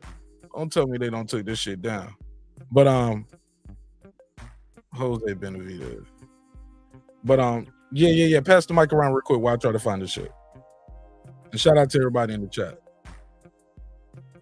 Yeah, no, he definitely a hood ass white dude, man. You can tell. But I used to always trip before he start to blow up when he used to be on those videos with Marcellus Wiley and shit. I'd be like, man, this white kid always looking mean. Anytime like Dante Boxing Nation or Jeff Mayweather had him on the channel, he always seemed like he had a chip on his shoulder, like mad. He didn't seem like the regular little silver spoon type white dude and shit. Always like he in the black gyms proving himself and shit. So he wasn't. You can tell he wasn't a dude that was just gonna be fucked over, and I think that's why a lot of the black cats fucked with him out the gym, especially when he was with Marcellus Wiley. I can't think of that heavyweight dude he used to always be in, but I know his name Marcellus and shit. But like dealing with that motherfucker Jose Benavidez, because he come off with as a gangster motherfucker who try to intimidate people, and I think that's just the way you gotta address him. Even like he does that shit with his brother, with David. You always hear about, they say, with the sparring and shit, and they shit get heated. But he the type person to push you. But Caleb could have also put themselves in a bad situation to get jumped if that was a Benavidez gym and it was deeper than him. Because Benavidez, Jose gonna always come with some ignorant ass shit. Go ahead, pass it around. What's up, Puro? Puro. All right, your mic muted. We'll come back to him. Shout out to deeply goated girl behind the mic in the building. The kid is back. Appreciate y'all. Hello. Yes, sir. Yes, sir. What's up? What up, Mark? What's up, everybody? What's going on? Talk to me. Oh man. So what we talking about? The little scuffle they had at the gym? We talking about white chocolate, man. Who? Nikita Bobby? It's only white chocolate I know. Nah, I played that clip briefly about they brought up Caleb playing Jose Benavidez and like why he don't call out, why why certain guys get called out, why Benavidez ain't calling out Canelo crazy. I was like, well, he ain't never disrespect him. And people had told me they didn't know about the Canelo and the Jose Benavidez altercation, so I played the clip. That's how we got there. You mean the Caleb and the Jose? Yeah, yes, sir. Yes, sir. Yeah, that show was funny. Whatchamacallit, Caleb likes to sucker slap. What you mean he like the sucker slap? Like, I mean, to me, the one that he did at the press conference, like, he did it kind of like he wasn't gonna do nothing. He kind of like did it kind of like he wanted to be slick with it, and he got like 2-piece because of it. And then in the gym, like he did the same thing. He tried to like act like he was walking away. Then he throws a slap, and then his coach gets beat up by all of Benavidez' team, and it was crazy. Yeah, you got to protect your coach, man. Can't let your coach get beat up. Pass the mic, though. Go ahead. They didn't even protect him at all. They let him get beat up. Oh yeah, I did see a clip of Coach know how to fight with all that training shit. Oh, the coach. Coach would be old man. Coach be old man. Benavidez did an interview where he talked about what happened. Charlo and let me see. We're not giving the fans what they want to see. Let me see. To make this fight as possible. So Darrell, so I feel like and Darrell, my mindset on David Lemieux still David. Caleb mentioned. Here we go, Caleb. And have a good victory. Beat 3-time world title holder. I saw Caleb mention something about something that happened in the gym. I think Ryo has the video. What was he saying about that? That's just my brother, but look, like Caleb Perry is a bitch, honestly, man. He sucker punches my brother. He hides behind his trainer. What happened to his trainer? His trainer got beat up. If we really wanted to jump on Caleb Perry, we would put his little ass in the hospital. And then, he would have been talking shit all out. I don't understand these people who come and they jump me, this and that. But if you want to, that's not boxing anymore. That's the street. Only thing goes there. But me being the person I am, I said, fuck it. Let's pull it back. We don't have to do that. But we could now. We should have done it. He's there talking shit. He was like, we could have killed your ass that day, nigga. David Benavidez said, I spared his ass. They would have been like, oh, man, I came there. They beat me up and they jumped me. He said, but we fucked your trainer up a little bit, but, man, we could have killed your ass, man. We could have stopped your fight from happening. What y'all think of what David Benavidez had to say? He's not lying. He's not lying. Okay, I heard Cap. I heard he's not lying. Reg, what you think? No, that's what I was saying when I was talking. Like, it could have ended bad for both of them. But Caleb didn't give a fuck. He had to prove a point. So he was wrong for that shit. He should have kept his hands to himself. He ran the other way, Mark. He ran the other way. No, I think at some point you ain't gonna let a motherfucker just try to run over you. With David, which one? Jose Benavidez, a motherfucker you gonna have to do that shit to, because otherwise he gonna be trying to bully and intimidate motherfucker. He tried to pull the same shit with Bud. It's just Jose Benavidez is one of them dudes. Probably why he got shot. He knows who was the person that shot him. Like he a gang banging motherfucker, man. I think Caleb Plant waited too long. He'd be, to do anything. Yeah. I think it went a little bit too long. He should have just jacked. He should have just jacked his fucking teeth, and that's that. Everything's body language. Look at people's body language. Hold on, you mean Caleb should have just hit Jose early when they were? Oh yeah, I think it got to the point like, yeah, done. He's all up in your grill. Like, what are you waiting for him to fucking hit you first? This is a fucking street fight, bro. This ain't no boxing. Motherfucker, you up in my space. I'm going to fucking jack you. You don't ever turn your back. You don't ever turn your back or your face from somebody in your face. Like, that's the best way to get knocked out. People confuse like boxing and violence, bro. It's very different. It's two different things. Like, look at David's post. Check David's post in that clip. He's just standing there, arms folded. He's not sweating at all. That's when I found out he was soft. Oh, Caleb. What he do that was soft right there? He initiated he started the whole scuffle, and then as soon as he landed a slap, he ran the other way and left his coach with 15 dudes. I mean, I'm not even capping. I swear to God, that's what he did. I didn't see him running. I saw people breaking it up, bro, and then some people still trying to keep it going. But people trying to break it up. I didn't see him running. Stop that. He just played it. He didn't get a full hand slap. That's not cap though, Mark. Look at it. Look at it. We just looked at it. He did not take off running. I know what running looks like. I've done it before. Look at it again, Look, Mark. I'm telling you. Like to hit somebody and run. Hell yeah, I don't hit somebody and like, gonna get your ass. I ain't got time for all this. Out of the two of them, I think Jose is the coward. Only because I say I don't see any difference between him in the ring and out of the ring. In the Danny Garcia fight, he got his ass whooped all 12 rounds, and he kept making gestures like suck his dick. It's just weird shit. Like why he was getting his ass beat. Yo, that was the same thing, bro. I guarantee a solo fight. Like he's out in the street, like, yo, man, put your hands up. Come on, man. Like, dude, what are you doing? We boxing here, man. Right. Go ahead, Bob. I can guarantee you he would have never had that battery in his back if it was just him in the gym with none of his family. I guarantee you Caleb Plant would have got the best of that exchange. He wouldn't have been as ballsy as he was if he wouldn't knew he had the numbers. He spoke like a person that knew he had the numbers. He had the numbers, and he still wasn't. He was still arguing. He was trying to get Caleb Plant to cower down because he had the numbers. Like, and then afterwards, yeah, we could have did this. And ain't nobody in the streets talking about street stuff on the internet. And there ain't no coulda, shoulda, woulda. They doing it. If they gonna do something, it's getting done. Period.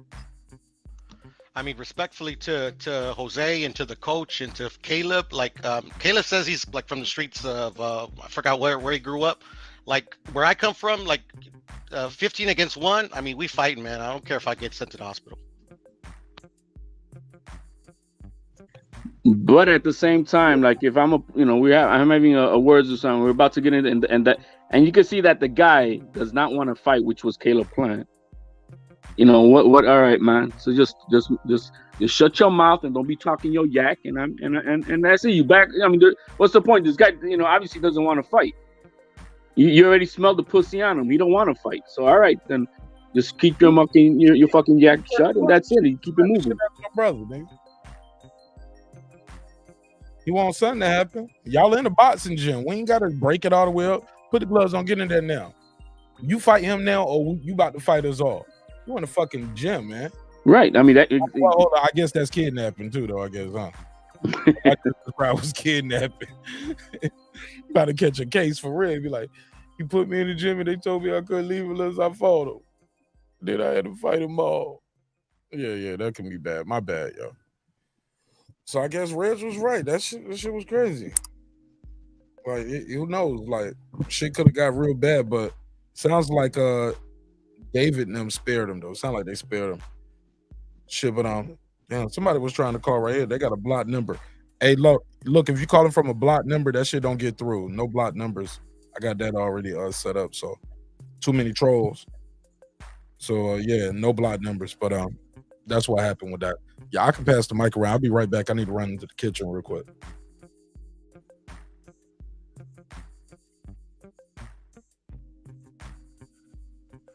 Y'all can go ahead. I'll be right back. I feel like Canelo's the cash cow, man, and this just comes with when you're the cash cow. The spotlight is on you, so everybody's gonna nitpick at what you say. But I'm always one that's arguing that Canelo's not ducking anybody. I don't think he's scared of any fighters, but this just doesn't help the argument. Like, it's disappointing that he came out publicly and said this.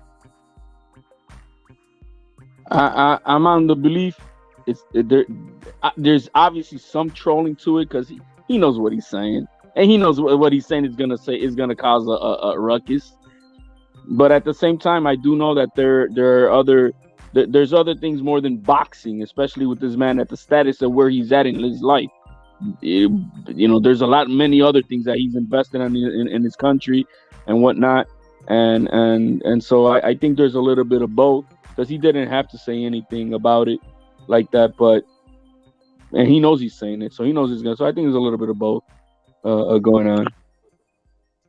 Man, what do y'all think about this now? So now that he said this, that he don't want to fight any Mexican fighters, combined with Eddie Reynoso saying that the certain style of fighters, you know what I'm saying, that are more difficult.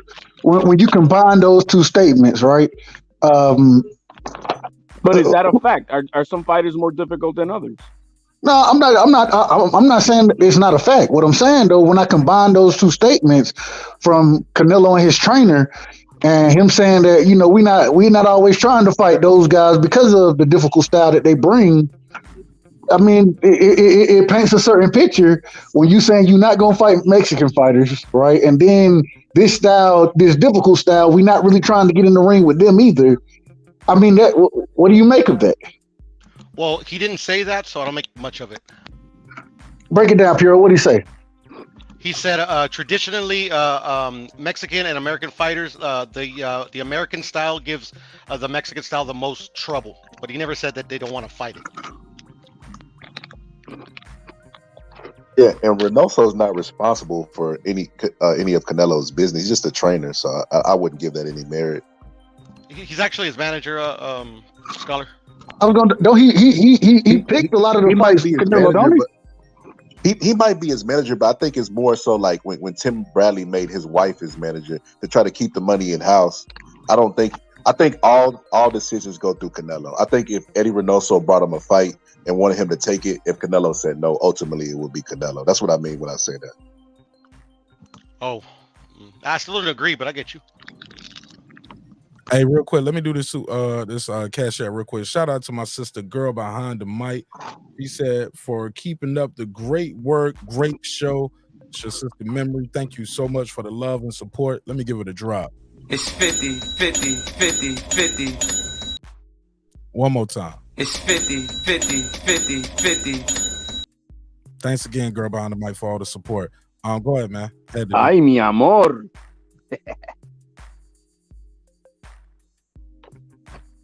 Go ahead, pass it around.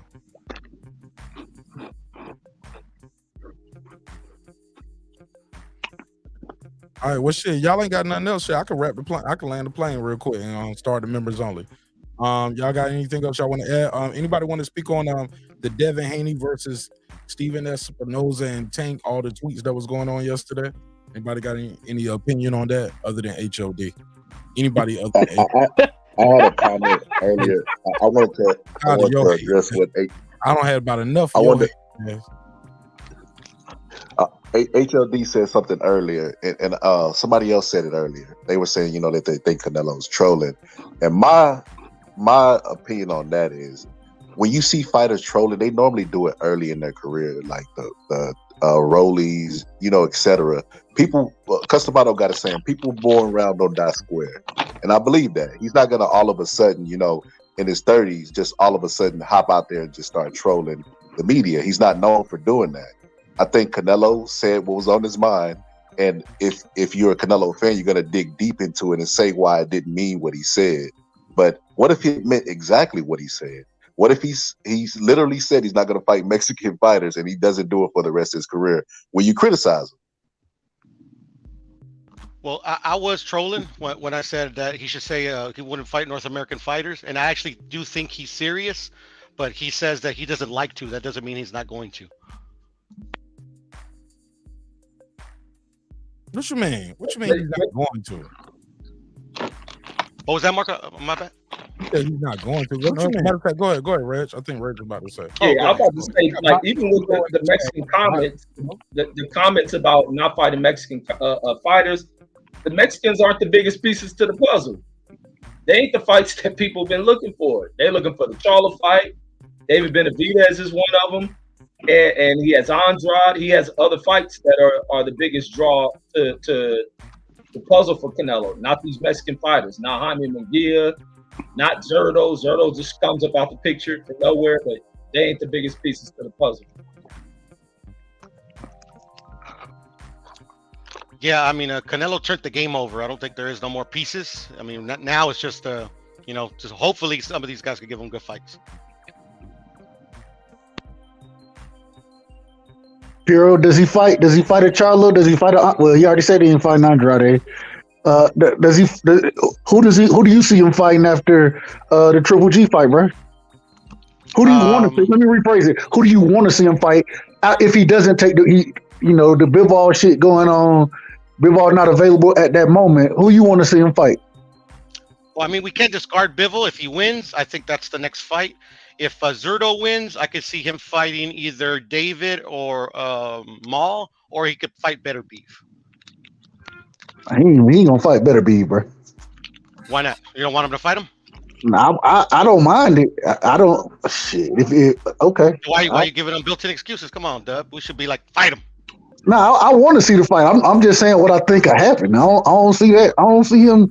If you had trouble with Bivol like that, yeah, Better Be. He hurting shit, bro. He hurting shit. So, just saying.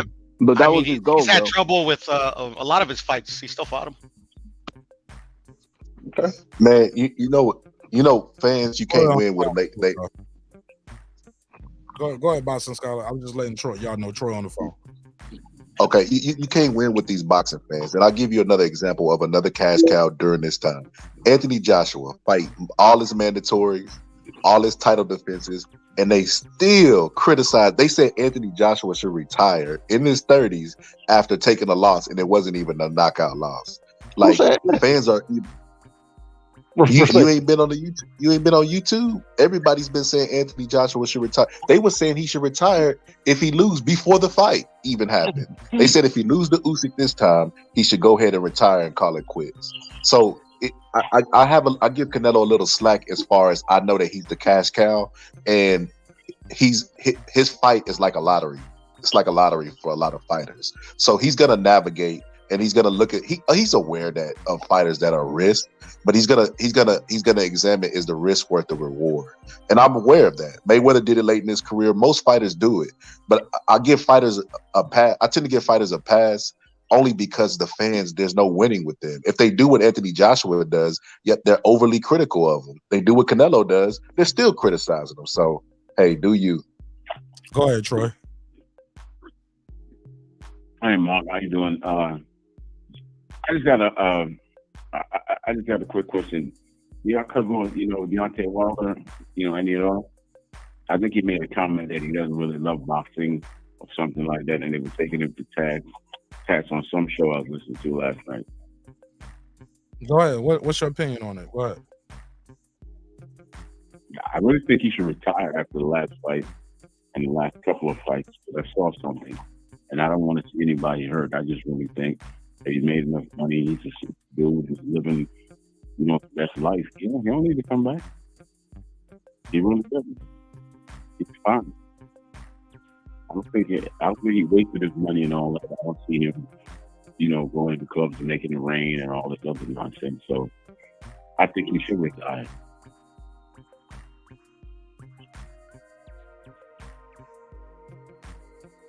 Go ahead. Anybody want to reply to Troy? Was that about Wilder?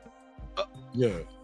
I mean, I said that in the last fight. I think he should retire. I mean, he's still got all his faculties, and God bless it, he could still hang out with his family and kids, and I mean, there's more to life than just what you do for a living, and especially in the game of boxing, where CTE and other fucking damages to your body is serious and real.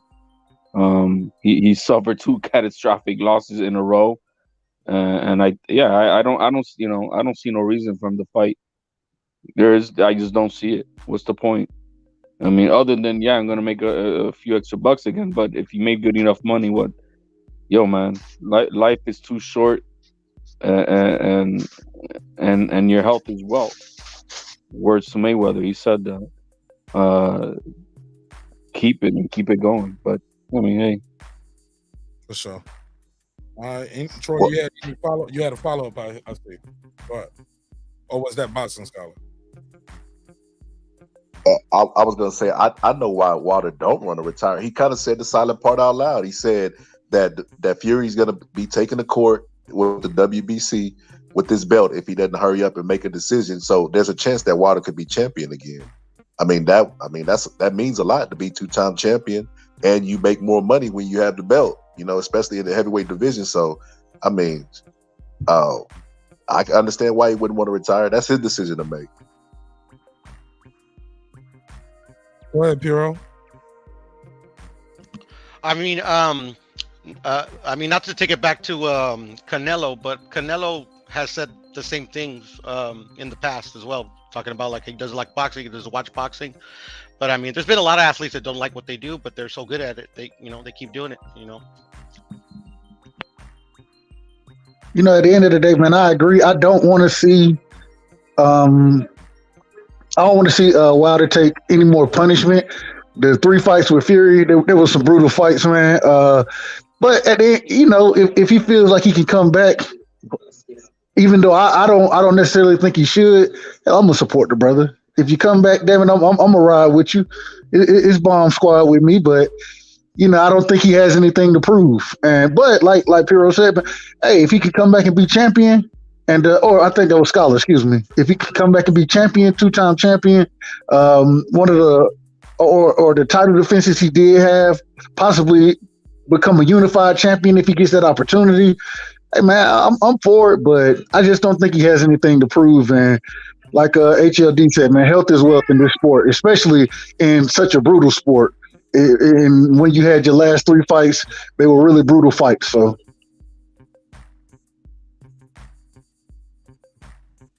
I agree with you, right side, but it was only 2 fights. That first fight wasn't no brutal fight for Wilder. I mean,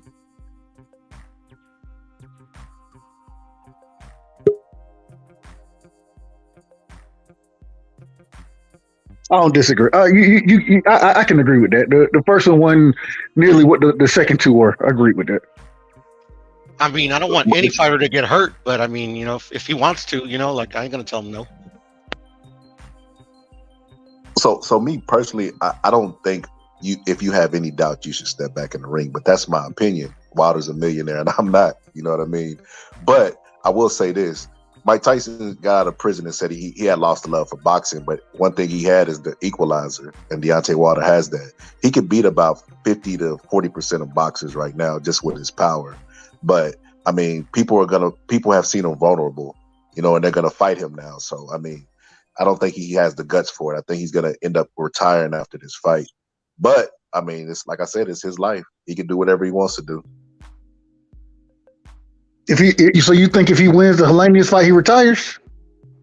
Yeah, I think he's gonna knock Helenius out, but I think he's gonna retire. I think what he showed in the Ortiz fight. See, in the Ortiz fight, he got hurt, but he had that grit and desire and determination that he came back and landed that bomb. If he gets into a fight or an exchange and he gets clipped with a shot, can he dig deep? Does he have the stomach to dig deep? Because I mean, if you saying you don't really want to box, you don't have to box and all this stuff, that shows you ain't got hunger. So if you go to that well and it's empty, you're gonna lose your desire. You're gonna win and be like, yeah, I'm gonna call it quits. It just ain't there anymore. Well, I think he's proven that he can take a shot and and push through it and get the knockout. I think he did it both in the Ortiz fight. So, I mean, I think if he beats Helenius, I think he keeps going and tries to become a champion again.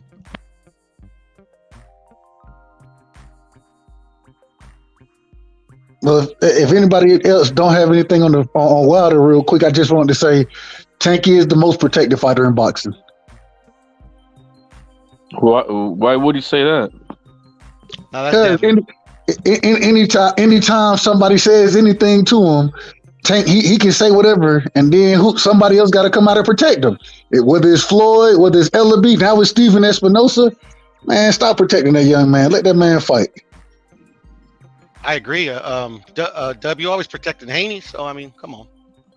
Yeah, I'd never protect him. I always say put him in the ring with the best. You ain't never heard me say I don't want. No, put that nigga, man. I want to see Haney fight Shakur, Loma, Tank. I want to see Antoine Russell. Man, I want to see Devin fight all of them. So do I, but it's easy to say when he's not fighting them that put him in there with him.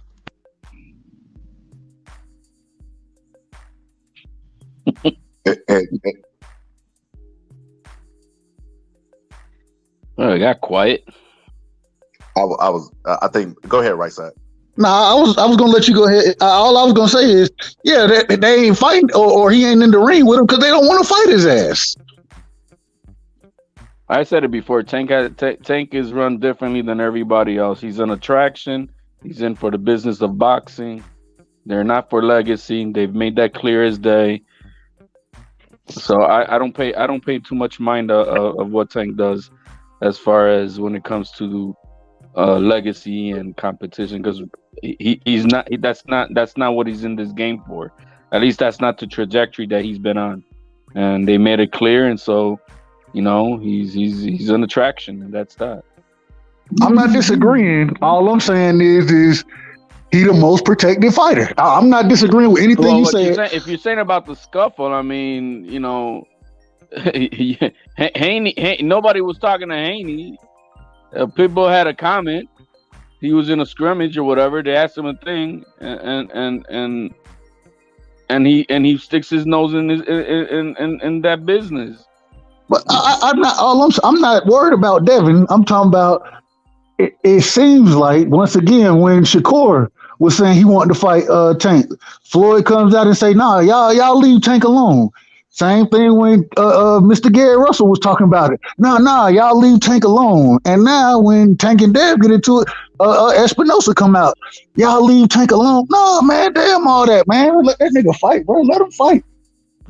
Poor Boo-Boo. I mean, Devin.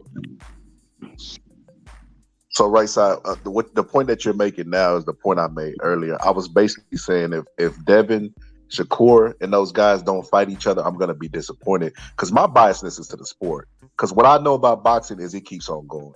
Everybody said there would never be another Muhammad Ali. There was another, well, not to that level, but there was another cash cow like Muhammad Ali. There's going to be another Canelo after the sport, after he leaves the sport. There's going to be another Anthony Joshua. Boxing is going to keep repeating itself. The fans don't realize that. That's why they be so stuck on that one person. But I try to be consistent. If those fights don't happen, it's going to hurt our sport. And I'm going to blame Tank. Because I see Tank being protected. If I'm gonna tell my kids, like, yeah, that motherfucker, he might have this record or whatever, but he ducked a lot of fighters because it's the truth.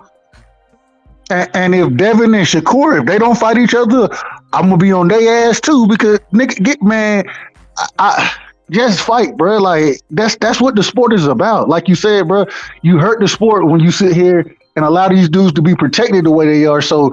Yeah, okay, Tank, if we take him off the table, damn it, I need to see Loma in there with Devin, Loma in there with Shakur, Devin and Shakur in the ring together, you know what I mean? As Frank Martin is coming up, all those guys at 40 as well, Regis, Antoine Russell, but I want to see all these dudes in the ring with each other just because, like you say, that's how the sport grows. And I remember a time I'm talking to some of my home, and they're not even real boxing fans. They casual boxing fans, right? So I bring some of the names up. They don't have a clue. But when Tio and Loma fought, they knew who was fighting then. You know what I mean? And we need more of those fights. So, and with Tank having the star power that he does have, bro, stop protecting that young man. He can fight. He can fight, bro. And damn it, I think some of those fights are 50-50 fights, but I got people on a regular basis who will tell me, oh, Tank, he gonna flatline Devin. I'm cool with it. I just want to see the fight. Just make the fight happen. Yeah, Tank flatlines Devin, I agree. Well, yeah, but it's like they doing all this talking in the midst of Devin going back into a damn rematch. But it's like at least Devin wants to fight, but it's like this shit is not going to happen. Then they already trying to schedule Tank for some old bullshit fight. Yeah, it's Tank protected. I definitely agree with that. He should be fighting tougher fights, and they're going to have to put him in there, man, because he's getting right towards that threshold of crossing the 30-year mark.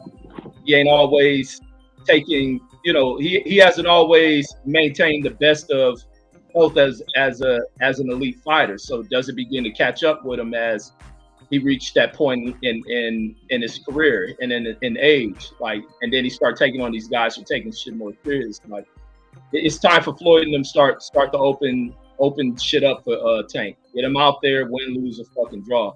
Stop trying to protect an undefeated record and shit.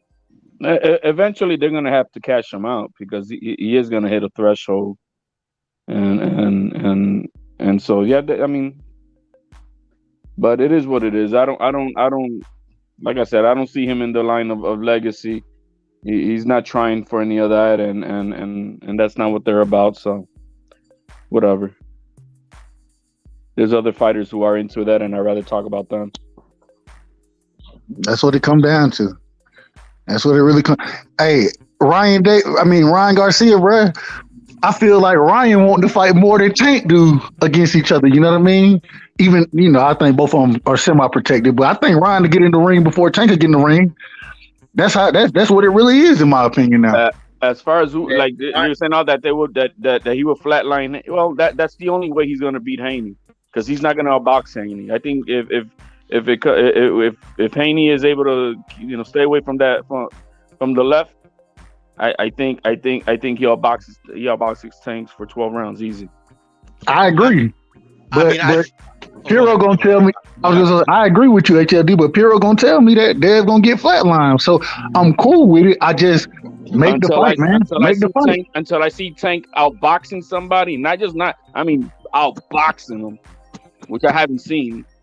He's had to knock people out, because if not, what was it with Mario Bar? You're behind the cards, remember? We see it.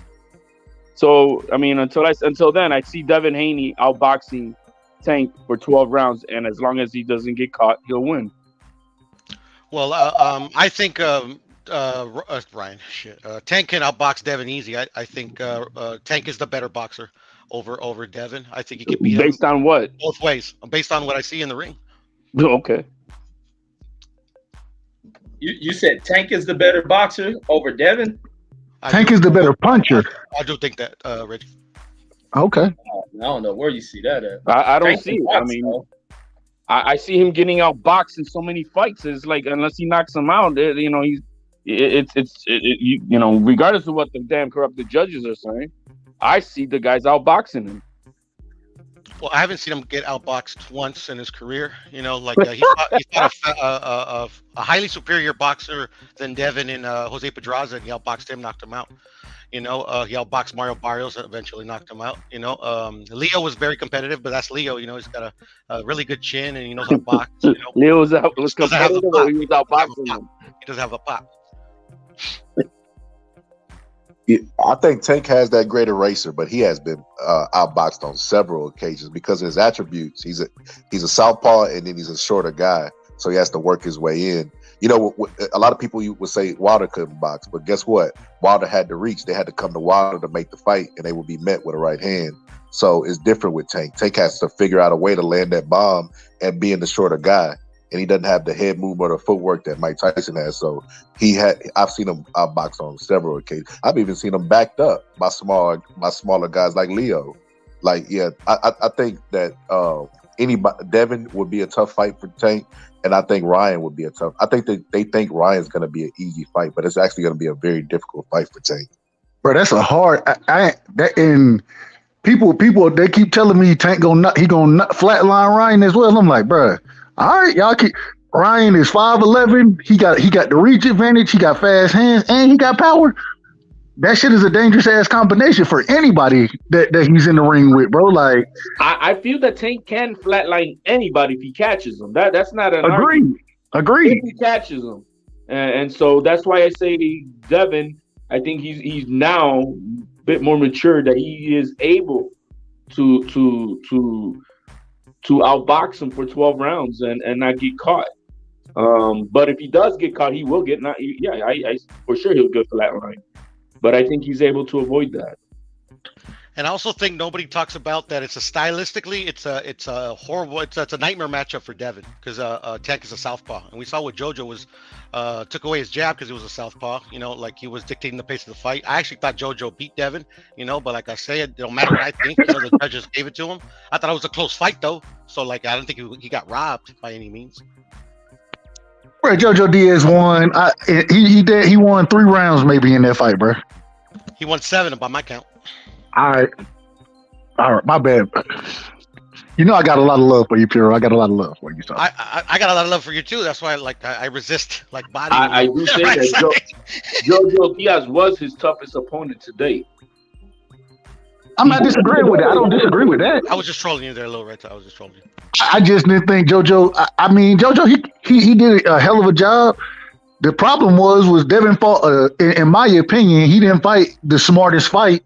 He stood in the pocket way too much against JoJo, and if he does that against Tank gonna knock his ass out. But it's a difference in the skill level, the power level there, especially with JoJo coming up in weight for that fight and shit like that, bro. Like, he's not gonna fight Tank the same way he fought JoJo Diaz. So it's a total, like, I understand what you're saying, Piro, but it's just a totally different fight. Well, the thing is, too, is like you're saying. Oh, my bad. Go ahead. Go ahead. Respond. Go ahead, Piro. Respond.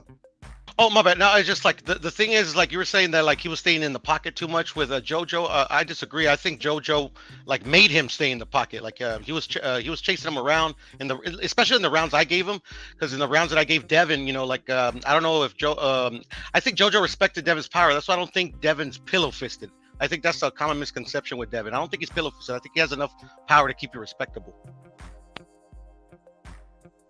I think something has happened different now that where I don't think like none of those guys could beat Haney, and it's that Haney's found his identity. That's very important in boxing. I remember when Paulie fought Ricky Hatton, and he was working with Buddy McGirt, and Buddy McGirt's a puncher and an offensive, and Paulie tried to stand there and actually bang, and I want to say he got stopped by Ricky Hatton, because fighters have to know what they are and what they ain't. And you know, Devin Haney found out he's not a puncher, he's a boxer. And he has an identity now. So he's going to be trouble for anybody that he faces, because he has an identity now. He's going to go in there and out and do the strategy that's best for him to win on points. And that's a dangerous fighter, one who knows who he is in the ring. Against Kambosos, I was actually kind of shocked the way he fought that fight. I thought he would trade a lot more in that fight with Kambosos. But like you said, he found his identity. And I will say, since the shoulder injury, you know what I mean, or the shoulder surgery, the power hadn't been there. I do think that you don't just see people walking through him, but at the same time, he ain't getting those knockouts like he was kind of getting them before. And so at this moment, with him being 23, about to be 24, he's kind of just maturing into realizing, okay, this is what I'm gonna go do the box. Regardless of what I do, if I get in there and bang with somebody, they're gonna say, "Oh, I'm chinny." You feel me? If I get in there and just go and outbox them, they're gonna say I'm boring. So regardless, I'm gonna be criticized. So I'm just gonna go win now. And I think he's kind of got that mindset now. Agreeing with you, Scholar. But when you say before when he was fighting in Mexico, because I mean, what are we talking about? No, if you go back when he, I think he had the surgery after the Moran fight, I believe, and so he had knockout of the year with Moran. He broke Abdullayev damn face. Like he had more power before the shoulder injury. That's all I'm saying. You mean the Moran he knocked out when he like literally ran and threw that punch from like Pacoima and landed it?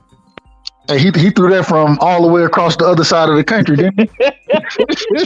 I don't think Tank's gonna let that one land. I don't even think he'll throw that punch against Tank. He don't throw that overhand like he used to. So like the scholar said, he's figured out what he does well, and because he's figured that out, he can. And the other thing, coming from that Mayweather school of boxing, you know what I'm saying? Coming up under Floyd Sr., Roger, Jeff. One thing he's really good at is taking away your best tools. You feel me? And so because of those type of things, the boxing skills are there. The power isn't there, but the boxing skills are. When you got skills like that, then damn it, you a live dog in any fight. You remind me of a great point, right side, Jeff Mayweather. You brought up Jeff Mayweather. I saw an interview with him on some channel, I forget, and he actually thinks that he actually thought Kambosos was going to beat Devin, and he didn't think it's like he was better. It's just he says that the Devin that he trained, that he taught, like he's not fighting the way that he knows he can fight. So to me, I always forget that. Like if he ends up like one day surprising us and like end up like looking like a different fighter, I mean Jeff might be onto something. But Jeff also said the reason he thought that is because he still remembers Devin as a kid. You know what I mean? He because he hadn't been around him as much as he's matured. According to this is what Jeff said. he didn't understand, or he's still looking at Devin as the old Devin, the kid Devin, whereas, like, once again, the scholar said, he's came into his own and he's figured shit out a little differently.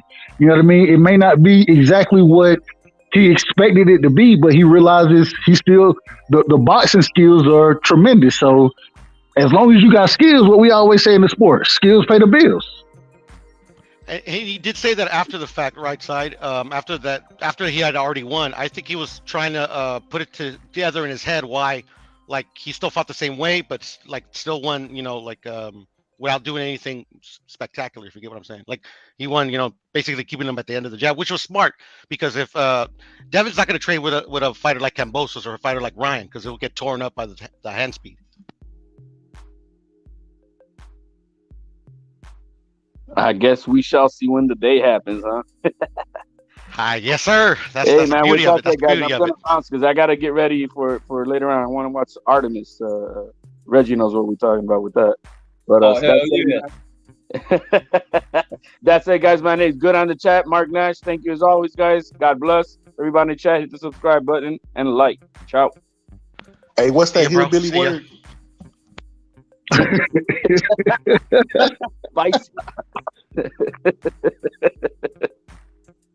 You gotta teach me that shit before you leave so I can use it, man. I'm gonna start using that in my everyday language.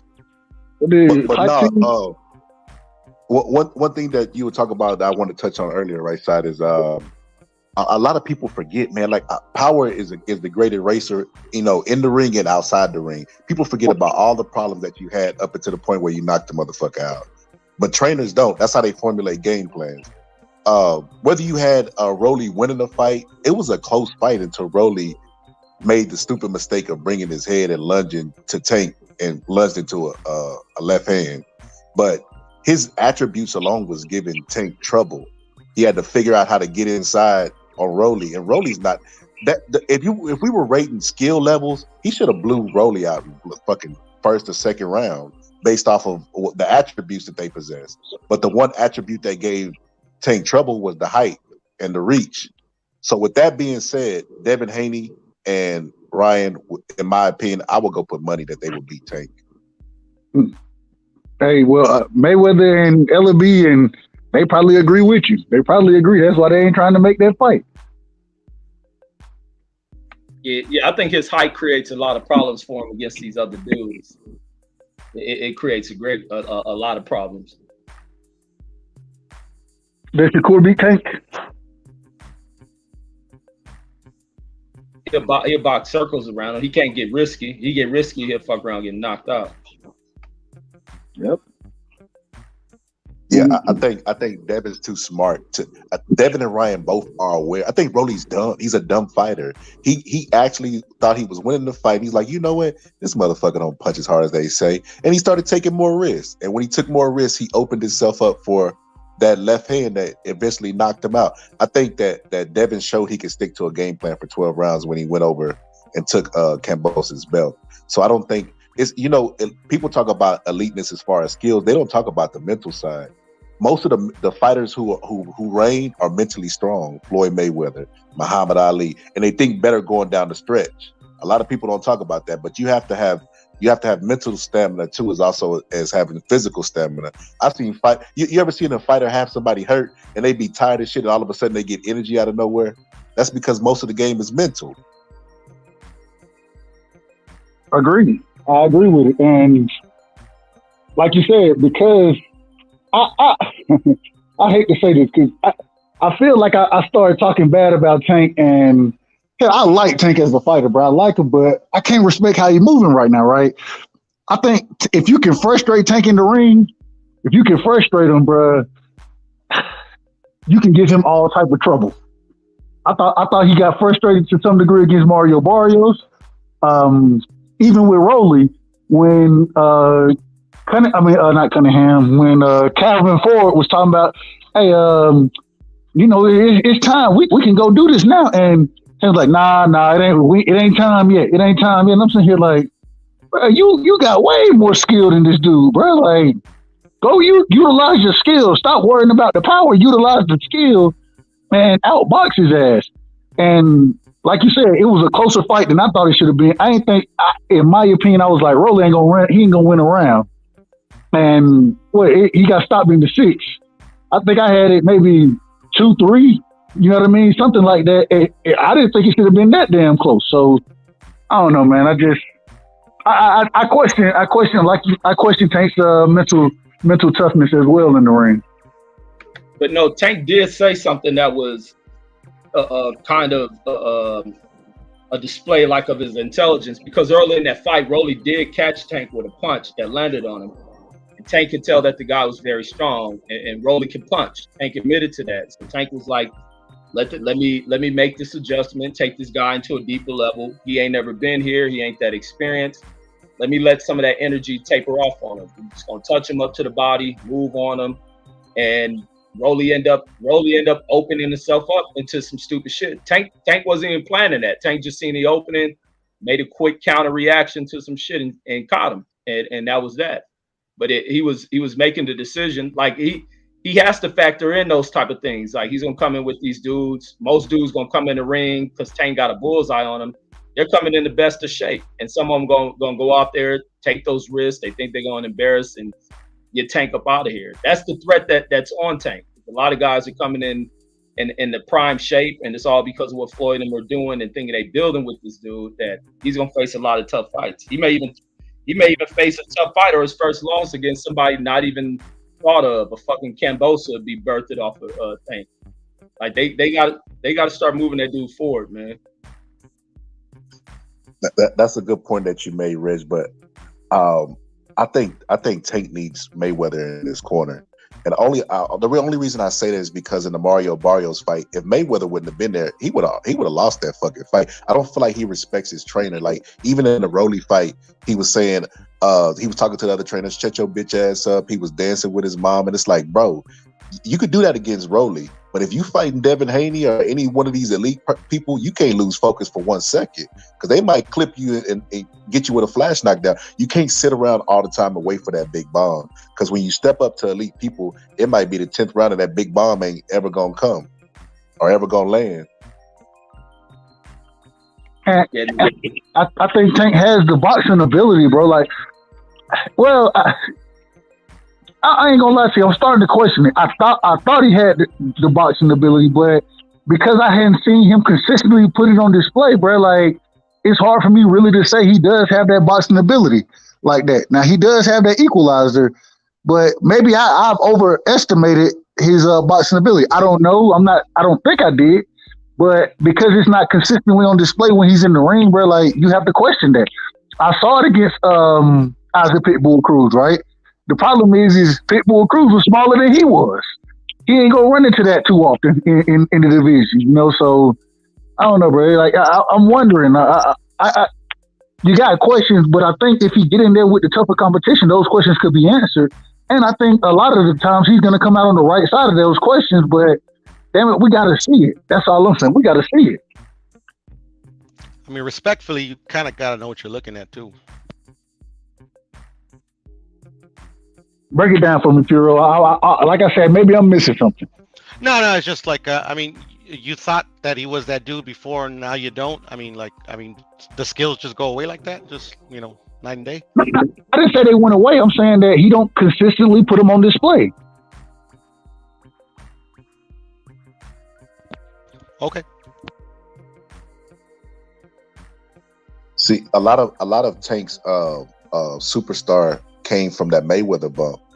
It's because Mayweather adopted him and put all of his stock into him. He had him fight on the Conor McGregor card and et cetera, et cetera. So a lot of his star status is attached to Mayweather, but he's not Mayweather. That's the thing about it. But I like I said, I'm sticking to my guns. I think he needs a new corner. Like even after the fight, they were asking, did they set it up in the gym? And this trainer was like, oh yeah. Like, man, get the fuck. Y'all didn't set that shit up. Tank does whatever the fuck he wants to. It's the writings on the wall. He needs to switch trainers if he's going to step up in competition, but I don't think he plans to, so he can keep the same trainer, maybe. And we just want to see him fight the best. Skyler, if he goes back and Reggie jumped off as well. But Skyler, if he goes back and he fights Pitbull Cruz again. Would you be? Do you like that fight? Who you want to see him fight if you can't make the Ryan Garcia fight happen in December? Yeah, I wouldn't be mad at that fight. Not because I think Pitbull is the greatest fighter of all time, but just because stylistically it gave him hell, and he said he didn't want the fight afterwards. So he would be taking a fight that he said he didn't want to take. So yeah, I would give him credit for that. What about Michelle Rivera? No. Yeah. Hey man, Michelle Rivera, he beat Joseph Adorno. I don't know if you can give him credit for it. Man, but you know like I know, man. Like it's levels to this shit. And there is such thing as a B class in boxing, whether people want to admit it or not. There are some people who are in that B section who will never win a title, but they're still good. A lot of people call them gatekeepers, when they get old. But they would just be. I'm sorry. What's our new term? Professional sparring partners. Instead of calling them bums or things like that, we'll just say professional. Because some people ain't even gatekeepers. They be like 7 wins, 53 losses. Like, shout out to Lisa. I got 5 on it. Yeah, but they're not bums, but they can beat up most people in the street fight, but they're just not. They're not like, you're not about to fight them to get a title shot neither. They're not even gatekeepers, like professional sparring partners. Yeah, because they are pros to some degree. It's like a basketball player. The sorriest basketball player in the league could probably whoop my ass in basketball. But I mean, compared to people who are, other pros, I mean, he just ain't it. You know what I mean? He gonna ride the bench all year. He might see some action if they up by 100 points, but it's just levels to this shit. But that brings me to another. Okay. No, go ahead, Scholar. Go ahead. My bad. That brings me to another point. Earlier, I was talking about Wilder. I said he could beat 50% of heavyweights, and somebody told me what are the 50%. I said Ricky Tan. Nobody knows who Ricky Tan is, right? Because I wanted him to go Google to prove the fact that he don't know he don't know every heavyweight box. How many times have you seen somebody fight somebody from like France and you be like, who the fuck is this guy? Right. You don't know everybody in the sport of boxing. Al Heyman is the king of that. Digging up somebody who got a title in another country that we ain't even fucking heard of. He ain't a household name in his own household. So man, come on, man. We gotta call shit out like we see it in the sport of boxing. And if you're not comfortable calling them bums, use the term that Mark said. Call them professional sparring partners. I'ma call them bums. If Mama name them Clay, I'ma call them Clay. They bums. Mama named him Clay. That's a fact, though, and it's interesting, man. You go look at even in some of the rankings, right? I was looking at the 68 rankings the other day, bro. Some of Canelo's quote unquote mandatories in certain divisions, especially I believe it was the IBF. I was like, bro, I don't know if I've ever seen this dude fight, bro. I'm not sure if I've ever seen, maybe on an undercard once, maybe. And I think that I like to think that I keep up with the sport, but bro, I have no clue who this is. And it's like, bro, I mean, you're right, especially in the heavyweight division, bro. It's a lot of heavyweights out there. Hell, 50%. You probably that may be not generous enough. The shit probably is like 70 to 80% of them, minus, you know what I'm saying, and that's just with the right hand. Because the top of the divisions, you still have those guys who's at the top. But if it ain't a top 10 fighter, bro, you probably not beating Wilder, bro. Like, I feel very comfortable saying that. We don't know what Wilder got left though. We got to see him fight though, right? Because he did have surgery on the hand, right? Was it the hand, the elbow, the shoulder? What did he have the surgery on? I think it was the hand. Yeah, man. We just got to see where he at. Yeah, but with that, I seen him win a fight, and he had a torn bicep and a broken hand. But you know what? He had fucked that a heavyweight up so much, Chris Arreola, that he didn't take any chances. He put his hands in his pocket. I was definitely at that fight. And I remember being in the audience telling my brother and my sister, I was like, yo, I think his hand broke. It was like, why? I was like, I'm just looking at the way he's not really throwing it, how he's focusing more with the left and the jab, and he's trying to hook. Yeah, he's like slapping when he does throw the right. I was like, yeah, I think he broke his hand when he when he was trying to knock out Chris Arreola earlier when he knocked him down and Chris Arreola got up. But I said all that to say, my brother, we don't know what he got left after 2 knockout losses and the surgery. Like, it might be different. I get you, but heavyweights throughout the history, you know, they're fighters, but there's a reason why the strong always reign, like Ali, Larry Holmes. And I think there's a guy on YouTube he's a fighter named Mac Truck said this shit too. Heavyweights, they can't dish it like they can't take it like they dish it. They have really small hearts. That's why Vladimir Klitschko quit in his corner against Chris Bird's small ass.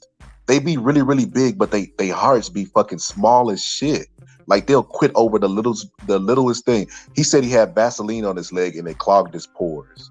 Y'all want to talk about the wilder excuses? That is the lamest excuse I've ever heard in my fucking life. Vaseline on his legs. And even just a smaller Vitali said it when he quit against Chris. Yeah, it was a Klitschko when he quit against Chris Bird. It did. Put that voodoo on him, homie. Yeah. Hey, and then when Layman Brewster knocked out the brother. I think his dog had died that week too. And that was like a emotional support animal. When Layman Brewster knocked out the brother, they said that Vladimir Klitschko was poison. One thing you're gonna realize about boxing is heavyweights be the softest motherfuckers ever, bro. It's like God give them the body, but he don't give them the heart. And the little motherfuckers, he don't give them the body, but he give them the heart. You brutal as hell, man. You ain't never fought no heavyweight puncher and got punched like at the professional championship world title level. Why are we gonna say they ain't got no heart? All of them? I mean, I just judge them based off of history, and the people who reign are normally strong-minded. I look at the little weight classes, and they take a shitload of punishment. You know, especially in the straw weight and the featherweight, like them. Manny Pacquiao. Have you seen any of Manny Pacquiao's earlier fights? Taking a shitload of punishment. As a matter of fact, the guy that just fought, what's the guy that beat sparring Shakur Stevens, the heavyweight? Jared Anderson. Big Baby. Jared Anderson. Big Baby just fought. The heavyweight he fought could have continued. He just laid on the ground. He got up and he quit. He quit, and it was only like what, the second round. He could have made it to the third round, but he was so mentally. That's it. They didn't pay him enough to get his ass to die in the ring. It wasn't no world title. I lost. You right. Neither was. And I'm outmatched. Okay. Neither was the fight with Lopez. But look how long it took Lopez to stop that guy. And he had been knocked out before. I want to say he was coming off a knockout. Nah, I think it was early. I ain't gonna say that. But that guy went more rounds because he had more heart. He knew he was outmatched. He knew he was food going in. He knew Lopez, that was supposed to be Lopez's comeback fight. He was supposed to be the sacrificial lamb, and he still went rounds with him because he had more heart. This heavyweight got touched and was like, shit, they ain't pay me enough for this shit. I'm out this motherfucker. Wait, you see what I'm saying? You went from a heavyweight to a guy who coming up for 135, fighting a guy who's a career 140 pounder. But you're missing the forest for the trees, Mark. The smaller guys have more. 2017. It wasn't coming off a loss. His last loss was 2017. Okay, I got you. But smaller guy coming in as a sacrificial lamb went more rounds because he has more heart. He got hit by a lighter puncher. Okay, check this out. You know in boxing, they pound dude versus a guy over 200 pounds hitting you. It feels different, bro. Okay, I'll check this out. Muhammad Ali knocked out George Foreman. Everybody knows George Foreman was a bigger George Foreman was a bigger puncher than Muhammad Ali. The shot that Muhammad Ali hit George Foreman with wasn't a really hard shot. George Foreman laid on the ground and quit. You know why? Because George Foreman is a heavyweight.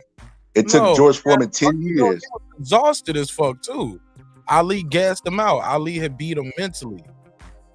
Ali was so that's the first fighter in history to ever be gassed and continue to fight. Canelo was gassed in the bivol fight. Different guys too, man. Different fight, different guys, different weight class. Now we back to my point. Yeah, and you getting hit by punches. Like we can't say what George Foreman felt and Muhammad Ali didn't have no power, bro. Come on, bro. But Mark, think about what you're saying, right? You're saying different weight classes. If I'm fighting somebody 118, 200 pounds feel different from 118. If you're 118 taking a 200-pound punch, but they're fighting people around their weight for a reason, right? That's why there's weight classes. So they're supposed to be durable to the shots that's coming to them. No, heavyweights quick. No, but with heavyweights, one shot can change the fight quicker than the guys those lighter weights, because it's the pound of pressure per square inch. And when you are over 200 pounds, you can drop and hurt a guy with just a hard ass jab. You can drop a guy and hurt him. You get what I'm saying? But that's what you saying. I don't think it's that. Even when you over 200 pounds, yeah, another guy over 200 pounds hitting you is different. I'm telling you, man. This is how often do you see really good clean? How often do you see good clean knockouts like how Wilder did Ortiz in boxing? Like a punch that they didn't see. You rarely see those. You know why? Because fighters mentally submit in the ring, and they normally do it at heavyweight. It's considered normal. If you go to any gym, go pay attention to the heavyweights. They be the softest motherfuckers in the gym. I'm not telling you my opinion based off of nothing. I'm telling you based off the history of the sport and being in the gyms. Them heavyweights be fucking prima donnas. They be pussies. If they can't spar unless they listen to this type of music. Like I'm telling you, the heavyweights be soft. Matter of fact, you in Atlanta, go talk to Mac Truck and ask him about heavyweights and why he's 5'7" and can dominate these big ass boys. They soft. Shout out to Juan. He said Wilder and Fury got up in their bout. But Wilder and Fury got up in their bout. Am I reading that right? Maybe not. I got 5 on it. Yeah, but shout out to Juan. Juan, I don't know if I'm reading that right. Y'all know what he's trying to say right here? Nah, you read it right. Wilder and Fury got up in their bouts. All right. What does that even mean? I know what he's saying. He's saying boxing scholars right with everything he says. I agree. Man, ain't nobody ever said that in the history of YouTube. Right about everything. But a lot of, like, Mark, you know, I studied the history of the game. Where I got that saying from was Emmanuel Stewart, and everybody know Emmanuel Stewart was a heavyweight trainer. But you always he was a heavyweight Emmanuel Stewart like he's undefeated as a trainer. He's been wrong before, bro. It's okay. Man, get on here. He's not God. God. So this is what I say. This is what I say. Everything about every fighter, and he know about the trainers in his gym. I mean, fighters in his gym. This is what I do. I put my bets based off of teachings from Emmanuel Stewart and Customato, and I'm normally right. If I tell you a guy's gonna get knocked out, I'm normally right. Like that, I shouldn't even know you then. You should be super rich. Hey, real quick. Okay, I understand what about you, the way you talk, like you got the Marty McFly almanac, homie. No. You must not watch my shorts. I betted 3 weeks in a row and I won all 3 weeks. And it was the round. It was a specific round. I knew the specific round that they would get knocked out in.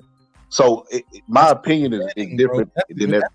That's gambling. That's making a bet. We're talking about a trainer training a fighter, him having an opinion, and you say it like it's gospel because he said it. He's been wrong before. His guys got knocked the fuck out before.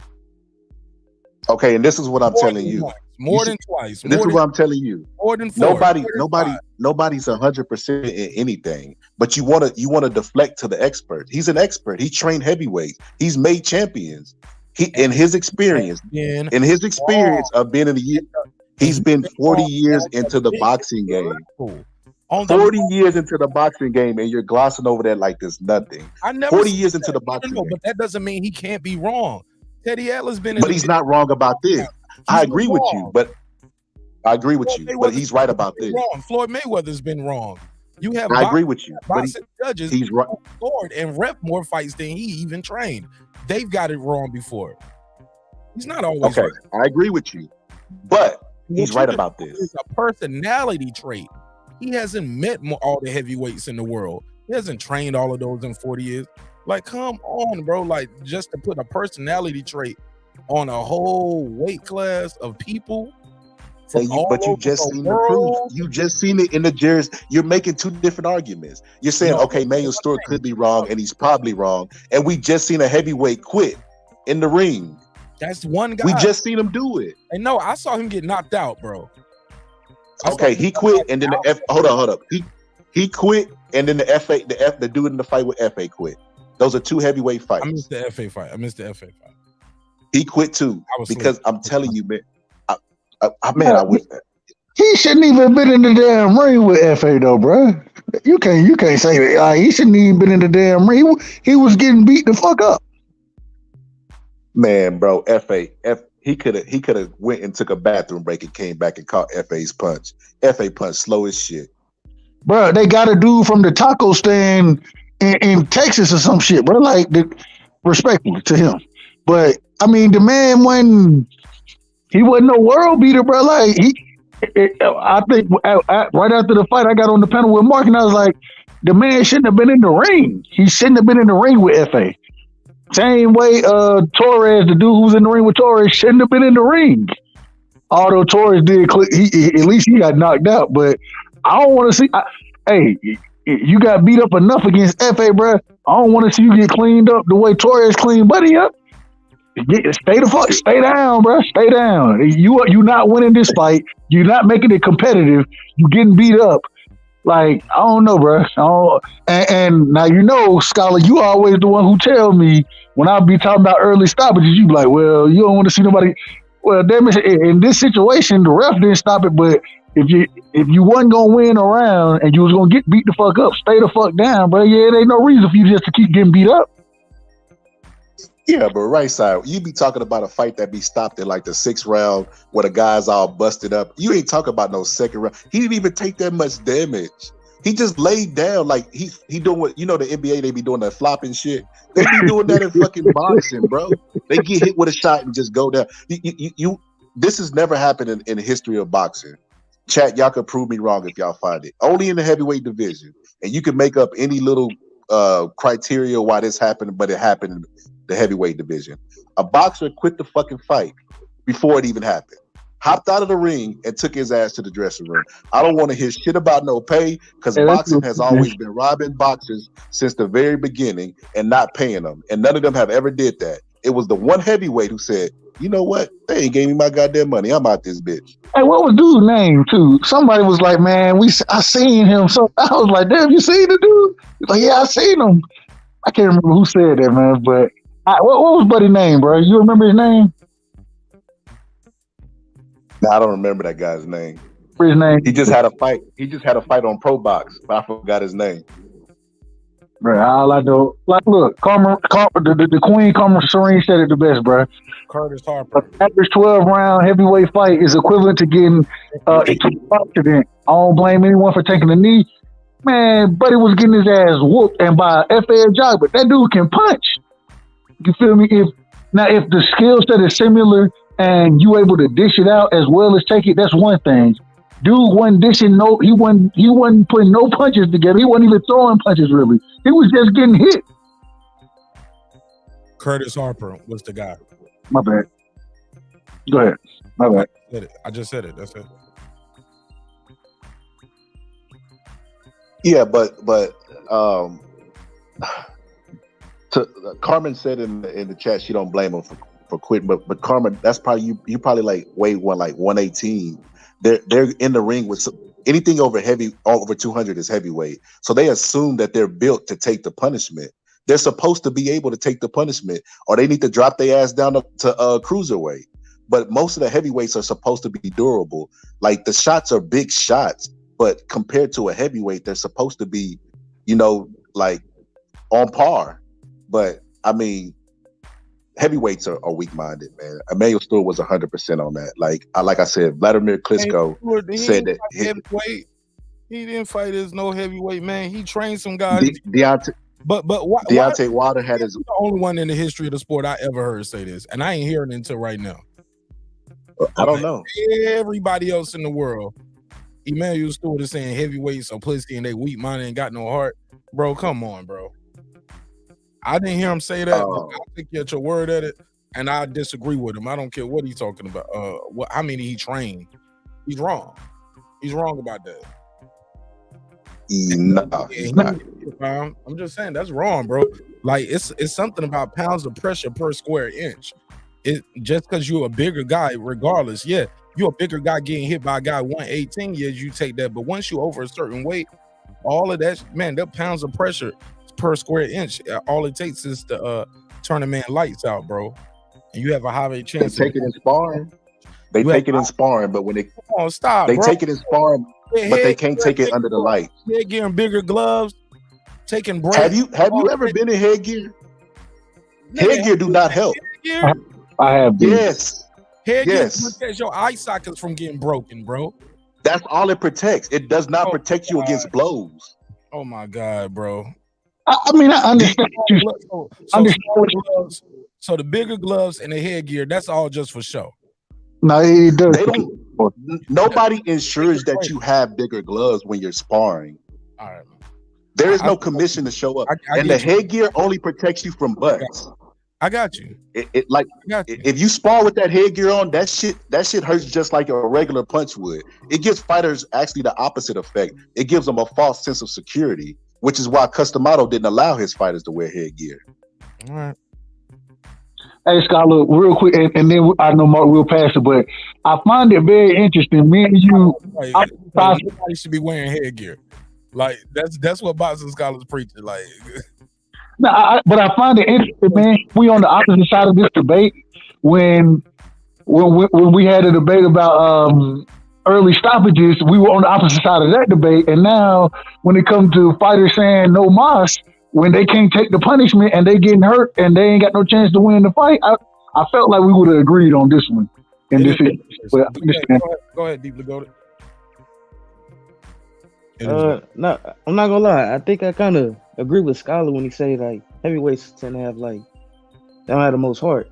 I mean, you can name a number of heavyweights who are like great or elite level that had quit and inside certain fights. You know, you going as back as like Sonny Liston. I mean, Sonny Liston, he gets a lot of respect, but you could say that he quit against Muhammad Ali, and especially in the second fight. You know, the Phantom Punch. That's a famous example. It wasn't a Phantom Punch though. We can see he hit him now. We got technology all these years later. You can see he hit him, bro. Did he was flop, that really a punch that to really like knock him out like the way it did? He hit him. No, understand he hit him, but like, was the punch really that devastating to where like Liston like just couldn't recover from it? Now that's all interpretation. We seen Jamel Charlo hit Banana in the gut and had him shivering and shaking like he having a seizure. He hit him, bro. It's a heavyweight. He caught him clean on the chin on the button. I seen Mayweather hit Hatton with a hook, caught him clean on the button, got him. And then that wasn't even the one that even knocked him all the way out. But he was hitting it clean on the button. Some guys can take it, some guys can't. Sometimes you can take it that night. Training can't, whatever. He hit him. It's not like that's crazy. And you also realize that when you hit somebody, bro, like even though we're watching it, it may not look like something. It may look like a glancing blow, but what that blow may actually do to you, bro, like we can't really say just because we're not feeling the punch, we're not taking the punch. You feel me? So it is very it's subjective, very subjective. Go ahead, boss. Okay, I can agree with you on that. Okay, what about my bad? I didn't know. No, I'm fucking with the scholar. I want to hear. I know his rebuttal has to do with Emmanuel Stewart and Customato. Go ahead. Who me or Scholar? Scholar, that's his thing. That's his one. That's his two right there. I got Teddy Atlas and Georgie Bitten and others. Okay, get what they got to say. I can tell you what I said at the beginning and how I feel now. Right side. Oh, let me address this first. Right side, you said that you thought we would be on the same page because you felt like I said that you said they stopped the fight prematurely. Yes, the referee I said, what do you want to see, a death in there? But by this point, you're in the later rounds and the fighter has no chance of winning. We're talking about second and third round knockouts where these fighters are just flopping, diving, taking shots, like and just falling all over the place. That's two different things. They're not the same thing. And exactly what Emmanuel Stewart said. He said heavyweights have really big bodies but small hearts. To quote him exactly what he said. He said that's why the strong-minded people like Mike Tyson, who was a little heavyweight, Larry Holmes, Muhammad Ali, could reign over those guys, even though they wasn't the hardest. Well, Mike Tyson was the hardest puncher, but even though they wasn't huge guys, they were mentally strong. That's why it's easier to reign over the heavyweight division when you're mentally strong, is because most of the heavyweights are mentally weak. A lot of people was saying that AJ was mentally weak in the Usyk fight. Like, I mean, why are you acting like what I'm saying is just so far-fetched, like out of the norm? Like, think about the excuses that Wilder came up with when Fury whooped his ass. Hold up. So Usyk just couldn't be the better skilled man that had the better gas tank. It got to be AJ's heart. AJ didn't have no heart. Maybe the other guys are more skilled. The other guy been boxing his whole life, won the gold medal, highly touted as the amateur man boxing since a baby. Like maybe the other guy just had more endurance, better punch selection, better head movement, better foot movement. You missing it again. Out of the two, I'm AJ. not shit. I just disagree with you. I'm going with what you said. You said I'm going. You said You said a lot of people said he didn't have heart. My brother, why just can't be? He lost to a better fighter. When you lose to a better fighter. He got hit with shots. He could have just took a knee and quit a lot of times in that fight. Fought to the final bell the second time.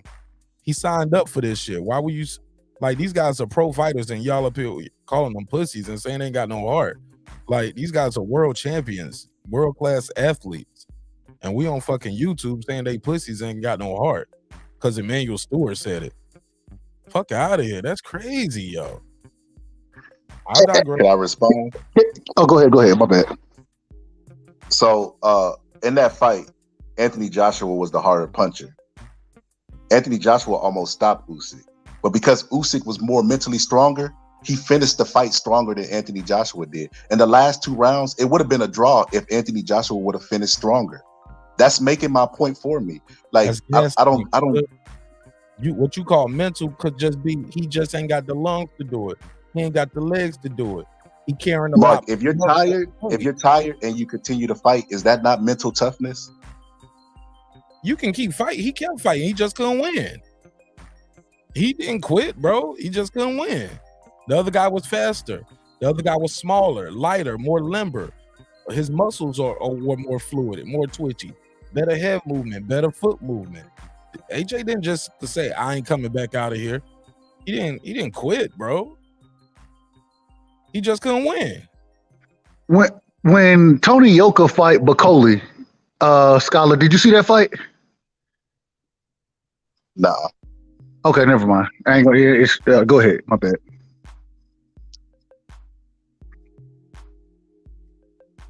All right, I answered anyways. Then. Well, all I was gonna say, Tony Yoka, he's the better boxer, right?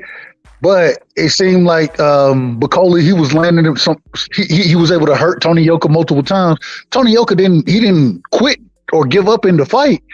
But at the same time, and I say this saying that just because a fighter loses don't always mean, even like you brought up the AJ point, it don't mean he was mental. I don't think it had anything to do with mental toughness in that situation, bro. He was gassed. His gas tank wasn't there. And it was the same thing against Tony Yoka and Bacoli. Like, Tony Yoka was the better fighter, in my opinion, but because of the shots and the body work that Bacoli was able to put on Tony Yoka, it shortened his, he wasn't able to fight the way that he normally does. I don't think it had anything to do with mental toughness. I think it had everything to do with what his opponent was doing and the way he was taking the wind out of him. And so we always will say, and maybe this is the point you're trying to make, that fatigue makes a coward of all of us, right? Fatigue makes a coward of all of us. And if that's the point we want to go with, I don't think that's a mental thing. I think that still is more of a physical thing, especially in the example you just gave with Anthony Joshua.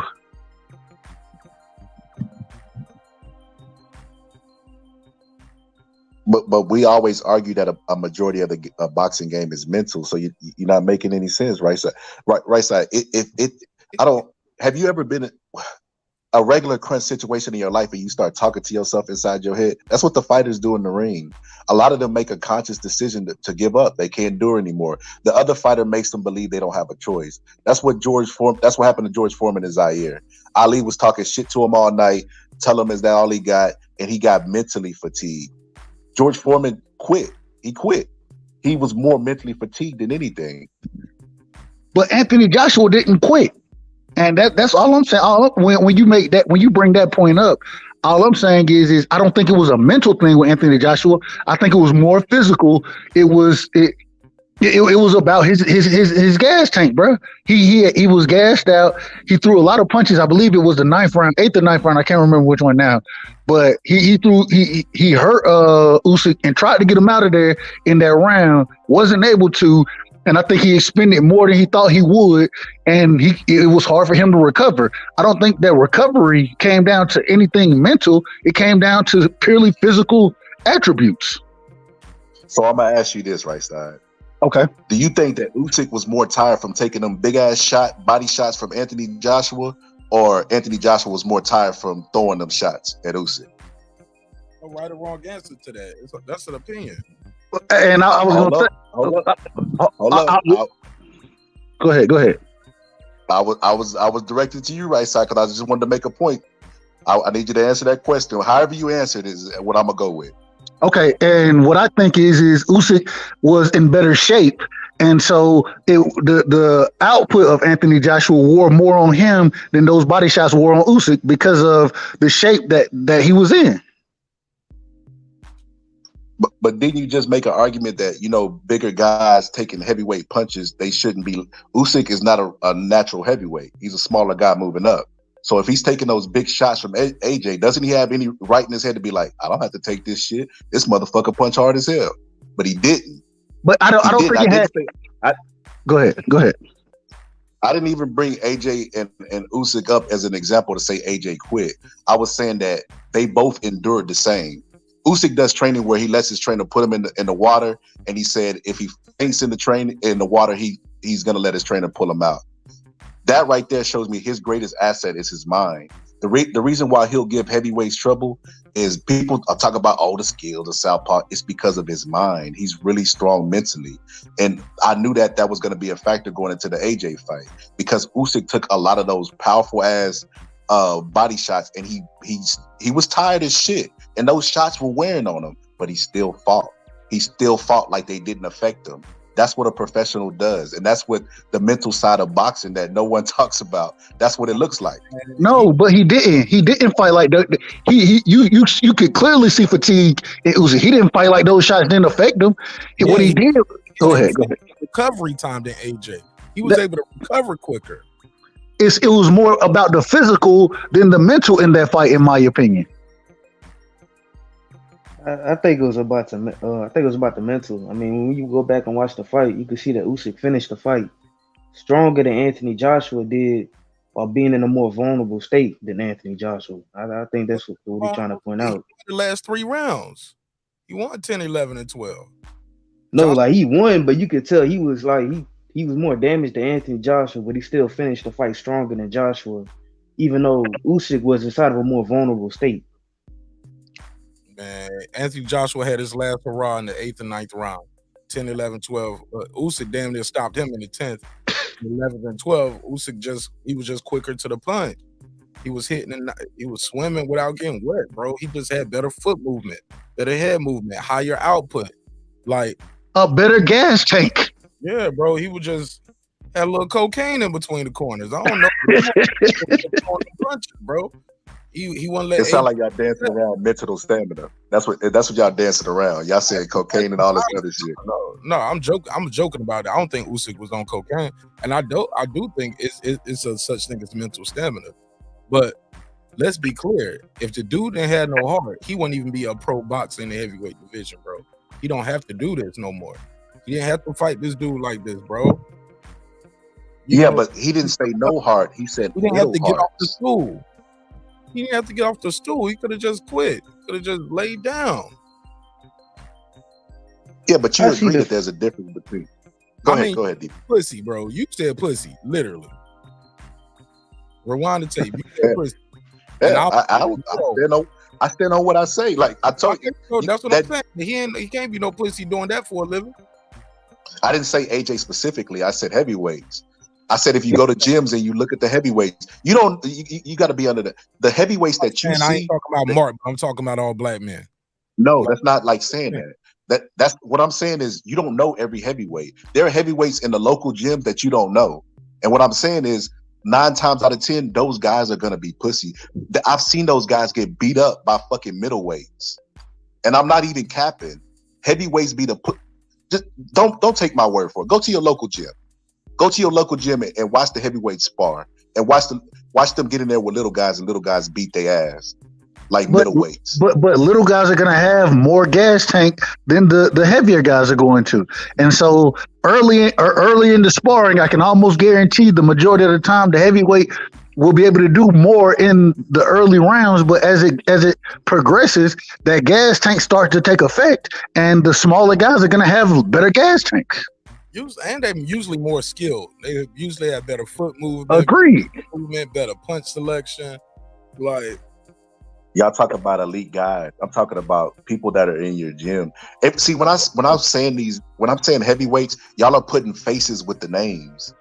I'm talking about what you say, professional spars, guys that could be considered bums. If you take them and put them in the gym, as a matter of fact, I'll give you a name. Deeply go to. I see you come off mute. Let me get this name, bro. Oh, no. You go ahead and finish the point because it sounded like you was trying to make it a point, important point. Yeah, he about to make up a point. You're right. Go ahead.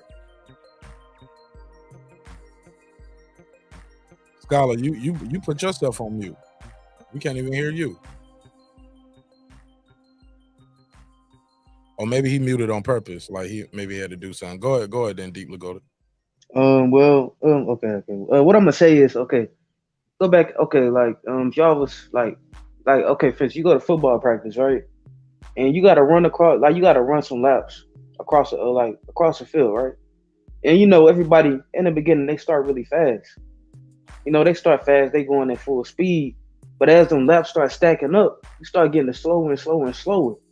But some people by the very last lap, some people like they slow down, so they're gonna jog to finish that last lap, while other people, they know it's the last lap and they start speeding up. Although they already tired, although they physically tired, they mentally strong, so they're gonna try to blast through that final lap because they know the fight's finna end. They know that the exercise is finna end. Like it's basically they just finishing the exercise strong, so they had started it. And I don't think Anthony Joshua finished the fight as strong as he could have. I think Usyk had finished the fight stronger than Joshua. That's basically what I'm saying. But your mind won't let you do what your body won't allow you to do. And if we look at the cornerback position, using your example, if we look at the cornerback position versus the lineman, yeah, the cornerbacks are usually able to push harder than the linemen are because they have a better gas tank.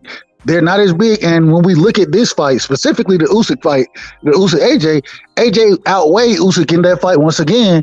So the stamina was the issue. It wasn't, once again, I don't think it was a mental thing. I think it was what the body would allow. You gotta understand, the mental can surpass the body. No, it can't. If you ain't got no legs, you can't walk. I don't care what your mind think you can do. Why Bivol get tired against why Canelo get tired against Bivol? Then he was a littler guy.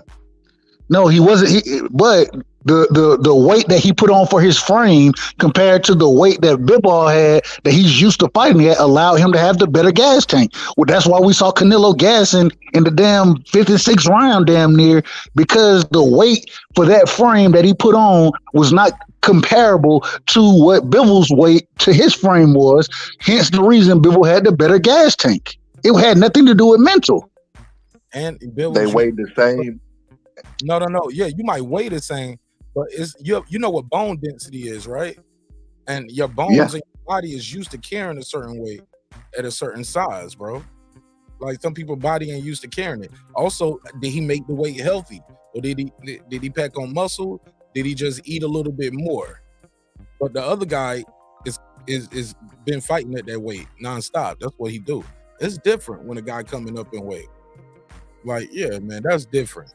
It's the same thing we saw the same thing with Deontay Wilder. When Deontay Wilder put on in that first fight, right? Like you said, he didn't take nearly as much punishment, but he wasn't nearly as big in the first fight as he blew up in the second two fights. And we saw him gas because he did blow up like that. He wasn't used to that weight. Whereas Fury has been a big dude his entire career. So he was more used to it, hence the reason he had the better gas tank. And Fury, Yeah, so what I was gonna and not just that. Some guys, no matter the size, they're just not like Fury. For as big as he is, Fury is a runner, bro. Fury will get out there and run 5 or 6 miles. That helps. That's crazy that Fury, as big as he is, but can get out there and go jogging and run some miles, bro. Like you can meet even at the smaller weights, you'll see guys, they just don't have the same gas tank as other guys. It's all about it's not just all mental. Some dude, it's your training regimen and the repetition, doing those reps, what you're accustomed to. But yeah, man, that gas tank is not all mental. Some of that shit is physical. I get it. I mean, a lot of it is mental, but the physical at some point is not gonna let you do it, bro. You just can't do it. Your body won't allow you to do it. Yeah, so every person that gets into a fight is fighting their opponent and themselves. I mean, and what I was gonna say to the bivol point is, I was gonna say Canelo was a lighter guy and they weighed the same, but the next day Bivol weighed 180. He said it. He said whenever they weighed in, the next day he came in at 180. So he had a guy in there 180 who didn't get tired, and Canelo was hitting him with body shots, et cetera, et cetera.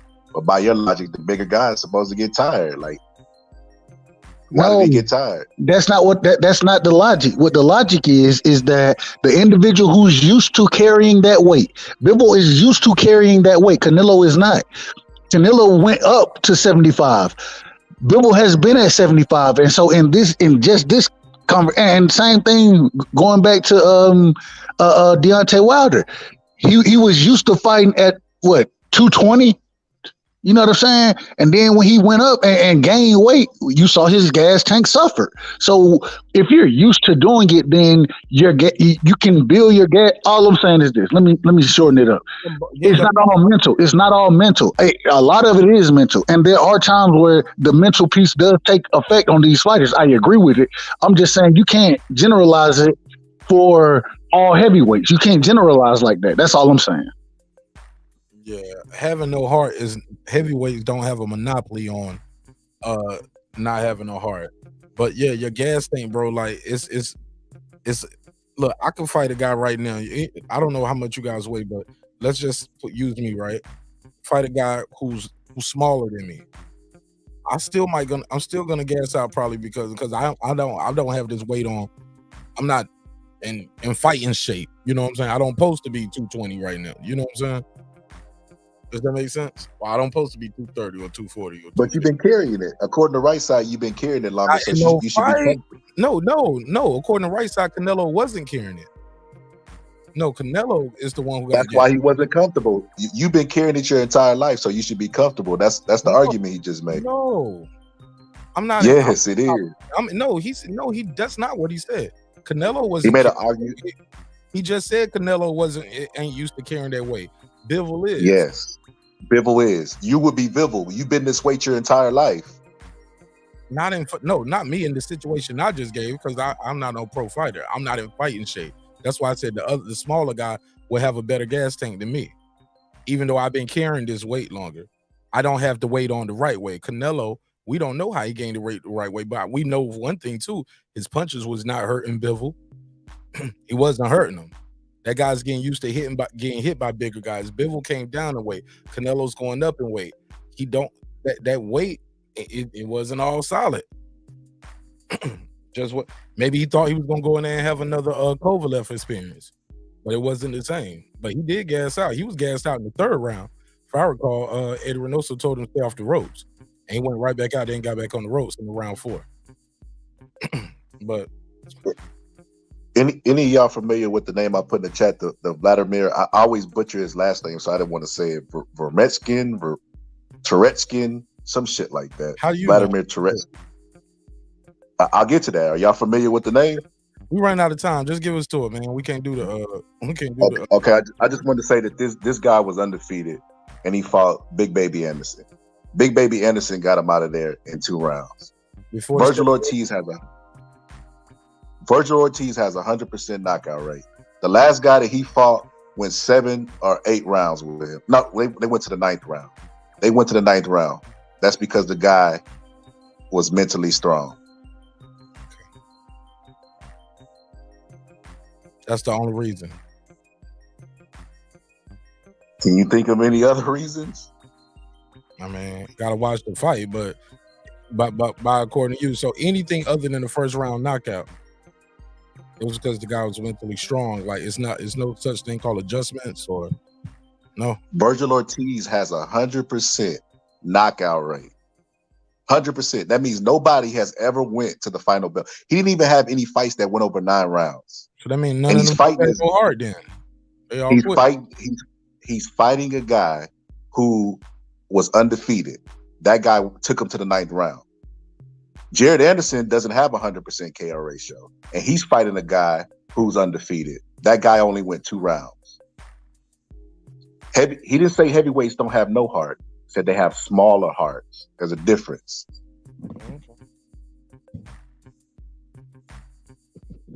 All right, well, it's been a good show, man. Y'all got anything else y'all want to add before I land the plane? Looking at the clock, it's about 3:30. Been a good one. Final thoughts on any and everything. Shout out to the family, man. Mark, always a great show, bro. Appreciate you letting me rock tonight. Boxing Stella, my brother, much love to you. I want to hear that. Okay, he don't want to hear that. Hey, that was the accident, but look, God don't make mistakes. God know my heart. God know I got I do have a heavyweight heart. I have a welterweight heart. Wait a minute, so you biased? Huh?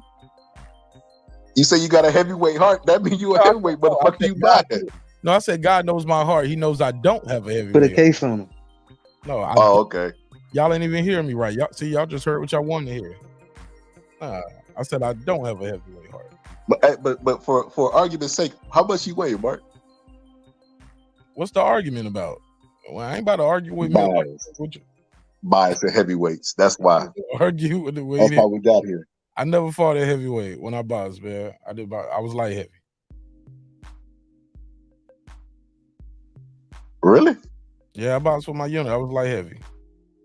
Actually, and that wasn't supposed to be. I had to go up in weight because something happened to somebody else in the tournament, and I was the closest to the weight, so I had to go up in weight and fight in a weight class that I wasn't normally fighting, which was crazy because I did a lot of training to lose weight. No, actually, I had to go down in weight. I went down from light heavy, so I had to go down to a weight class that I didn't fight in. I had to drop down. Shit, I might have dropped down to like 160 something. Yeah, that shit was crazy. That shit was crazy, man. So they drained you. Yeah, you know what happened. And they told me if I didn't make weight, I was gonna get an Article 15. Told me I was gonna get an Article 15 if I didn't make weight, because it was it was a setup, man. They set me up. Obviously, I lost the fight, right? Spiked my water too. I was about to say, was your suit heavy? Yeah, man, the suit was too heavy. Yo, I ain't gonna lie. I thought we was doing another weigh-in the next day too. Like I remember my lieutenant told me, so I didn't even get to rehydrate, bro. And I showed. I was like, so when are we doing the weigh-in? It was like, nah, we ain't got to do another weigh-in. But now I'm trying to drink some water and trying to. Yeah, man, that shit was crazy, man. That whole shit was a setup, yo. The zone set me up. Triller set me up. I had a hole in my throat. They wanted your opponent. They wanted your opponent to go undisputed, anyways, bro. That's what it was, man. That's what it was. Nigga, Y'all missing the bigger picture. Nigga, I threw up nothing, but I threw up so much after that fight. I threw up so much water. I didn't even stay for the rest of the tournament. I was so mad, bro. I was so mad. I just left. I went back to the barracks. And I just laid down, took a shower and laid down on the bed, man. Everybody was calling me, trying to talk to me. I was like, I ain't answer the phone, I ain't answer the door. Yeah, I just was, man, I was mad, man. I was so mad. I felt like they set me up. But hey, Mark, do me a favor, man. You in Atlanta, I know you be hanging out at the boxing gyms. I know you know Mac Truck. When you talk to him next time, ask him, is what I'm saying absurd? And if he say yes, bro, I'll retract my statement. I'll come on air and retract it. But if he say no, bro, then we got to have a conversation off air. I don't care what he say. He one person and he just got in the boxing. Yeah, but he's 5'7". I mean, James Toney height. He's not a big guy, but he be bending these heavyweights over, folding them up. He be folding them up because he know that they mentally weak, bro. He know a hard body shot that they gonna fight different the rest of the fight. They not used. I know y'all, man. Y'all know y'all heard this before. They say that like big guys ain't used to fighting. That's why they don't know how to fight. The little guys is the one that got to scrap them because they got to always fight to prove they love every night. Like the big guys ain't got no scrap. It's the same logic that I'm using now. Why is what I'm saying now absurd? Yeah, because you absurd. Go ahead, Brandon Washington. What up, Mark? Salute to everybody on the panel, man. What's going on? What's up, Boxing Scholar? Long time no see, man. Where you been? What's up, man? I've been chilling. I started school back. Oh yeah, you studying to get one of them degrees? How much that cost? $70,000? I don't know, but man, it's gonna set my family up nice. I'm just messing with the Boxing Scholar. God, man. Me and you in Texas, man. You know, it's us against everybody else. I heard y'all having a discussion about ethnic groups earlier while I was at the Corey Holcomb show. Oh yeah, shout out! I just came from the late show, Corey Holcomb. I like going to the late show because they be drunk. But outside of that, I heard y'all talking about ethnic groups, and then somebody, I don't know if it was Prero or somebody was calling me and trying to play this Jedi mind trick about what's a Mexican and what's ain't. Oh, man, and the third part is, yeah, well, hey man, I've been sitting in the comedy store enjoying my life. Go ahead. But you know, but outside of that, what I want to say on that subject is we should have went to see what the definition was, and then whatever the white man said it was, that's what it was. That's how I would have handled that. Cause you know what's in them books and them dictionaries, that's what reigns supreme. Because he probably the one gave them the title of Mexican. I'm pretty sure it's all except some else. But when they get over here, when they get around white people, them Mexicans. But so to try to use semantics to try to get Canelo out of saying that he won't fight somebody of his same ethnic group is sad. Because if black fighters did that, then the sport would be dead in the morning. So to sit and let that semantics game play, that was just a bunch of bullshit. And I think HLD was finding himself participating in it. I'm pretty sure when white people was hitting that island of Puerto Rico that they love, that's the Commonwealth. There's been a Commonwealth since the United States touched it. They don't even think enough of that island that they go down and party and do all freak nasty shit down there. They don't even think enough of it to make it a state. Every time they vote on it to make it a state, they say, nah, you just Commonwealth. I mean, you kind of citizen, but you kind of not. You don't get all the citizenship. You don't get the laws and the rules of a real state. You don't get the substance. We don't break y'all off the federal government like we break off the rest of the 50 states. So HLD, we need to talk about why y'all are labeled Puerto Rican. So since we want to get into ethnic group, let's talk about how y'all got to be labeled that, and even if that was even y'all original name, and why y'all call yourself that. Because that's a thing that we have, a discussion that we have in the black community all the time, whether people like it or not. We have a discussion of why names the way they are, why and how we got here. It pisses other people off because they're afraid to face what we already know. Ain't that right, Rocky Scholar? That these people run this thing. Salute to everybody. You talking about Texas? I'm hyped. Yeah. The dude said he faced discrimination. I'm like, shit. What part of Texas you in? You ain't bullshit. Discrimination on who? Which one? Why? Because he went to a job site and they told him he had to go to the one next door because they was full right here. Which one? What discrimination? What they told him he couldn't? What they tell him he couldn't do? Because I live here, and I'm not gonna lie. The Mexicans, they prosper here. And as far as gang beefing, like we're going to LA, and that shit don't go on here. And these people live in big ass houses, drive big old ass trucks, and have big ass parties and quinceañeras and all this other shit, and go to these clubs and wild out and drive up and down the street drunk on the weekend. I think Brendan Washington done said it before on one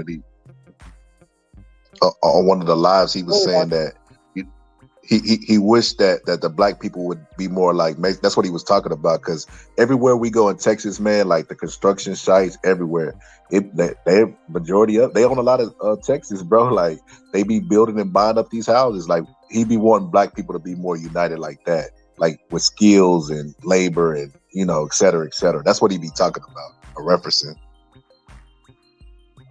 Yeah, because they have a family. They have a family. A base about themselves. Everything is built around their family and helping each other. The thing about it, what they didn't have, what they didn't go through, and I'm going to bring it back to, they wasn't taught to hate themselves. They wasn't taught to be suspicious. Think about it.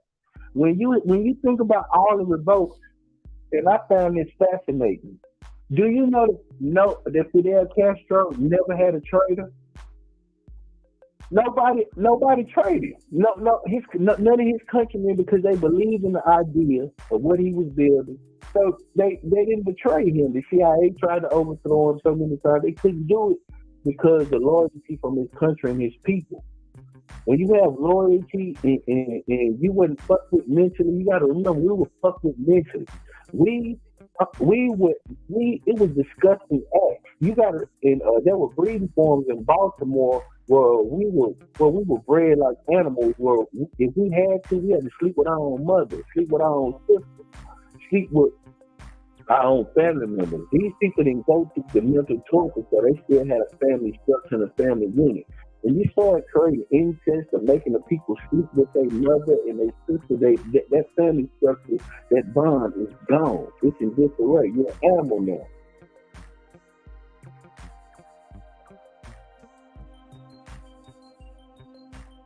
That was it. I can go ahead. I want to listen to other people say, "Oh, right side, you on the panel. Salute to you."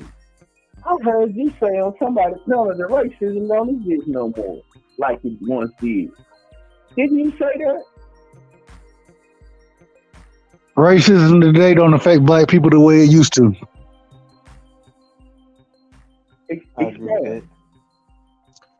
That, at one point in time, racism was a huge issue in the United States, but as of today, racism is not nearly what it used to be, and the effect on black people, racism, if we want to say historically, we can say that, but as far as today, black people are in a much better position than they've ever been in, and a lot of them, it's not about racism. The reason that they don't go and do the things that they should be able to do, it comes down to other things versus racism. Racism isn't the biggest problem in the black community anymore. First of all, you 100% wrong, and you sound, and I hate to say this, and I gotta say with all due respect, you sound ignorant. Now, ignorant just means you don't know. Now, you don't have a way to quantify that because you don't have any facts to say, oh, racism was affecting black people this way then, and racism is affecting black people this way now. So you're wrong about that. Now, I can say that though. I can say that. So when in certain times racism stopped black people from doing business with certain other cultures, certain other individuals, and it usually stood or had to be business done within the black community with one another, whereas that's not the case anymore. So if you have a business, then you have a better opportunity today than you did then to do business with any culture, any race of people than you did when racism was one of the biggest issues in the black community. So do you think black people were better off and the money stayed within their own community when they only had to spend it with themselves? You said, do I think they were better off? I think it made them focus on working with one another more than it is today. And so I'm not going to say better off, but I think it did, or it made them focus on making sure that they were doing business with their own, and it made the culture and the community stronger. So once again, I'm gonna call him right back. Go ahead, Megazord. Let me call Brandon right back. Go ahead, Megazord. Peace to the panel. What's going on, brother? I was just checking in because I hadn't been in a minute, but I'll let Brandon cook. Nah, I gotta get him back because I'm about to switch this setup. So he's not even hitting right now. I gotta get him back on the line. Yes, sir. Go ahead. Did you have anything to add? Oh, nothing. Well, no, I was just saying whatever, and I was going,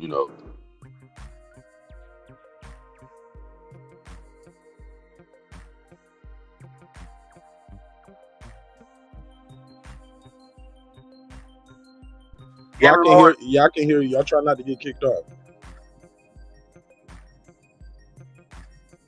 Go ahead, Brandy.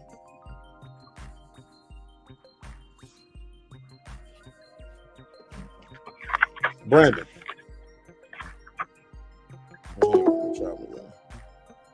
Could y'all hear him? Nah. Y'all couldn't hear him neither? Nah, I couldn't hear him. Can you hear me? Can you hear me now? Yeah, I hear you. Can y'all hear him? Yeah. Okay. All right, go ahead. You were trying to talk the right side. Go ahead. Yeah, so what I was trying to say, right side, is you don't have no evidence that racism is better or the effects of it is still not affecting black people the same. Now, what you may see outwardly covert that it's not in your face every day because you don't see a white only sign and a colored only sign. But racism was not just in your face, which is overt. It's most of the time it affects you the most when it's covert because you understand it better. But when you have people behind your back that's killing you or maiming you based on what you don't know and what you can't see, that's the thing that hurts us. When these people in these banks still redlining us, still practicing predatory lending. Wells Fargo just came out not too long ago, and there was a lawsuit against them for what they did for predatory lending. Go look what the head of Chase Bank said. He said there's no qualified black people to work for him. That's what he said. So when you talk about the effect of racism, the thing about it, it just looks better. But when you get to the deep core of it, it's still there, and it's still. And when you say black people doing better, I could show you a study that says black people have damn near not gained no wealth or even lost wealth compared to when we were in actual segregation. So what do you mean by better? You mean got more opportunities to do more with the dominant society, or do you mean treated better, or do you mean black people have more freedom and are able to go out here and be equal in society? Because and then I'm gonna be done with this. I'm gonna tell you what Malcolm X said. He said if you stab me in the back and the knife go in 9 inches and you pull it out 7 inches, that's not progress. Progress is when you pull that knife all the way out of my back and you clean out the wound and you repair that wound. That's progress. Go ahead, right side. So I believe what I said was I said it doesn't affect us the way it did at one point at one time. As far as the word better, I never said anything about it's better. All I'm saying is now we have the opportunity, like you said, using it about the knife going in. Now it should be predicated on us as black people to make sure that we're removing that knife, that we're the ones cleaning out that wound. You know what I mean? We can't allow white people to do it. So you didn't put that right side. Say it again. You cannot remove a knife from your back that you did not put there. The only thing I don't think people remove a knife that they did not put there. What are you talking about? But as a community, we can remove it from each other and we can clean our wounds out together. I'm not saying you have to remove the knife from your own back. I'm saying as a community, we should be working together to do that as a unit. The problem is the community is suffering now because there's a lack of community. And why is there, right side, since we built off of racism, why is there a lack of community? Tell us why. There are multiple reasons why, but at the end of the day, and I can't put it on one specific reason, but what I do have to say is the lack of community comes down to us. It doesn't come down to anybody else, and we can't sit here and blame white people for it anymore. Yeah, we could blame them at one point in time when racism was a huge issue. Racism is totally. Go ahead. When do you start blaming? When do you say, okay, we didn't put ourselves in a position, we keep finding ourselves in a position where we are discriminated against. So when did you start where you like, oh, okay, we don't blame them no more. Everything is our fault. We put ourselves in these positions. We depend on them for every resource. We got to go to them for jobs. We have to go to them for medical care. We have to go to them to go get weapons to protect ourselves. We have to go to them to travel. We have to go to them for everything. So when did it get to the point where it's like, oh yeah, black people, y'all fault, y'all like that. But we go to them for everything. Come on with it. I never said we shouldn't be using the resources that we can go out and get. What I'm saying is it's not affecting us the way it used to affect us. I'm not saying that there aren't still situations, but at the end of the day, bro, at some point in time, we can't continue to blame. What we need to do is overcome. That's all I'm saying. What are we overcoming? Overcoming the situations that we find ourselves in on a daily basis. Poverty, overcoming the lack of community, making sure that as individuals we're building families. Would you consider that all of these things a result of racism, poverty, all of these things that we got to overcome? Would you consider these byproducts of racism? Just because they're byproducts of racism doesn't mean that racism is affecting us the same way it did then. Yes, byproducts, but can I get the go ahead, brother? Go ahead. Would you consider them byproducts of racism?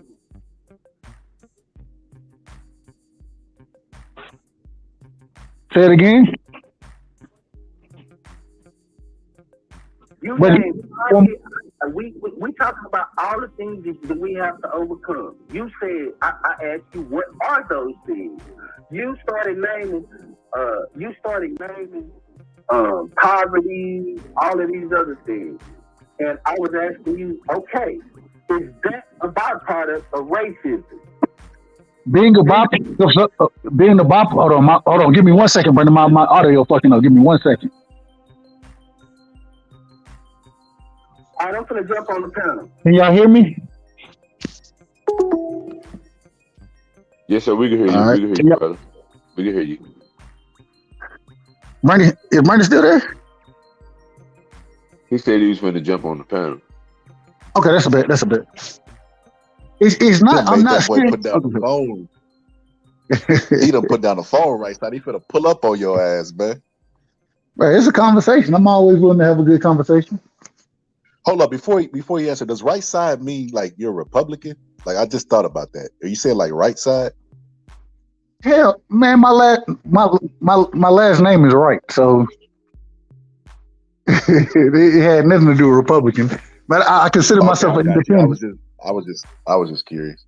Nah, I consider myself an independent. I listen to the issues and I try to vote accordingly.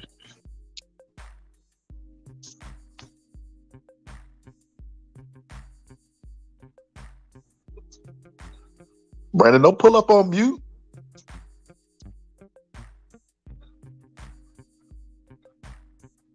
Damn, right side, you got him hush. You can go ahead and get your bars off, right side. I think Brandon Washington might be having difficulties with his microphone.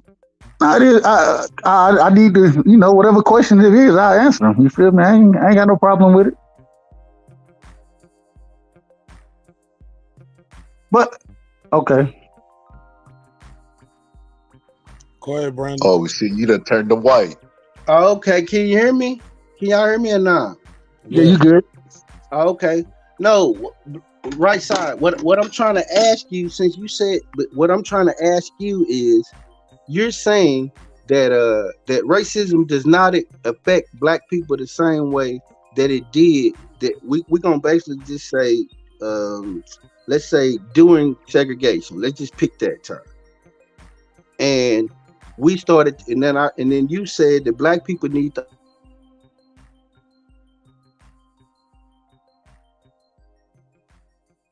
You cut out, bro. You cut out.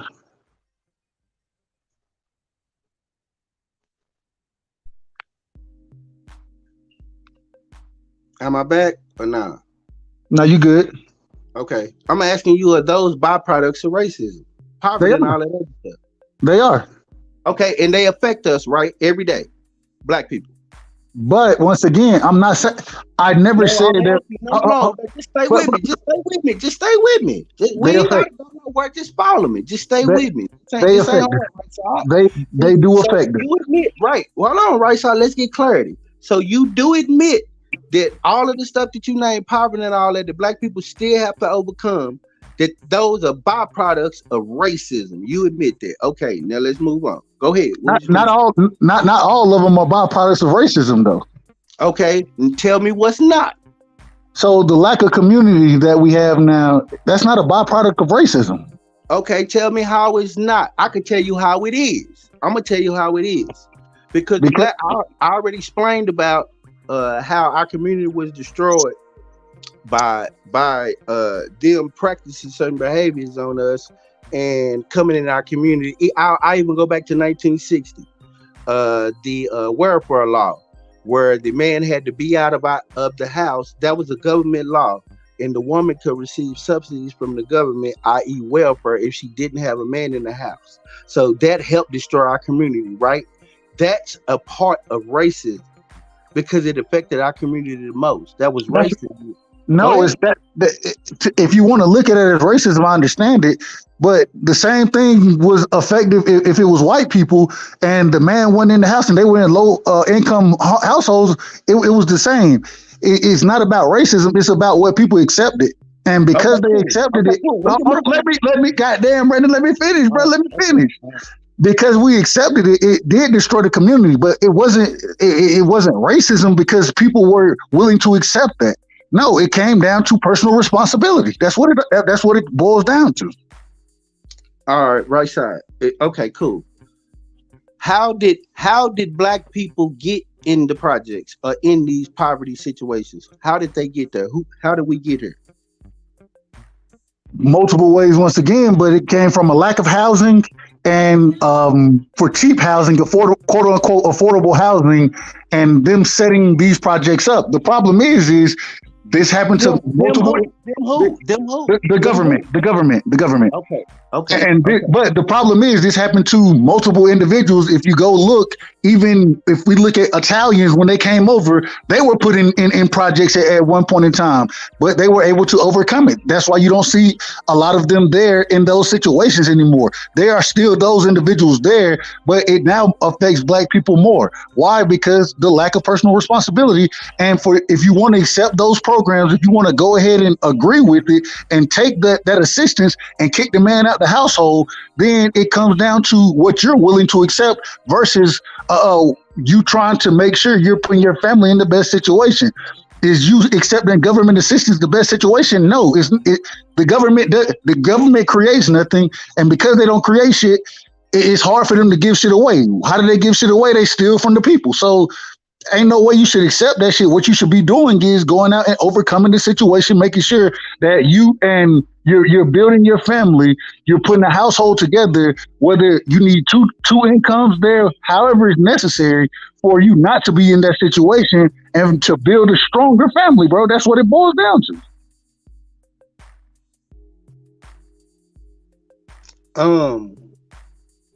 I don't even know how to answer that. Anybody want to jump in? Because I'm kind of getting exhausted a little bit.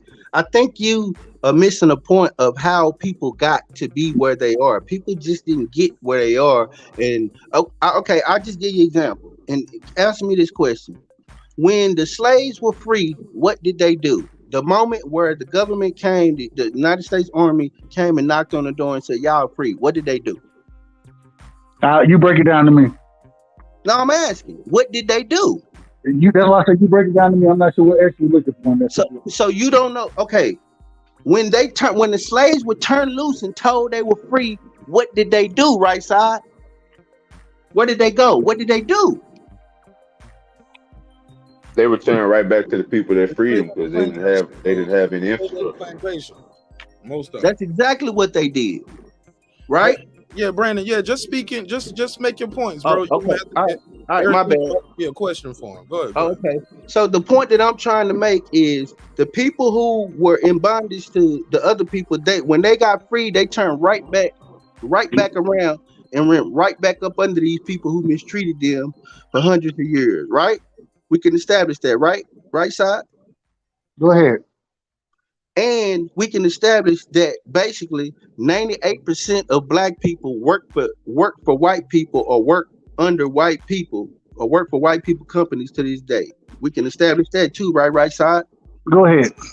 So the point that I'm trying to make, right side, is yes, when you say certain conditions where certain restrictions ain't there or have been removed from us, yes, when you talk about racism, but racism still exists. I would say damn near the same way. It's just practiced different, where it's not in your face. It's just covert, where I can do it with a piece of paper, where I can do it with a gun. Read the FBI report on what impacts America the most, where they said that KKK was infiltrating the police departments and that kind of thing. That's that's racism. That's what impacts us the most. Not having personal accountability. No, sir. Okay. We will agree to disagree on this one then. All right, ring the bell, Mark, for me.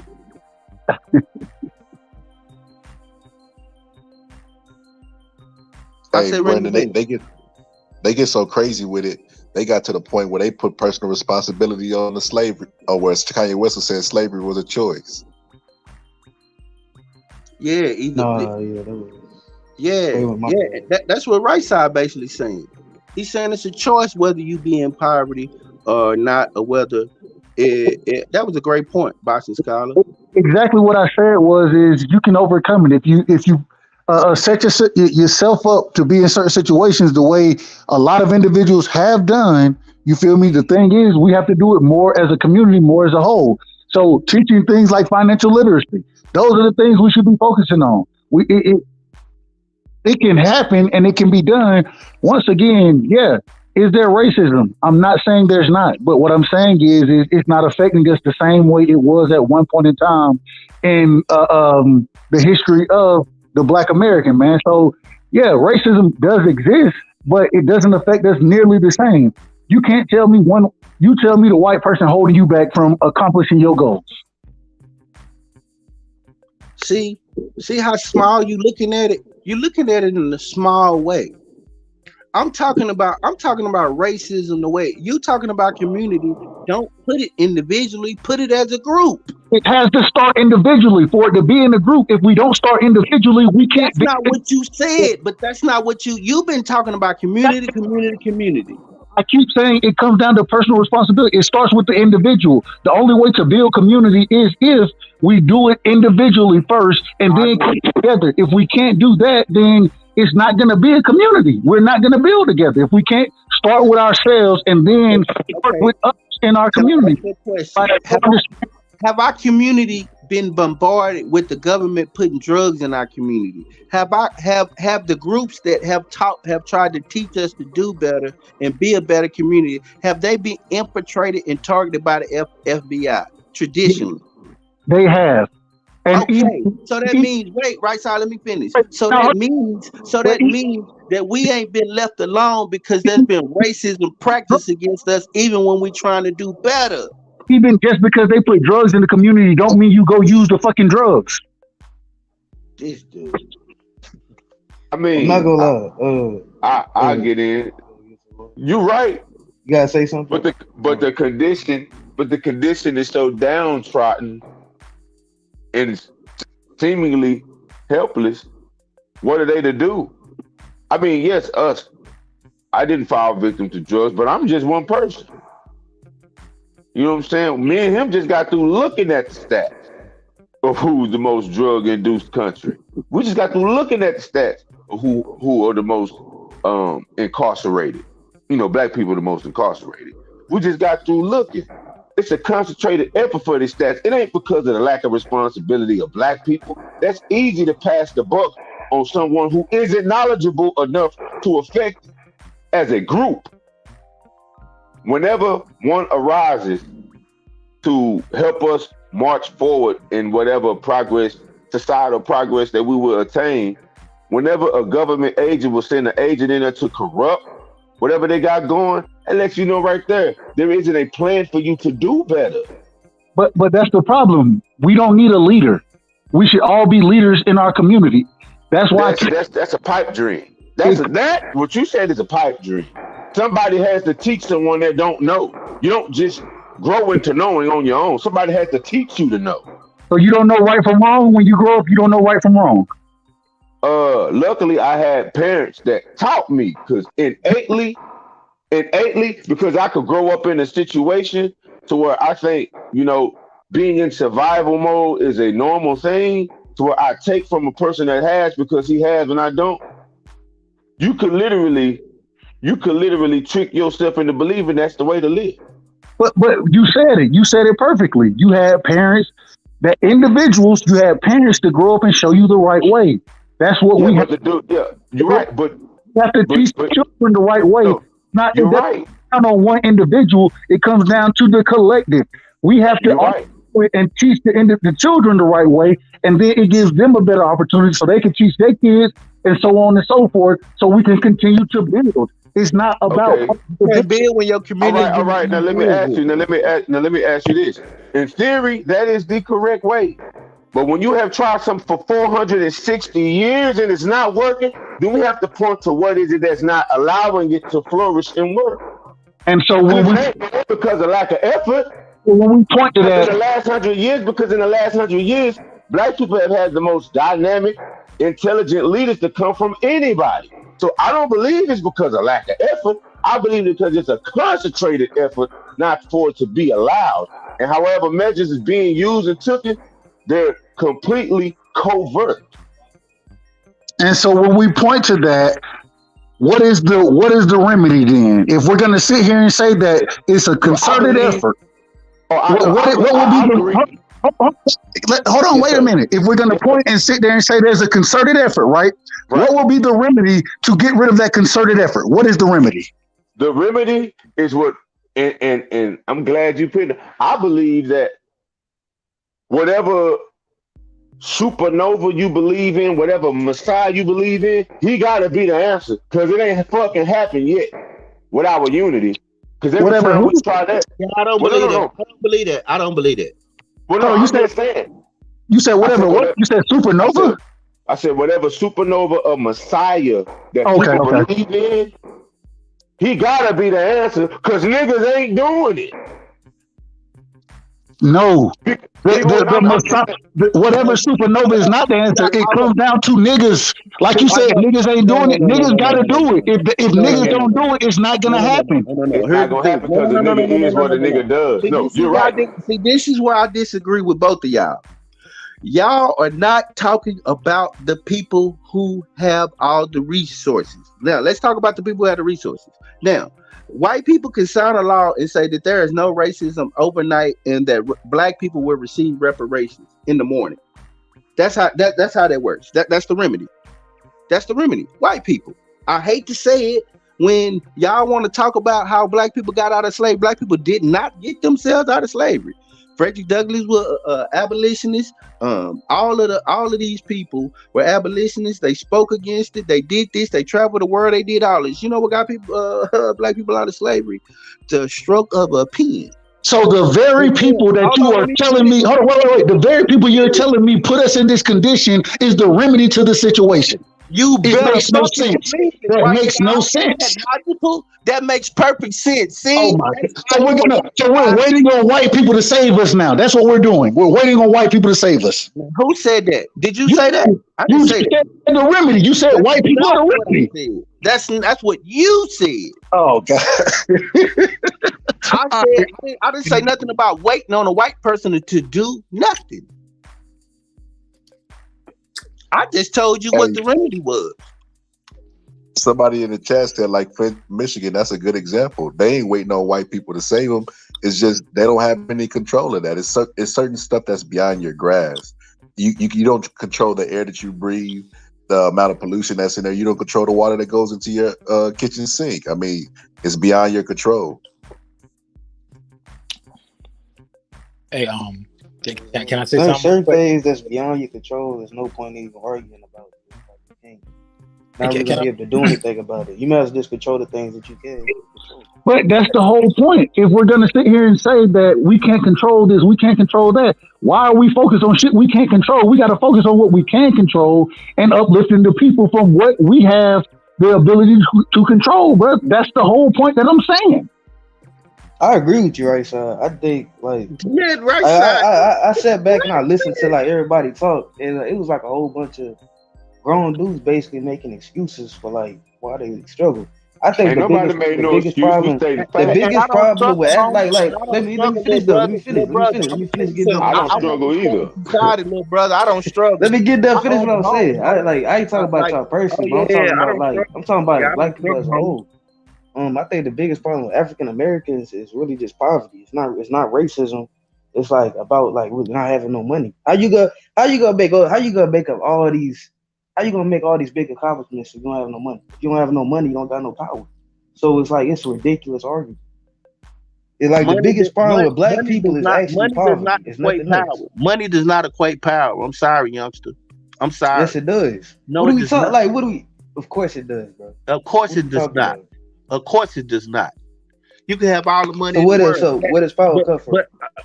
Who make all the big decisions? I'm gonna tell you. I'm finna tell you, youngster. Let me tell you. Power not only because you can have all the money and be liquid all you want, but your power comes from influence and what you do with that money. It's not just having money, and not only that, you have to be you have to be amongst the powerful and to influence you for your money to do that for you. We have a lot of black millionaires, but they are not powerful because they do not control industries. They do not control things. They do not control things that are assets that move the needle every day. So it's a difference between just having money. Money does not make you powerful. I'm sorry, youngster, if you believe that. Well, Brandon, what is the solution? I can name you somebody who fits that cartoon. Name it. Come on, name me a black person that you think is rich and powerful. Okay, Marquette Burton. I'm not familiar with him. He's a millionaire. Graduated from University of Berkeley, I believe. He's a tech genius. He's a tech genius. He developed the software that's used like governments worldwide. He's met with like popular leaders from multiple different like countries and all that. He's an example of a black man with power. What makes him powerful? Does he own multiple companies? Well, his money. Hold on. Let me finish. Let me ask. I want to ask you the question to make sure so I can know. Does he own companies, and is he a leading figure in the tech industry? And does he move the needle left and right? Like, is he like an Elon Musk type figure? Yeah, he's an entrepreneur. He doesn't work for his money. He made a product based business. He's not working for anybody. He is yeah, a millionaire. He like an Elon Musk type of dude. No, not on that level, but clearly was inside the same realm. Well, I tell you this. Before I got lost. It's probably few. I'm not saying there's no powerful black men. I just say they few and far and in between. You know what I mean? So not enough to change the trajectory of our community. So how do we change it, Brandon? You destroy the system, and you replace it with a system of justice. You destroy it. And how do we destroy the system? It's the people. How do we destroy the system? You destroy. What do you mean? You dismantle it. What do you mean? How do you destroy it? The same way. I give reparations. That we need, because you're telling me that it's not about personal accountability. You're telling me it's not personal responsibility. You're saying we need to destroy the system. So what do we need to do as individuals, as a collective, to destroy the system? The first thing you do is reject everything that comes along with the system. So when you see racism, the racism that we're up under, you destroy it. You don't participate in the system. You destroy. You demand justice. And you say, no, you know what we're going to do? Let me talk, right side. And then what you do is this Constitution that we're up under, we discount that. We come to the table with new laws, new rules. This is the way we want to come to the table. We want to come to the table with justice. We want to be treated equally. We want what, and not only that, what we want is we want facts and figures to show this. That's why I think the civil rights movement went wrong. They just went into JFK's office before when they was putting the bill together and was like, hey, we want to be equal. We want freedom under the laws. They like, okay, cool. But there was nothing to quantify it. There was no checks and balances in place to make sure that those things happen. Those are the things I think we need. But now, so you're telling me that we don't have power or influence. We can't get in those rooms, but now we're supposed to go to the table and tell these people what they're supposed to do. That's what you're telling me. You asked me, how do I think that we should dismantle this system? And I gave you a synopsis of what I thought of how we dismantle the system. And so now with the synopsis you gave me, do you think that synopsis is possible for black people to do today? Of course. No, that's not a realistic thing. How people with like some of the least, like the weakest economic power is gonna make those types of changes? It's not like a realistic. It's not a realistic thing. That like at this point, it's kind of just it's a pipe dream. The problem with the problem with the civil, like the problem with the whole civil war, like the civil movement and all that stuff, is that like they just had a dream. You know, they didn't have there was no plan. Like there was no plan about black people getting equal rights. But once we did get it, I mean, we just kind of wasted it. Like how we gonna make up all these? How we gonna make all these big decisions if we don't have the money, we don't have the power, we don't have the influence? It's not gonna happen. You can't like they're not gonna bend laws to the minority of people. That's just not how the world works. That's not how anything works. And that's why it comes back to us. We got to operate under this system. We have to try to make it better. You feel me? And while we're doing that, we have to make sure that we're doing our best to make our community better and the individuals around us better. It comes down to personal responsibility of each individual. This conversation, us trying to build with one another to understand the difference in opinion that we have, it's a part of that whole idea that I'm talking about. Building the community, educating accordingly, and then trying to work together to change things. We can't destroy this system. We have no power to destroy it, like you already elaborated on. And so what we have to do is work together and become strong enough as a unit to change the system in our benefit. We're not going to be able to destroy it, but we can change it and have certain things that will allow us to prosper even more than what we can do right now. But to do that, we have to come together and we have to take personal responsibility and build a community together. That's what it comes down to. I agree. I agree with what all y'all saying. I just don't believe it's gonna happen. Like I agree. Oh, my bad. I agree. I just don't think it's gonna happen. I agree with everything y'all said in terms of the solution. I just don't think it's gonna happen, and especially not gonna happen in our lifetime. If it took 460 years, I'm glad the slaves and Abraham Lincoln didn't think like. I'm glad Frederick Douglass didn't think like you. yeah, but it was people 200 years before Frederick Douglass that thought like that didn't see a goddamn thing. So But what I'm I'm saying is, whatever. somebody say optimistic. I mean, that's cool. That's good. I just don't think it's gonna happen in our lifetime. That doesn't mean that my efforts won't be toward that. Just because I don't believe I'm gonna see it, that don't believe my efforts won't be toward working toward making people better in my community. I just don't think that I'm gonna see it. I think I'm still gonna be subjected to the same turmoil and toil that everybody that's came before me. I don't think I'm gonna see the air quotations promised land. I think that's a pipe dream in my reality. But just because we don't see it, don't mean we can't make sure that our the generations after us have that opportunity to see it. It may not. It's not going to end with us, but it's all about us working together to build a better future. Together, man. This is war. You bugging. I agree. No, I agree with. Ain't no allies working together. This is war. This is a war for resources and a war for survival, and we losing. And y'all can play these little fairy tales, skip down the roads. Oh man, we could just work together and just work within the system. Yeah, go for it. Don't have bring a solution if you're gonna bring a problem, bro. Your solution gave you a solution. You didn't like what I said, right side, and you said you disagreed. But I gave you what I thought. And I even think that we should even be on a code. Like how they have a code for everything. It's a certain way we should behave and conduct ourselves in this society, and that will help destroy it. But because you don't believe that, then that's what it is. But I gave you a solution. You just didn't like it.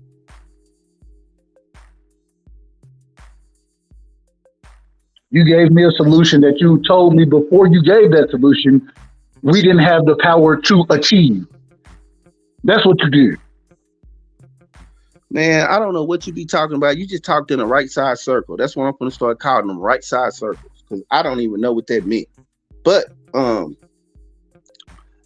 also, let me expound on solutions. Since that's what you want, let me give you more, because this ain't something that I'm just talking off the top of my head about, that I'm just joining the panel. This is something that I study and I learn and I've taught myself and given my life to every day.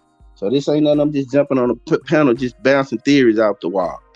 Now, when it comes to destroying a system, you look and see what upholds that system. What upholds this system? Entertainment, sex, gambling, drugs. Correct. Now, in this system, we black people have been placed at the forefront of a lot of what I just named. Think about if black people withdraw from this society, basically separated themselves and said, we're not going to entertain y'all no more. No black singers, no black dancers. We're just working class people. Now, you go to the athletes. No more athletes. No more nothing. We don't entertain like that no more, because I don't see Indian athletes all over the TV like that. We adopt the working class people. You know what? We don't smoke. We vegetarians. We don't eat y'all meat no more. We don't do that. So guess what starts to happen to this system? It deteriorates and it crumbles. And somebody from the inside gonna look and say, hey, black people not participating in this segment of society. What's going on?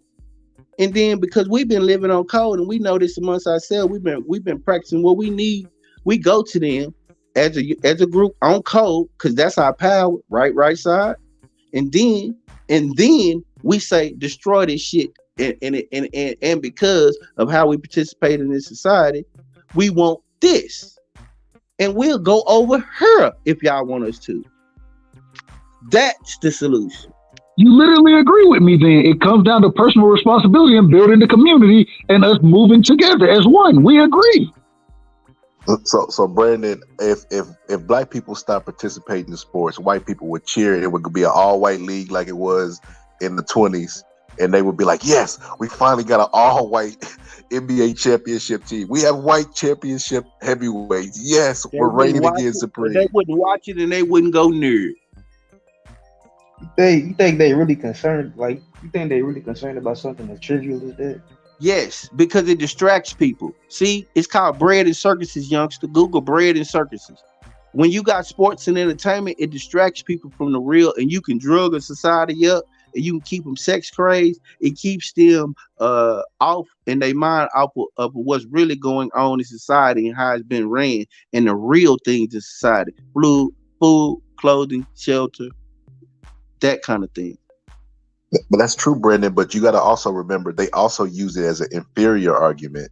They said there's no black champions because black people are inferior. That's why they hid from Jack Johnson and try to not fight him for all those years, because it killed the argument that they were supreme. So I think that would help them in sports if we stopped participating and it was only them, because that's all they want to see anyway. We talk about this all the time. They would get dominated on the world stage. They would also not have as many spectators on the world stage. Whenever you have to understand, we drive all of these industries. So if you're the driver of these industries and you remove yourself, yeah, maybe in 1920 they wanted, but you got to understand they've had children since then. They children had Michael Jordan posters on their wall, LeBron James posters, Bo Jackson, Barry Sanders, Emmitt Smith. We so many generations removed from that today, to where little white children grow up idolizing LeBron. So if LeBron and the likes of him remove himself from sports, it would hurt that industry tremendously. It will hurt LeBron too. You say what now? It will hurt LeBron too. He won't be Reggie. No, it would hurt. No, because I heard you talking revolutionary shit, and I want to counter because it's a lot of bullshit. It sounds good. I don't want to cut Megazar up. It sounds good, but it's a lot of bullshit. But sorry, Megazar. No, Megazar talking. Oh, okay, I'm sorry. No, Megazar talking. Well, no, I was saying that in order for it to happen, it's gonna have to hurt, and that's what I'm saying. I believe the level of comfortability is too high from the likes of LeBron and all of these people. And I believe the level of comfortability and achievement in their mind, I mean, it's actual achievement, but it's a little too high in their mind for them to sacrifice at that level. But I agree, it would take a big staging or stance like that, because in revolution, nothing's comfortable about revolution. Ain't nothing comfortable about revolution. So if we were to really be in that, we wouldn't be looking for comfort in a revolution. So that's the basis of a revolution, is to make things uncomfortable. If I'm already uncomfortable, my thing is, let me make you uncomfortable. Let me see if you can survive the uncomfortability, which I've been surviving for the entirety of my existence. But when you go to those heights, as LeBron is a billionaire, I don't think he will reverse himself to being how he was before he was a star at St. Vincent St. Mary.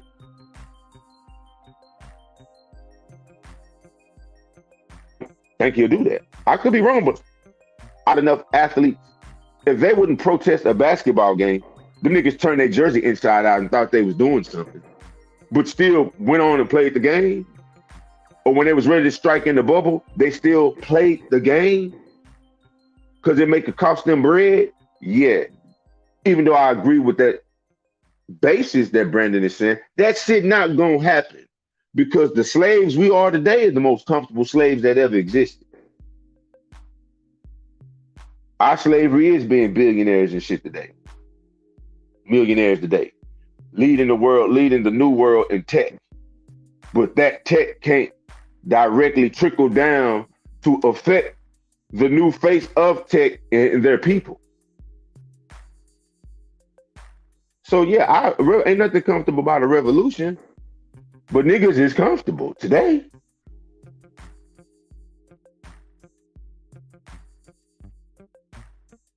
But like, even when you speak like of LeBron, many people overlook the revolution that many of them have spawned. Revolution ain't about just knocking shit down all the time, being on fuck shit, protesting everything. I think them niggas is responsible for a white man being removed from the damn league over some racist shit. I think they have he got $2 billion. He got $2 billion for that too, Reggie.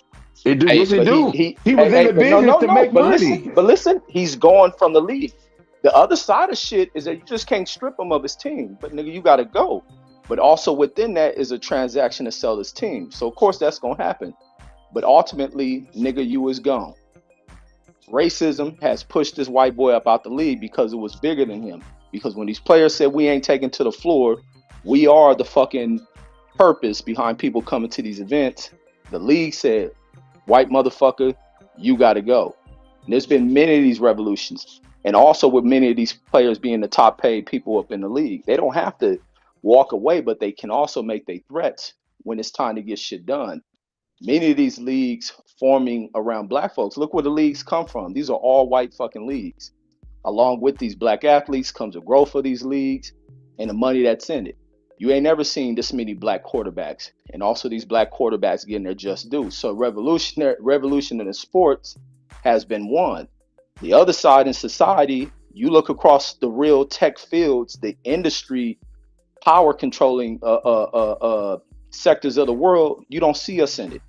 It ain't about walking away from entertainment. It's about other kids looking for other opportunities of growth.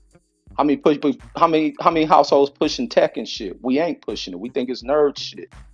We treat nerd shit like it's some wrong shit. How many motherfuckers gonna wake up tomorrow to watch this space launch?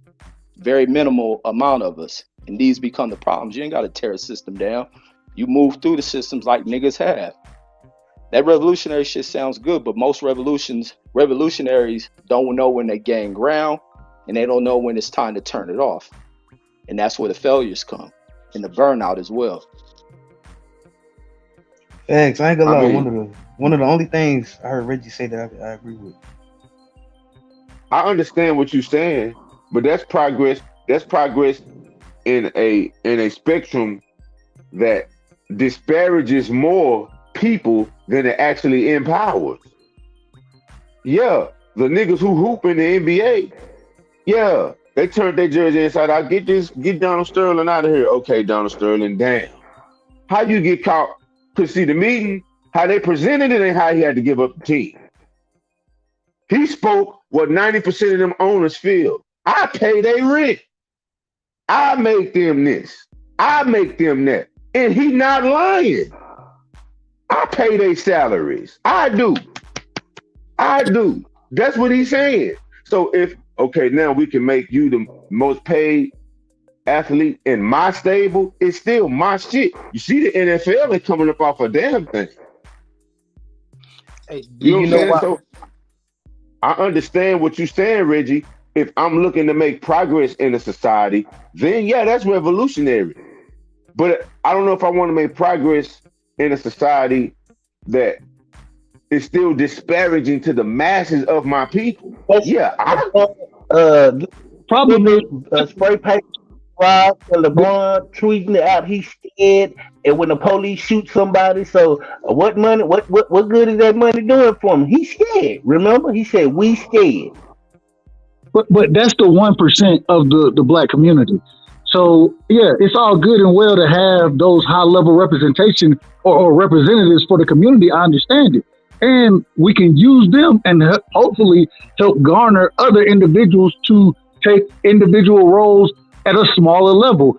Yeah, it's all good to look at it from a macro level, right? But it really comes down to what happens at the community level. That's where it has to start. It has to start with the people.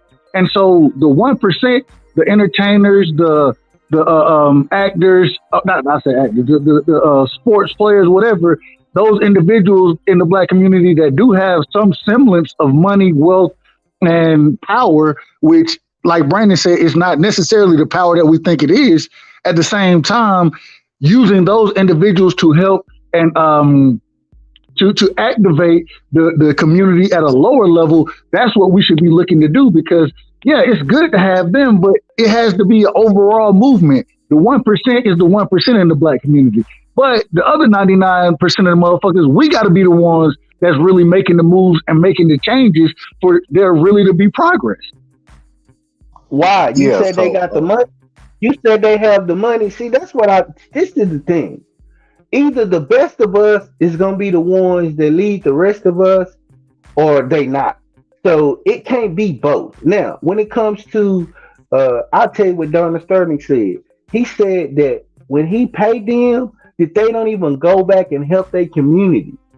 He said, I'm pretty sure I'm gonna have to find this quote. He was like, we don't even let them go back and help their community, and they don't even That's go back and exactly help what their he community. said. Just That's 'cause you go exactly what he said. But see, that's a falsehood. So- These fools come from black families. That's They take true. care of their black auntie. No, it's not, bro. We You don't think they're change our supposed to take Jewish care of people. Tom, They Dick, and Harry? they change their You community. think it's We don't you change think our it's to community. take care of Tom, Dick, and Harry? No, the Jewish community ain't just gotta have one rich nigga spend money on everybody. These niggas organize as a community. Now these rich athletes take care of their black ass mothers, their black fathers, their aunties, their nieces, to get them on their feet. But a lot of these times with these same athletes, a lot is put up on the shoulders of they niggas. They got fucking relatives who just beg for shit, sit on their ass. And when everything is gone, everybody's in up shit's creek. Now the Jewish community ain't just spending money. They are teaching knowledge and spreading that shit. They giving gifts of knowledge and how to do shit. The process. That's how they came over to this country with specialized talents. They ain't just walk over here as fucking beggars. They ain't do that. They understood this shit when they was in Germany. They led in Germany. And the same thing with other Italians that came here. These people came with specialized skills. We have turned off the skills that we had. Once we got free, we got happy and party. The same thing with civil rights become a thing. We get happy and party. And that's the problem. We party too fucking much. I mean, it pretty much comes back to what Brandon was saying. All of our efforts is put towards entertainment. So when all I can do is rap and sing and dance and shuffle and hoop and dunk and run, what can I teach you? Because this isn't based on a knowledge. This is based on athleticism. See, that's the problem. When people are billionaires because of what they know, I can always replicate that in somebody. LeBron James can't replicate himself, not even in his children. But Abraham Foxman, he can replicate himself.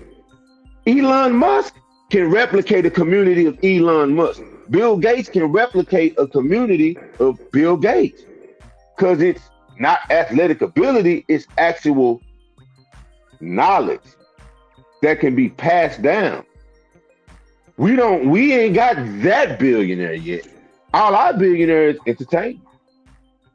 So once we get a fleet of millionaires and billionaires from tech and actual know-how in industry and all of that, which they don't let us become. They don't let us become that, because if we ever did, even though we've been set at naught, we would still go back and teach that. So I live here in well, Texas. right I make this comment and then I'm done. I live in Texas. 80% of the construction force is who you think. Because I'm an electrician, been an electrician since 2006. 80% of the construction force is Mexican. They do concrete, electrical, plumbing, sheetrock, whatever the flavor you want. They do it all. They can't speak a lick of English. They do it all. Most of the times I be the only black electrician on the job site. Surrounded by white folks and Mexicans. Just these basics, these basic skills, which at one point we was that working class at one point. But just these basic skills is enough to turn the tide for us. So Go ahead, Brandon brother. said something earlier. Right side, you said something earlier about like personal responsibility. We need to build ourselves up. That's what the Muslims are attempting to do. I don't know if you study the Nation of Islam, but they've been attempting to do that, for years. You talking about me? No. Right side said y'all earlier he said earlier we need to we need to attempt to pull ourselves up by the community. I'm like, that's literally what the Nation of Islam is trying to do, and they've been trying to do since the 70s. That's basically what a lot of reasons why they were formed. But to Megazar's point, when I don't know if y'all do this, I'm pretty sure Reggie did this and Mark did this when they were in class. But every time I'm in class, man, I always try to see how many black people are in my class, and it's always one or two. It'd be like a class of 25, 26, and it's always one or two black, and it's always a woman. It's never another black male. So I mean, the argument is always the bootstrap versus, the personal responsibility versus the situation that we're in. And my opinion is we need both. Like, I hear a lot of black people arguing about, like, there is no one solution. This is a unique situation, and we have all these things against us. I don't think one thing's gonna get us out. I think we need both. We need all avenues. And like Reg was saying earlier, like a lot of stuff that we frown upon, like being a cop, being a plumber, like these are high paying ass jobs that people will turn their nose up on, like look down upon these jobs. But you got people who don't, like Megazar said, speak any English, they taking the jobs and they doing good for themselves. They moving into the middle class.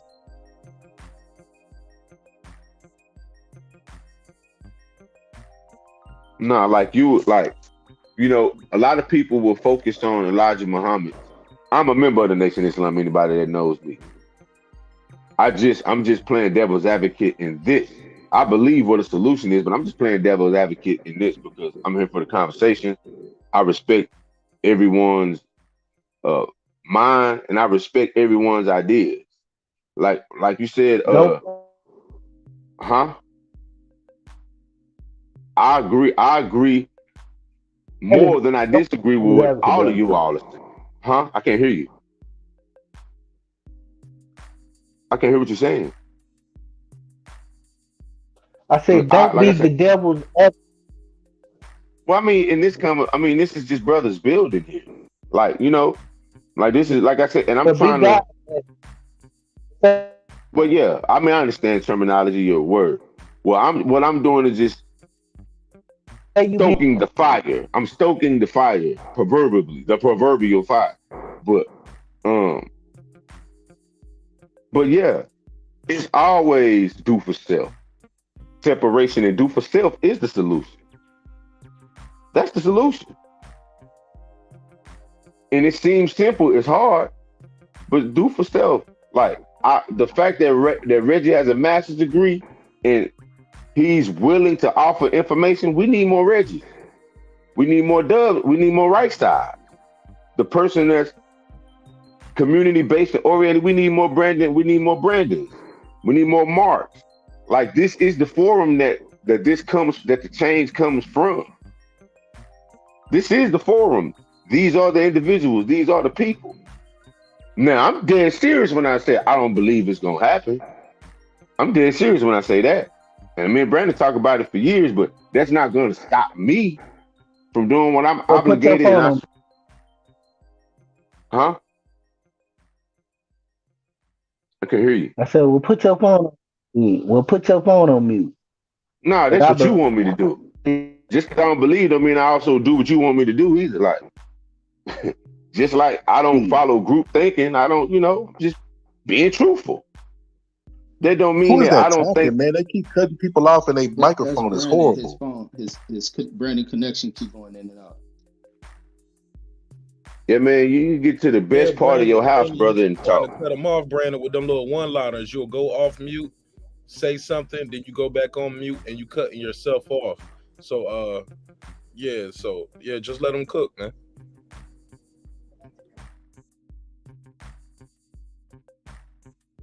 Go ahead, Megazord. No, I passed the mic. I passed it. Y'all gonna let all positive say anything or what? Oh shit! He was on here. He got to talk. Go ahead. Yeah, I told him he got to just get in where he fit in. Go ahead.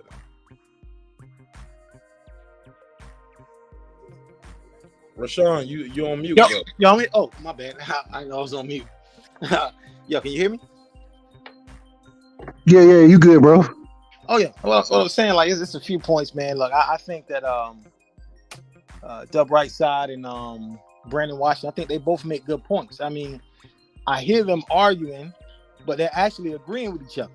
I think both of them make good points. No, on like Brandon has his points and right side has his points, but they're disagreeing with each other, but they're really agreeing with each other. And one thing about Donald Sterling, the only reason Donald Sterling was outed in the NBA is because all of the owners are racist. But one thing a racist hates, one thing a hidden racist hates is a public racist, because that affects them in the long run. They're thinking, oh man, this guy's a racist and they know I'm an affiliate of this guy. He's going to expose me. So I'm going to tell you, my favorite team in the NBA is the San Antonio Spurs. Peter Holt is the owner of the Spurs, him and his wife. Peter Holt gave Donald Trump the biggest donation of his campaign. I think it was like $500,000. But nobody talks about that. You know why nobody talks about it? Because Peter Holt sends out Greg Popovich to pacify the people. They got Greg Popovich talking all this stuff about police brutality, getting all these young black men to take pay cuts to give Peter Holt a break, and everybody ignores how racist Peter Holt is and the thing he does. I'm not a Steven Jackson fan, but I believe everything Steven Jackson says about their organization, what they did to him when they outed him. Now, the thing Greg Popovich and Peter Holt was doing, he had all these black players come through like Tim Duncan. Tim Duncan's my favorite player of all time, but they was robbing Tim Duncan for years, getting Tim Duncan to take $10-12 million pay cuts for the sign of the people. They went to Kawhi, tried to get him to take a pay cut. Kawhi was like, nah. And then they tried to create this narrative that Kawhi Leonard was this troublemaker, a man that hadn't said nothing in years, maybe gave 5 interviews the whole time he was in the NBA. So they tried to create this narrative, this guy was a troublemaker, and they ended up trading him to Toronto Raptors. So all these owners are racist, but they had to out Donald Sterling because he's a public racist. And one thing, a hidden racist like Jim Crow Joe, what they hate are public racists like Donald Trump. But in reality, they're all the same. The hidden racist is actually more dangerous to you than the public racist. And one thing Brandon said about the KKK infiltrating the police department, that's not true, because the KKK has always been the police. They don't have to infiltrate them. They are the police. I don't respect police. I've never liked them. I don't like them in my city. I don't like them in your city. Anytime I hear about something happening to a police officer, I'm just going to leave it at that. I don't really care. And the last thing I want to say is that money is power. If white people wanted racism to end, racism would end tomorrow. But they don't want racism to end because it gives them an 8-yard start in the race. Like even the white people that are married to black people and have all black friends, they don't want racism to end because it still puts them ahead of black people in society. Racism would end tomorrow if black people took their resources and placed it elsewhere. Like in my city, a lot of people talk about racism. The first thing I ask them, do you go to any black businesses? And nobody goes to black businesses. They find every excuse in the book not to go to the black businesses. They'd be like, well, I don't like the floor in there. Well, I don't like the ceiling tiles in there.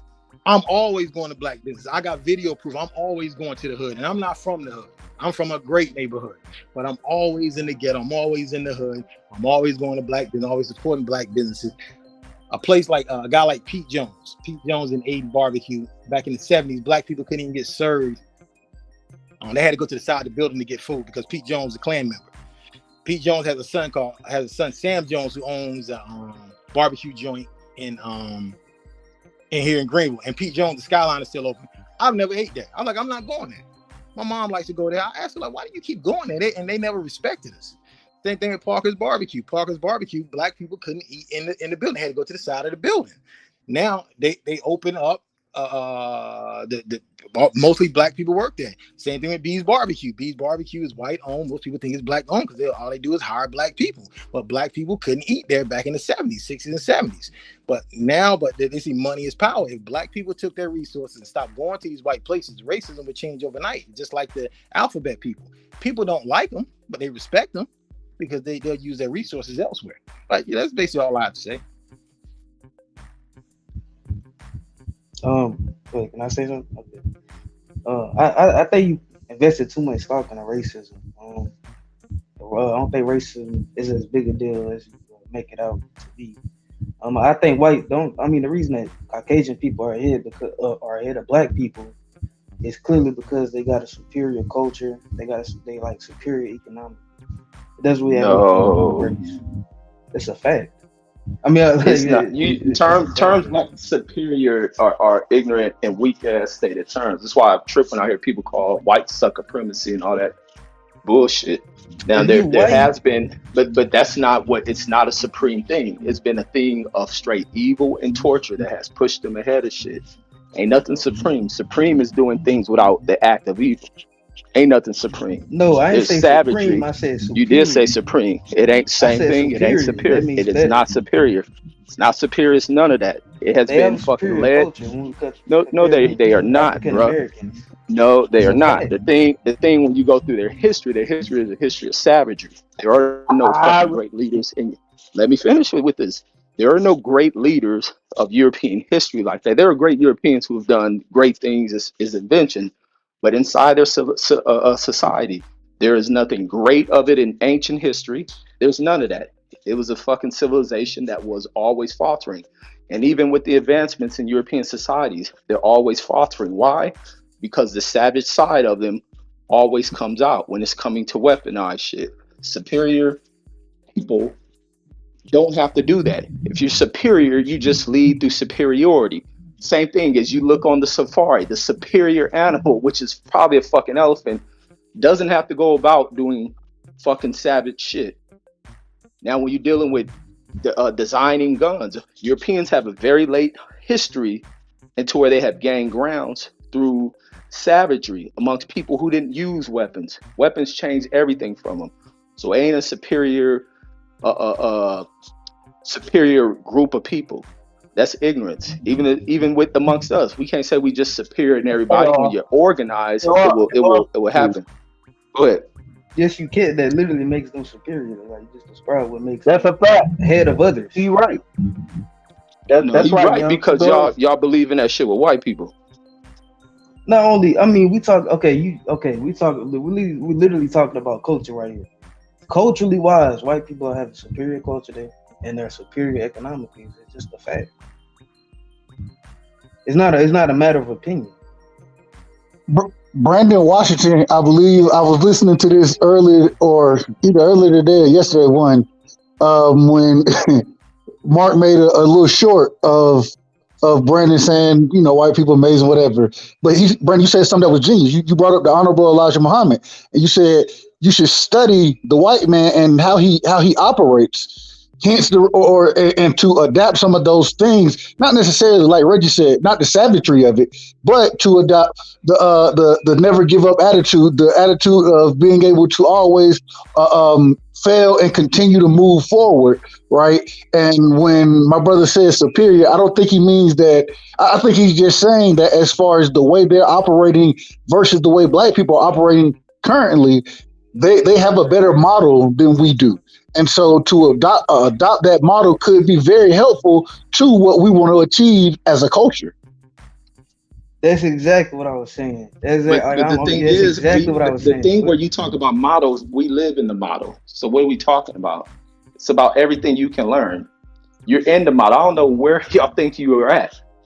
You're inside the model. You're inside the system. You are part of the system. Let me say this. You have developed the system. You have been everything in the system, except you don't acknowledge and accept and try to control the system. A lot of black folks, you hear about them, they are afraid to lead in the system. You get black people constantly talking about where they want to move away from and separate from. It's not going to happen. You must lead in the system, be strong enough to stand your fucking ground on shit, and let people know what you ain't going to tolerate and what bullshit you won't put up with. And a lot of people, until we learn that shit, it ain't gonna happen. But we do that same shit amongst ourselves. We can everything we want within the system, we do that shit into ourselves. We even dominate one another. That shit should be extended to the exterior of our existence within our own people. You don't tolerate shit. And Rick, you said it perfectly, bro. What you said is we live in this system. Oh, go ahead. My bad. Go ahead. No, man, these people is a savage people, man. You was in the military. So you can't get savage. I didn't put up with white people shit in the military, and I tell the stories all the time. I ain't tolerate none of that shit. I don't care what you believe, what movies you watch. I can bring. Listen, I'll be on my show with the white boy was in the army with, and he'll tell you I didn't put up with none of that shit. Reggie, you talking to a buck private or somebody. But if a gentleman walked up to you and slapped the shit out of you, you would have had to take that. Brandon, you fucking lost your mind. I'm not you. Yeah, I'm a LA. Listen. No, let me say this. I don't know if it's from where I'm from. I'm a LA motherfucker. We don't put up with that shit. My court martial almost came from me spitting on the captain, and he was white. That shit don't matter to me. See? I don't promote. See, Red, you're a revolutionary. I'm not the old race war argument. You just don't like the way I present it. But you're a revolutionary too, because it sounds like you have had more incidents than I have. Yeah, but I know how to turn that shit off too. But I know not to just be like whitey as well. Like Reggie said, in the system, what we have to do is learn how to use the system to benefit ourselves and make sure we're sharing that knowledge with the community and building the community, bro. That's what it really boils down to. And we can't destroy it. You cannot have a system. You cannot have a system that you did not create to benefit you and yourself, because you didn't create it. So the people who created would not allow you to have a system that they built, created, and maintained, and you enjoy the luxuries of it, and they don't. That's not gonna happen. So you have to. There's no weird system keeping black people down, bro. Like, that's ridiculous. So we still moving up through the system, bro. I don't care what y'all talking about. You get people in very high levels, but black people are always discounted and shit. Always. Because we don't want to lead in the system. The first fact this and the first fact that. Every time you look up, the first black person to do this. So how we moving up? And we've been here goddamn 500 some odd years on record. But all of a sudden, first black general, first black this, first black that, how the first black woman judge, man, what the fuck? And then we celebrating these stupid ass milestones, but our people are not. Our people are not moving. Why are our people the most incarcerated? Why come we don't have studies on that? Why come we don't have centers on every corner talking about the incarceration rate? Why come we don't have centers on every corner? That's the shit that our money should be going to, our taxpayer money going to these studies of what the fuck is the breakdown of our community and why are black men the most incarcerated in the whole entire fucking on the globe in America. That's the shit we should be talking about. So are we advancing? Hell no. But that's something that really don't take a study though. That's like with niggas. Oh, go ahead. Sorry, go. Okay. That's not Megazar and Brandon. Megazar and Brandon are from Texas, so we know what progress look like. Megazar just told you he show up to an electrician job and he see a whole bunch of Mexicans there that don't speak English. What the system does is they point to they give us the cheese, what I like to call it. They'll point to one black person and be like, see, if he make it, the rest of you black people can make it also. But you'll never go to a building unless you're in somewhere like Little Wakanda, like Atlanta. But you'll never go spread throughout the country. It's not consistent. Go there and see black people in really high positions, and they're the majority there. That's rare. No, it's very rare. But even in that same sentence of where you're speaking about how all this immigrant labor coming in, white people are also being put up out of that shit. And white people have become very fucking displeased with the system. Even they getting a fucked up break in it. You're getting classes of whites who are benefiting. But overall, there's a lot of fucking white people in the system struggling. Fucked up. Yeah, you're correct. You're definitely correct to a degree, Reggie, but I'm telling you, just because the Mexicans are the labor force, they aren't the power. They aren't the power source. Like, it's still white boys running this shit. Because this is a good old boy state here. Yeah, the Mexican he's the workforce, but he is the power force. You know what I'm saying? Like, don't get me wrong, but what they doing is, at one point what we did, they're taking their share because with the drug money, see the dude with the drug money, he created 4, 5, 6, 7 companies, filling in with his people. The way we talk about trapping and rapping shit, why we ain't doing the same thing? Like, that's how all the Italians and all these niggas, that's how they built their wealth too. Through the damn drug trade. Thank you. Thank you, man. Keep cooking. No, it is. Keep cooking, Megazord, because I want to feed off that. Because I spoke Everything on you that said shit was the wrong. other day. No, it's I'll not, tell you how Brandon. that's He got wrong. a great point. Let him finish that point because it's great, Brandon. You missing where Well, he I would coming say, from. what I know of the cartel business, just in the span of 3 years, on Buckner alone, there's 4 Fox gas stations. My SA partner told me, this is what he told me. Whenever you steal Fox, that's cartel money. He said it's going to be a Boost Mobile, a 24-hour laundry service. That's And it's not going to be proven, some and top. all this is alleged. He can't prove this. It's just And somebody talking. he told me, no, this is what somebody told me. He said, notice. He said, notice. These are places, these are money depots where the money is being watched. I'm listening. Do I know factual? No. If someone said, would you bet your life on this? I wouldn't, because I don't know for a fact. You probably shouldn't repeat it. But I do know that the biggest growers of loud in Texas is Mexicans. I do know the biggest. That's not true. Sellers, that is true. The biggest growers, yeah, they Mexican. That's not true. That's definitely true. It's not the biggest in Dallas, but you don't know about Corpus Christi. You don't know about El Paso. That's not true. You know what I'm saying? And where we stay in Pleasant Grove, predominantly Mexican. Where I stay in East Dallas, predominantly Mexican. Where you stand, Brandon, 10 years, be predominantly Mexican. They don't move nowhere where they don't thrive. And you know that for a fact. You saw your beloved Pleasant Grove turn into Mexico. Anyway, can I make my point? Can I make anyway the point that let's debunk some of these points. First of all, Mexicans are not the biggest growers of loud in Texas. The biggest growers of marijuana in Texas are white people who own the marijuana fields that are being cultivated. That's number one. And most of the marijuana that comes into Texas is allegedly comes from a lot of the dispensaries in the neighboring states. So what he said was not true. Number two, when it comes to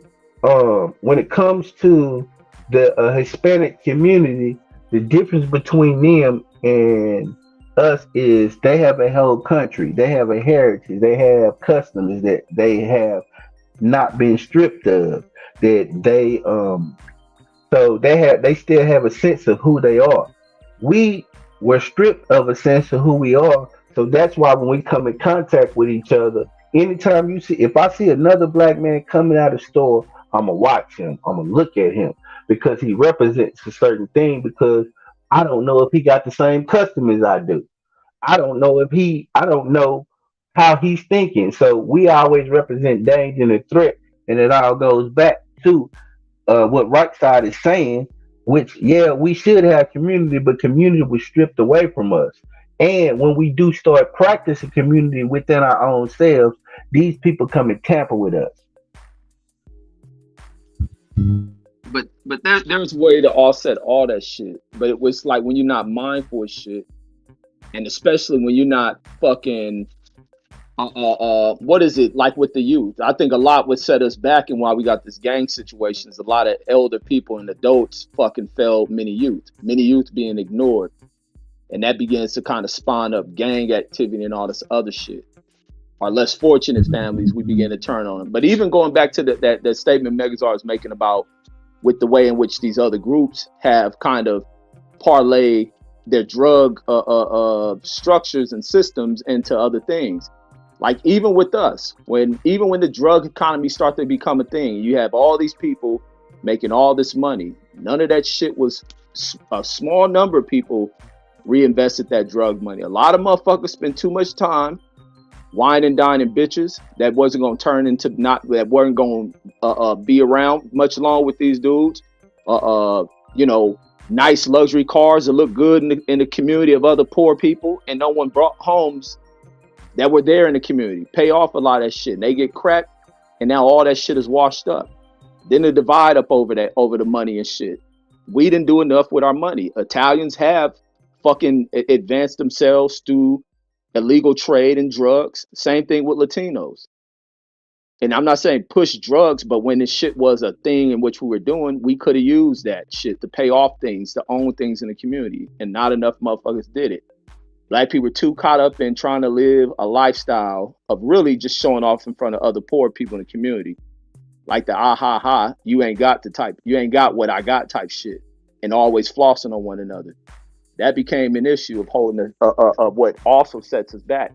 Because even in the fucked up moments of pushing drugs in the community, a lot of people thrived in that little space as well. And they ultimately fucked it off by not having a mindset like that. But that's what happens when you deal with adults of that time period who begin to ignore a lot of these young teens.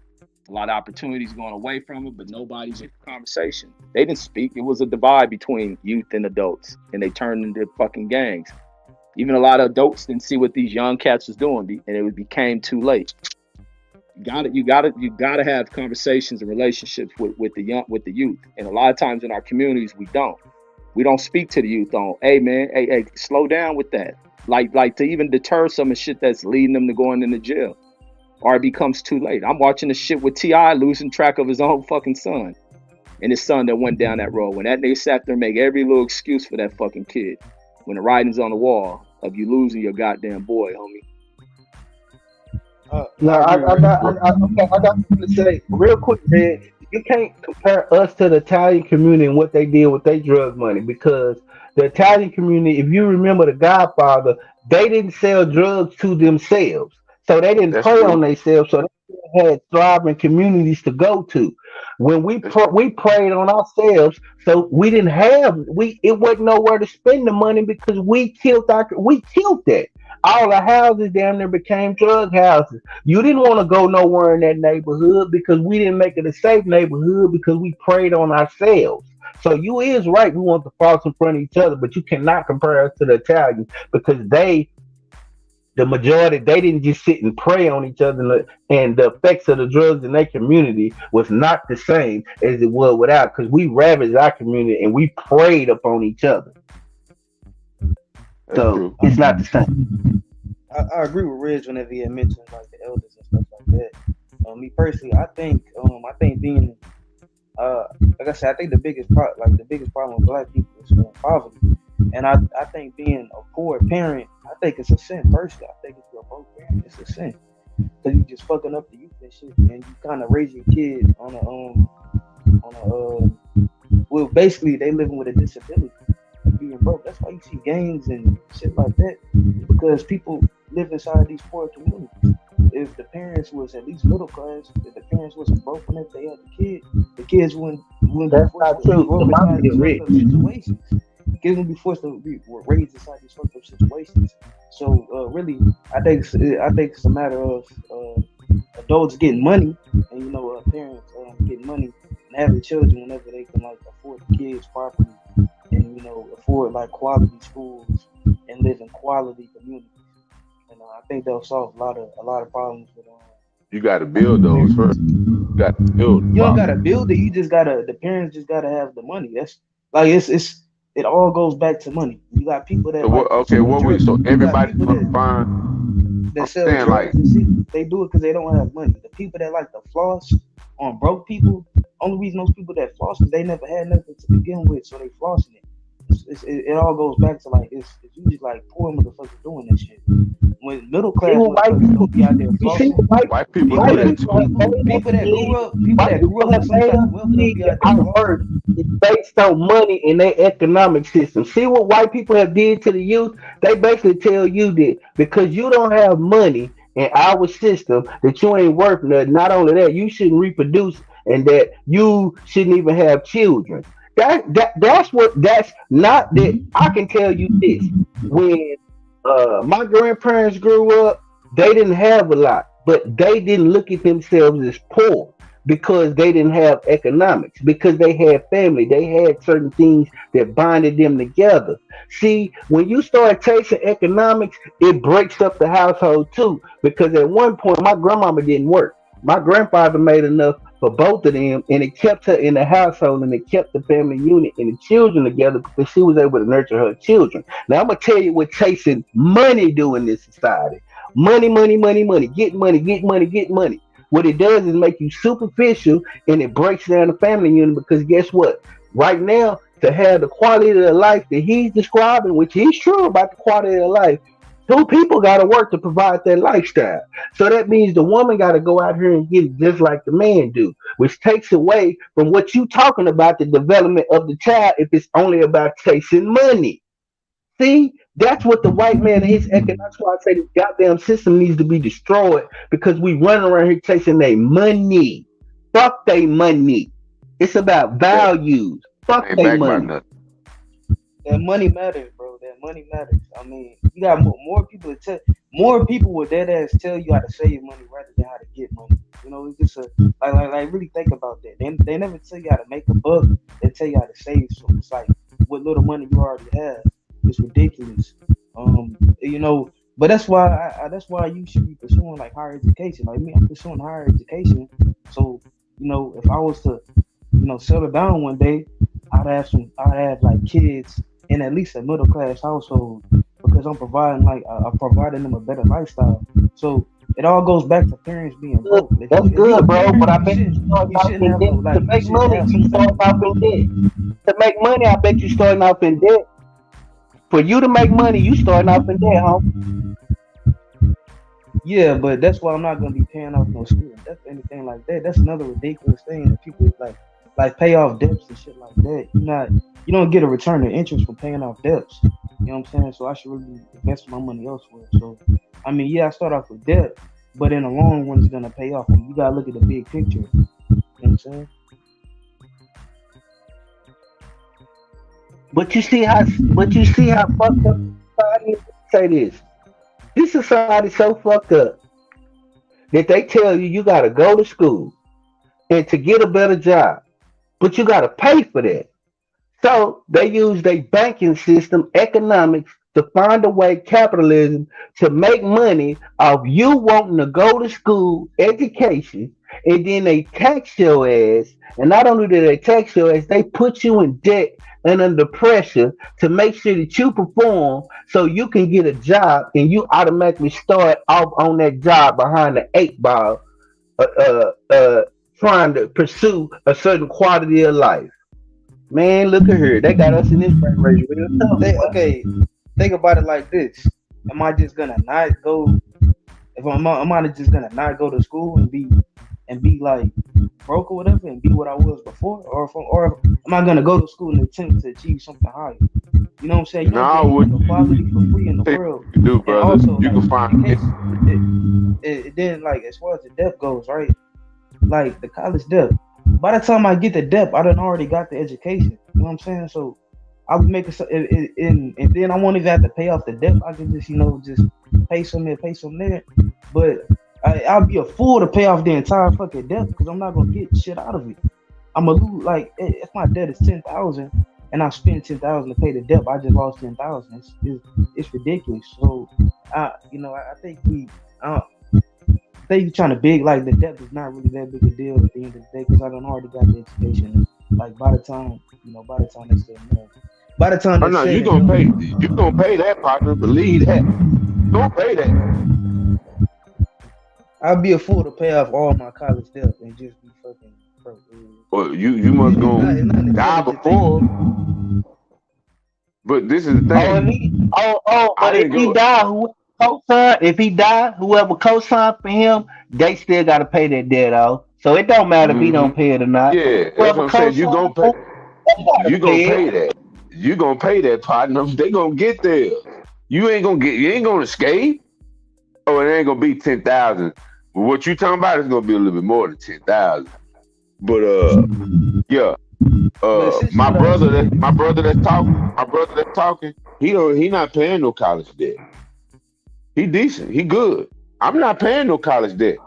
I'm decent. I'm good. I didn't go to school. I start to view it as a sham.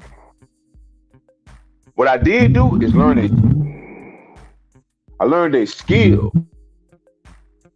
That way something I can always do until I could do it for myself. I can go into business for myself doing this. Because education is only good if it fosters something that you could do for yourself. Reggie can walk away from his job and take his discipline and do something for himself with that. Getting the discipline to only raise your hand to get in line, because you got to understand, there are many people who graduated before you graduated. Then there's going to be many people that graduate after you. So you're going to enter into a competition with them. And raising your hand with a degree. But it's cool though, young. What field are you going into? Are you going into something like engineering or something like that? No, I'm going to computer science with the goal. Oh yeah. That's good. That's good. I like. Yeah, I like that. So you gonna be getting like systems certifications and doing all that? Repeat that again. Like they have something called systems. Are you gonna be getting like systems certifications and certain certifications where you can where you gonna be working in that field? No. I plan on going to software development. Oh, so you gonna code? You gonna code? Yeah. Not code, but like people that develop like systems and things like that. Like for instance, okay, for instance, like Fletch. I don't know if I heard of Fletch before, but Fletch is a software that allows like people to track. That allows like teachers and stuff and professors to track kids on college and shit like that to see if they like doing their assignments and all that. That's like a software. So I want to do something in that field where I develop a software that can be, that can be distributed. That can be used on like multiple different devices. Right. So you're gonna have to learn coding because all that revolves around coding. You'll find out when you get there. My next door neighbor. You can't tell him what his field is. He telling you. And oh boy, you got bad audio, youngster. Yeah, he got to go on mute when he's not talking. Yeah, development of software revolves around coding. Is all I'm saying. That's a basic fact. That's not true. He just told you what it was. Stop trying to tell somebody who's going to school and who specializes in, getting ready to specialize in what his trade revolves in. You can't do that. If my son is doing it, I can. Because my next door neighbor is a software developer, and he teaches my son coding. Yeah. I think for software, Brandon, I think for software you do got to do right code. You got to code, man. You got to write code, man. No, that's not what he's saying. Y'all missing. Okay, But if you creating systems and software, it's codes to it. Like you putting the function in the program. There's a code to what it's supposed to do. Like Bill Gates and Steve Jobs and them talk about in their early phases, they learned code writing and shit. It's the fundamental key of software development. And the only reason I know this is because my son is being taught coding as we speak. Man, your son 8, bro. Get out the gas. Say, man, do you that's not where know they learn that shit. Golly, man, shit. I can't tell you what my son doing. God damn, man. I'm trying to make it that you ain't no can't point, man. I'm done with this shit, bro. You can't specialize in it. How can you be? Brandon, you are fucking just so caught up in bullshit. Where you think Bill Gates and all these motherfuckers learn that shit? Why you think they teach kids this shit now? What I'm saying. No, you and him missing the context. Let me we're wrong in the coding shit, and they're teaching young kids coding. Let me say this: in the early phases of the most prolific fucking software writers, these fools come from the opportunities of being rich kids to be able to get on the forefront of computer software writing. And that was my point. 8-year-old son is learning that shit. My kids go to a STEM school; they're not learning that. But that's what they're teaching young kids. But that don't make him an expert on it, is what I'm telling him, is because just because he's learning it don't mean you could tell somebody who's in college who's going to have a career in it. That's the only point that I'm making. That's all. That's it. I think y'all caught up in missing the context of what I'm saying. That's all I'm saying. I don't think the kid in college yet. I think he said he wanted to go into it. No, I'm in college right now. Oh, you are? All right. See, Rez, that's the only point I was making. Yeah, but the other side of it is young kids are learning that shit as they should be learning, to where they I can, agree. To where they can become the next Bill Gates, Mark Cuban type motherfuckers. Like, they have to learn this shit. My son go to a STEM school too. So, and I don't think that they learn computer programming or that. So I agree. The point that I was making is you can't be an expert on something when this is his field of study. So he will be more involved. He's telling you now it don't revolve around coding. What I do is this. That's the only point I was making. But no, if he's going into that shit, he's gonna learn computer coding. Ain't no way around that shit. Oh, I believe that. Yeah, you getting in that field, you must learn to tell your program what the fuck to do.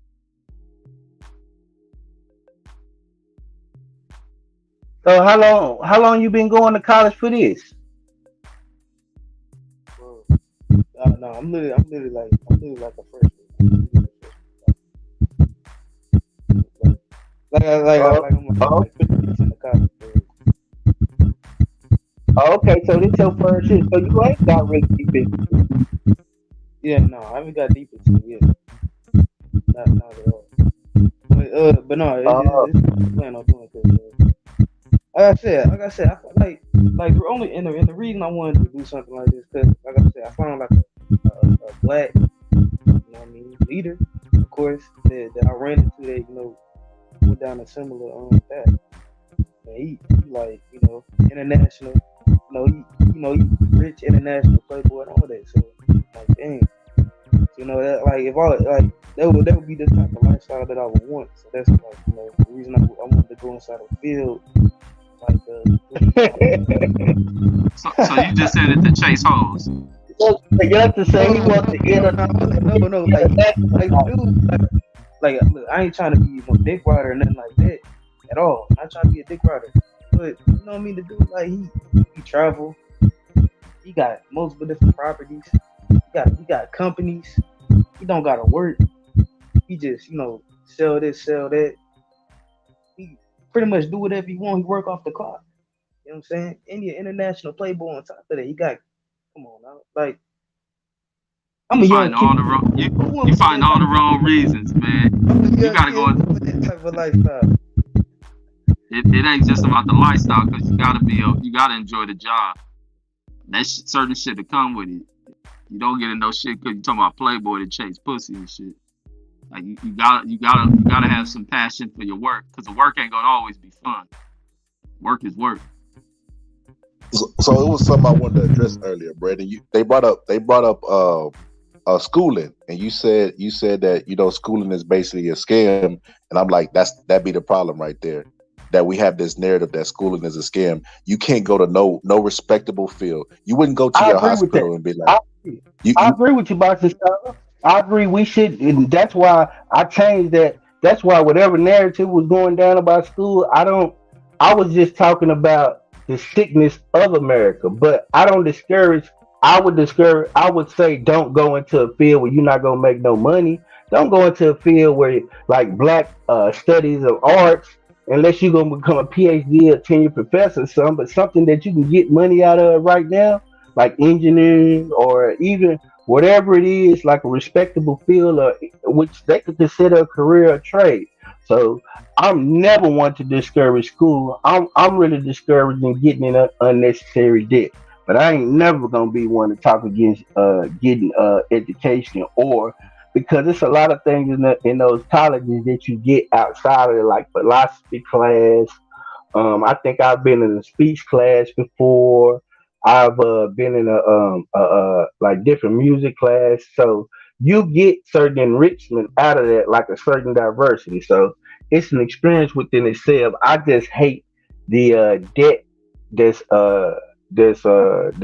brought along with it. But as far as the college experience itself, as far as what you get in these universities, and depending on your focus, and where you gearing your mind. If you single-minded focus like most of the Chinese people that come here, or the Asian people that come, even a lot of the Africans, they get to where because they have a focus. Yeah, and they participate in the richness of what it has to offer. So I just hate the debt that they put us in. But nah, man, I'm not one of those kind boxing styles. So I agree with you. I wish Megazar was still on the panel, because Megazar said something that was interesting, and I heard other people say. They say like they self-taught, like they learn to do the trade. It don't matter what the fuck you know if you ain't got that piece of paper. That's how our system is designed. You could be the world's best electrician. If you don't got that degree, it don't mean shit. But which is why you can pay people who have the skills that don't have the degree lower money. That's why people do that all the time. They outsource the jobs to people who know how to do the job, but they don't got that piece of paper. So until you get that piece of paper, you're never going to be on the level playing field with your competition. Yeah, that pedigree matters. It was incredible. You gotta understand the depth. It's an educated risk. The reward supersedes the depth. That's the only reason. That's why I'm a college in the first place. Cause what I could get off of college, it supersedes the depth. It's an educated risk. Yeah, and in life you're gonna go in debt anyway, and you just gotta weigh the risk on it. Not all debt is bad debt. So what you think, Riz? Do you think your college experience was worth the money of what you spent, and did you end up making it pay off, or do you think that it was different avenues that you could have took, or did it just work out for you? No, I don't think it didn't work out, but I ain't gonna say it's because like everything what I be doing the videos and I talk about, everything that I experienced and what offset a lot of shit was the time in which I ended up going to school. Everything fucked off in my situation was timing. By the time I get out, the economy is fucked over. But still my degree helps me to get paid and put in a position of what I do at work. But I didn't get the most out of the degree I went into debt for, but there was things you got to factor into it, is where the economy went. Like I said, I was trying to go into the aviation field or work at an airport doing something aviation related, like in the operation side of airports and shit. Or even when I was trying to go into law enforcement, as that started to dry up. It was just the factors of that 2008 economic crash. It fucked over a lot of shit. That's why I be having so many stories of like different jobs I went. I can tell stories on law enforcement, trying to go into aviation type stories, and it just all fell out because everything was fucked over in the economy. And now I'm starting to see that same shit happen again. But everything's just based on timing. You got to have the proper moments in time, and where you go into these things and just hope you hit the right moment. So that's everything that fucked over for me. So I think college was good because of the knowledge I got and like looking at the world from the business perspectives, but it ain't gonna be to where it pans off. That's why I'm like cool with them writing off a lot of that college debt for people, because they understand that everything they have allowed the greedy wealthy in this country to fuck over and fuck up a lot of opportunities for college educated people. It's time to write some of that shit off, because we ain't going into the fields we went to study in.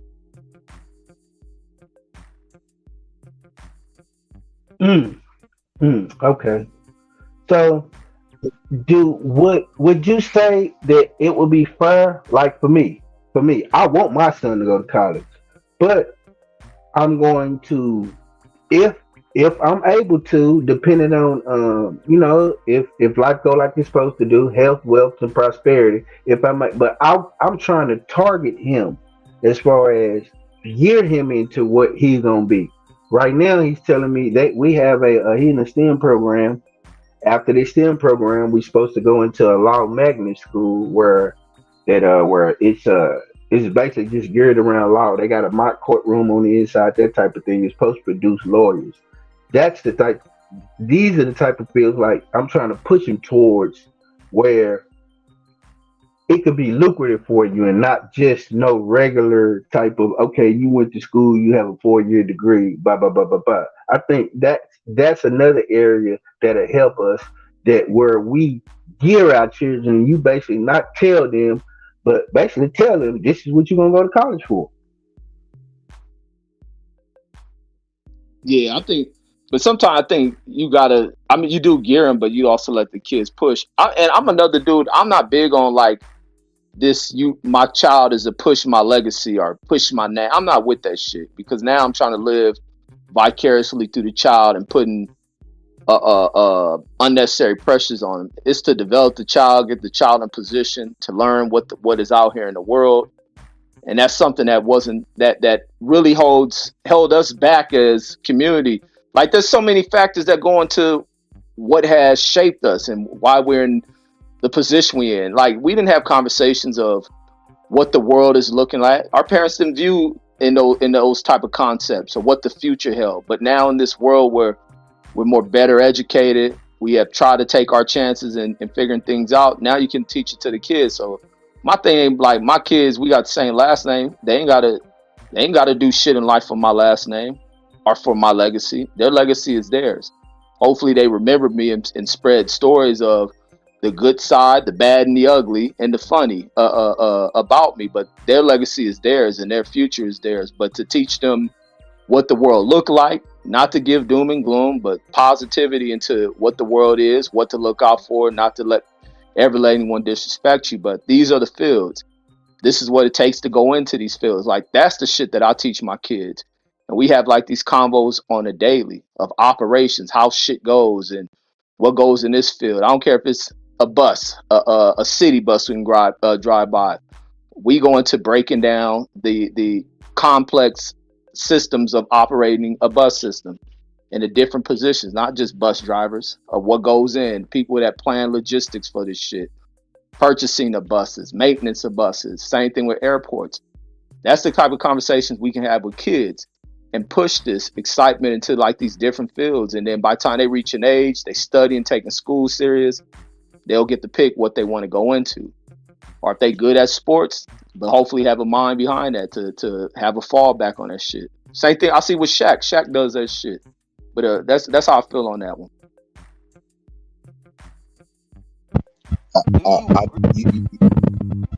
You ever seen that bear that be at the circus that be like tight roping, like riding a little tricycle? I feel like that's black people from the top and the bottom. I feel like we can't make no mistake. We can't make mistakes when we poor, and we can't make them when we rich. I see black people get overly criticized, like Obama, right? Obama did stuff that, oh, he didn't do this, oh, he didn't do that. LeBron James opened schools. Oh, LeBron James don't do this, LeBron James don't do that. Like, and then you go to the poor people. The poor people get criticized even harder. But it's like how many people are preaching this cool shit to their kids? Like Brendan Washington just said, like the Chinese people, they tell their kids when they come here, they find the best jobs: engineering, doctors, whatever, scientists, astrophysicists, and they tell them they're going to do these jobs, and they make them do it. Like, you should give your child a choice that you're going to do what I want you to do, or you're going to be great at your hobby or whatever, and go explore that. But you're going to do something. Like, don't let them do nothing. Yeah, no. The goal is that they're going to definitely do something. Yeah, that's what a motto comes from. The successful people that I work with, these people, and they don't play with their children. They not the shit that they damn near like drill sergeants. I know it's an engineer work with me. This engineer is 26 years old. He live at home with his mother. His mother dictates his life until he's ready. Until she feels he's fit to go out into the world. She's preparing this boy. This boy done went to college for 6 years. He's an engineer. He's 26 years old. He make good money. But they live at home with his mother because it's something that they understand about the culture. They don't just go off and just do anything with anybody. They find somebody that's suitable most of the times. I mean, especially when they come here, because they don't just fall in love with this culture most of the time. I work with another engineer, and she didn't even eat the food here. She's from a province in China. She was young too. She was a doctor. She was like 23. But It's just they are real military and diligent in getting what they want because it pays off. See, when I say make, it may seem like, oh, he's trying to dictate his children. He's trying to. No, when I say make, it's make them do something where I know that's going to set them up for the rest of their life. Where as long as they stay in this profession, that they'll never have to struggle because it's always a demand for it and it's high paying, which puts you in a different atmosphere as far as the trajectory of your life and my grandchildren's life. So if I got to be hard on you and make you do something that's gonna have you living 6 figures a year, and hopefully you marry a woman that's somewhere in the field because it's proximity most of the time. Doctors marry other doctors. So if we can get that going, and it's because I made you, and then my grandchildren come up in that, and then that's the way you start breaking down this society. I think. I take that. And it's like to a question I have. Do y'all agree? Do y'all agree with brainwashing children? Y'all brainwashing. Wait, what's that? And I'm gonna jump it back in the chat. Listen to y'all. What was that question? Do y'all agree with the idea of brainwashing children? Y'all children, like, Nah, hell no. I don't dominate over my kids. I just educate them and ensure they get the most out of education. That's why they know I'm serious about education. That'll lead me to cussing them out for playing with school and stuff like that. That's domination. No, it's not. It's not domination. It's just like you don't. Yes, it is. Like that's a no, you don't domination. You don't give. That's not brainwash. You don't give a minimal effort, and if you lapse on kids who have potential. This is what I always tell my kids. Like my kids know. Like I ain't gotta be a fraud and phony and suburban book like acting with my kids. Like if I'm a trip on them, I'm a trip on them, and they understand where I'm coming from. The thing is with kids and like many people, period, is that many people don't know the greatness within them, and that's the purpose of an adult. It's for you to be able to tap into. It's for you to be. Wait, let me say this. It's for you to be able to tap into them and pull out what's great within them. Because for people who don't get that, the greatness is forever lost and it's trapped within them. You have to get these things up out of them. That's the thing, even with coaching. Coaches who tap into that, when you start kids at young age in sports or tutoring young kids, proteges, and the music and shit, when you tap into it at a young age, you get the greatness out of them. And a lot of times, some coaches and teachers are extreme. When they're serious about stuff, you see the potential in a kid, you do not let a kid, because a kid's gonna give the bare minimum, especially highly intelligent kids. You got to get out of them. But that's just my thing on it. See, Reg, when I talk, it may seem extreme because of the picture people have in their head. When you say dominate don't got to mean physical or mental. It can just mean imposing your thought, imposing your morals and your values on your children strongly, making sure that you set them up for the rest of your life. I can give you an example of how rich people control their children, because I read Mary Trump book on Donald Trump, and she talked about how Fred Trump would control them with the money. And also these people, they whole family, 20 some odd people, have free health insurance that's paid for by the company. So it's not that you just lose the money. They live in homes that are owned by the company of their family. This how rich people control their children, by these type of assets. So that's what I'm talking about by dominate your children. If you can, that's the atmosphere that helps them thrive. That's what makes them who they are, because their children really don't stray too far. And if they do, most of the time they white. You can clean it up. I wouldn't be surprised 10 years from now you're gonna see Eric Trump running for president. That's what I'm talking about. Not only that, I agree with them. I take it over to boxing.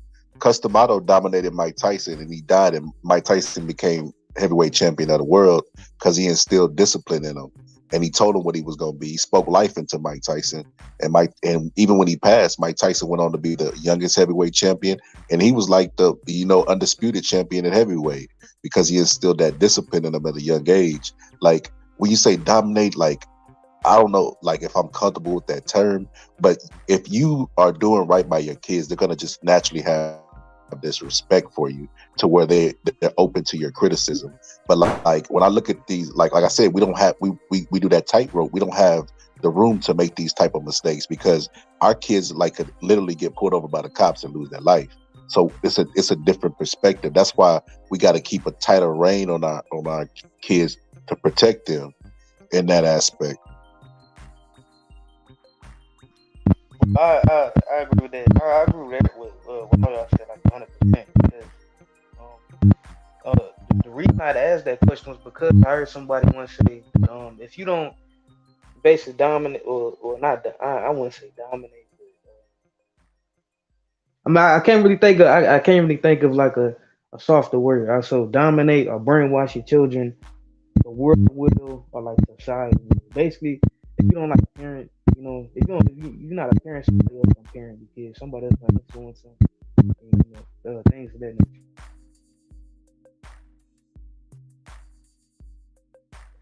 Yeah, I get what you're saying. basically, You're saying that if you don't raise your kids, somebody else will, basically, in so many words. Yes. Yes. I just put it all together.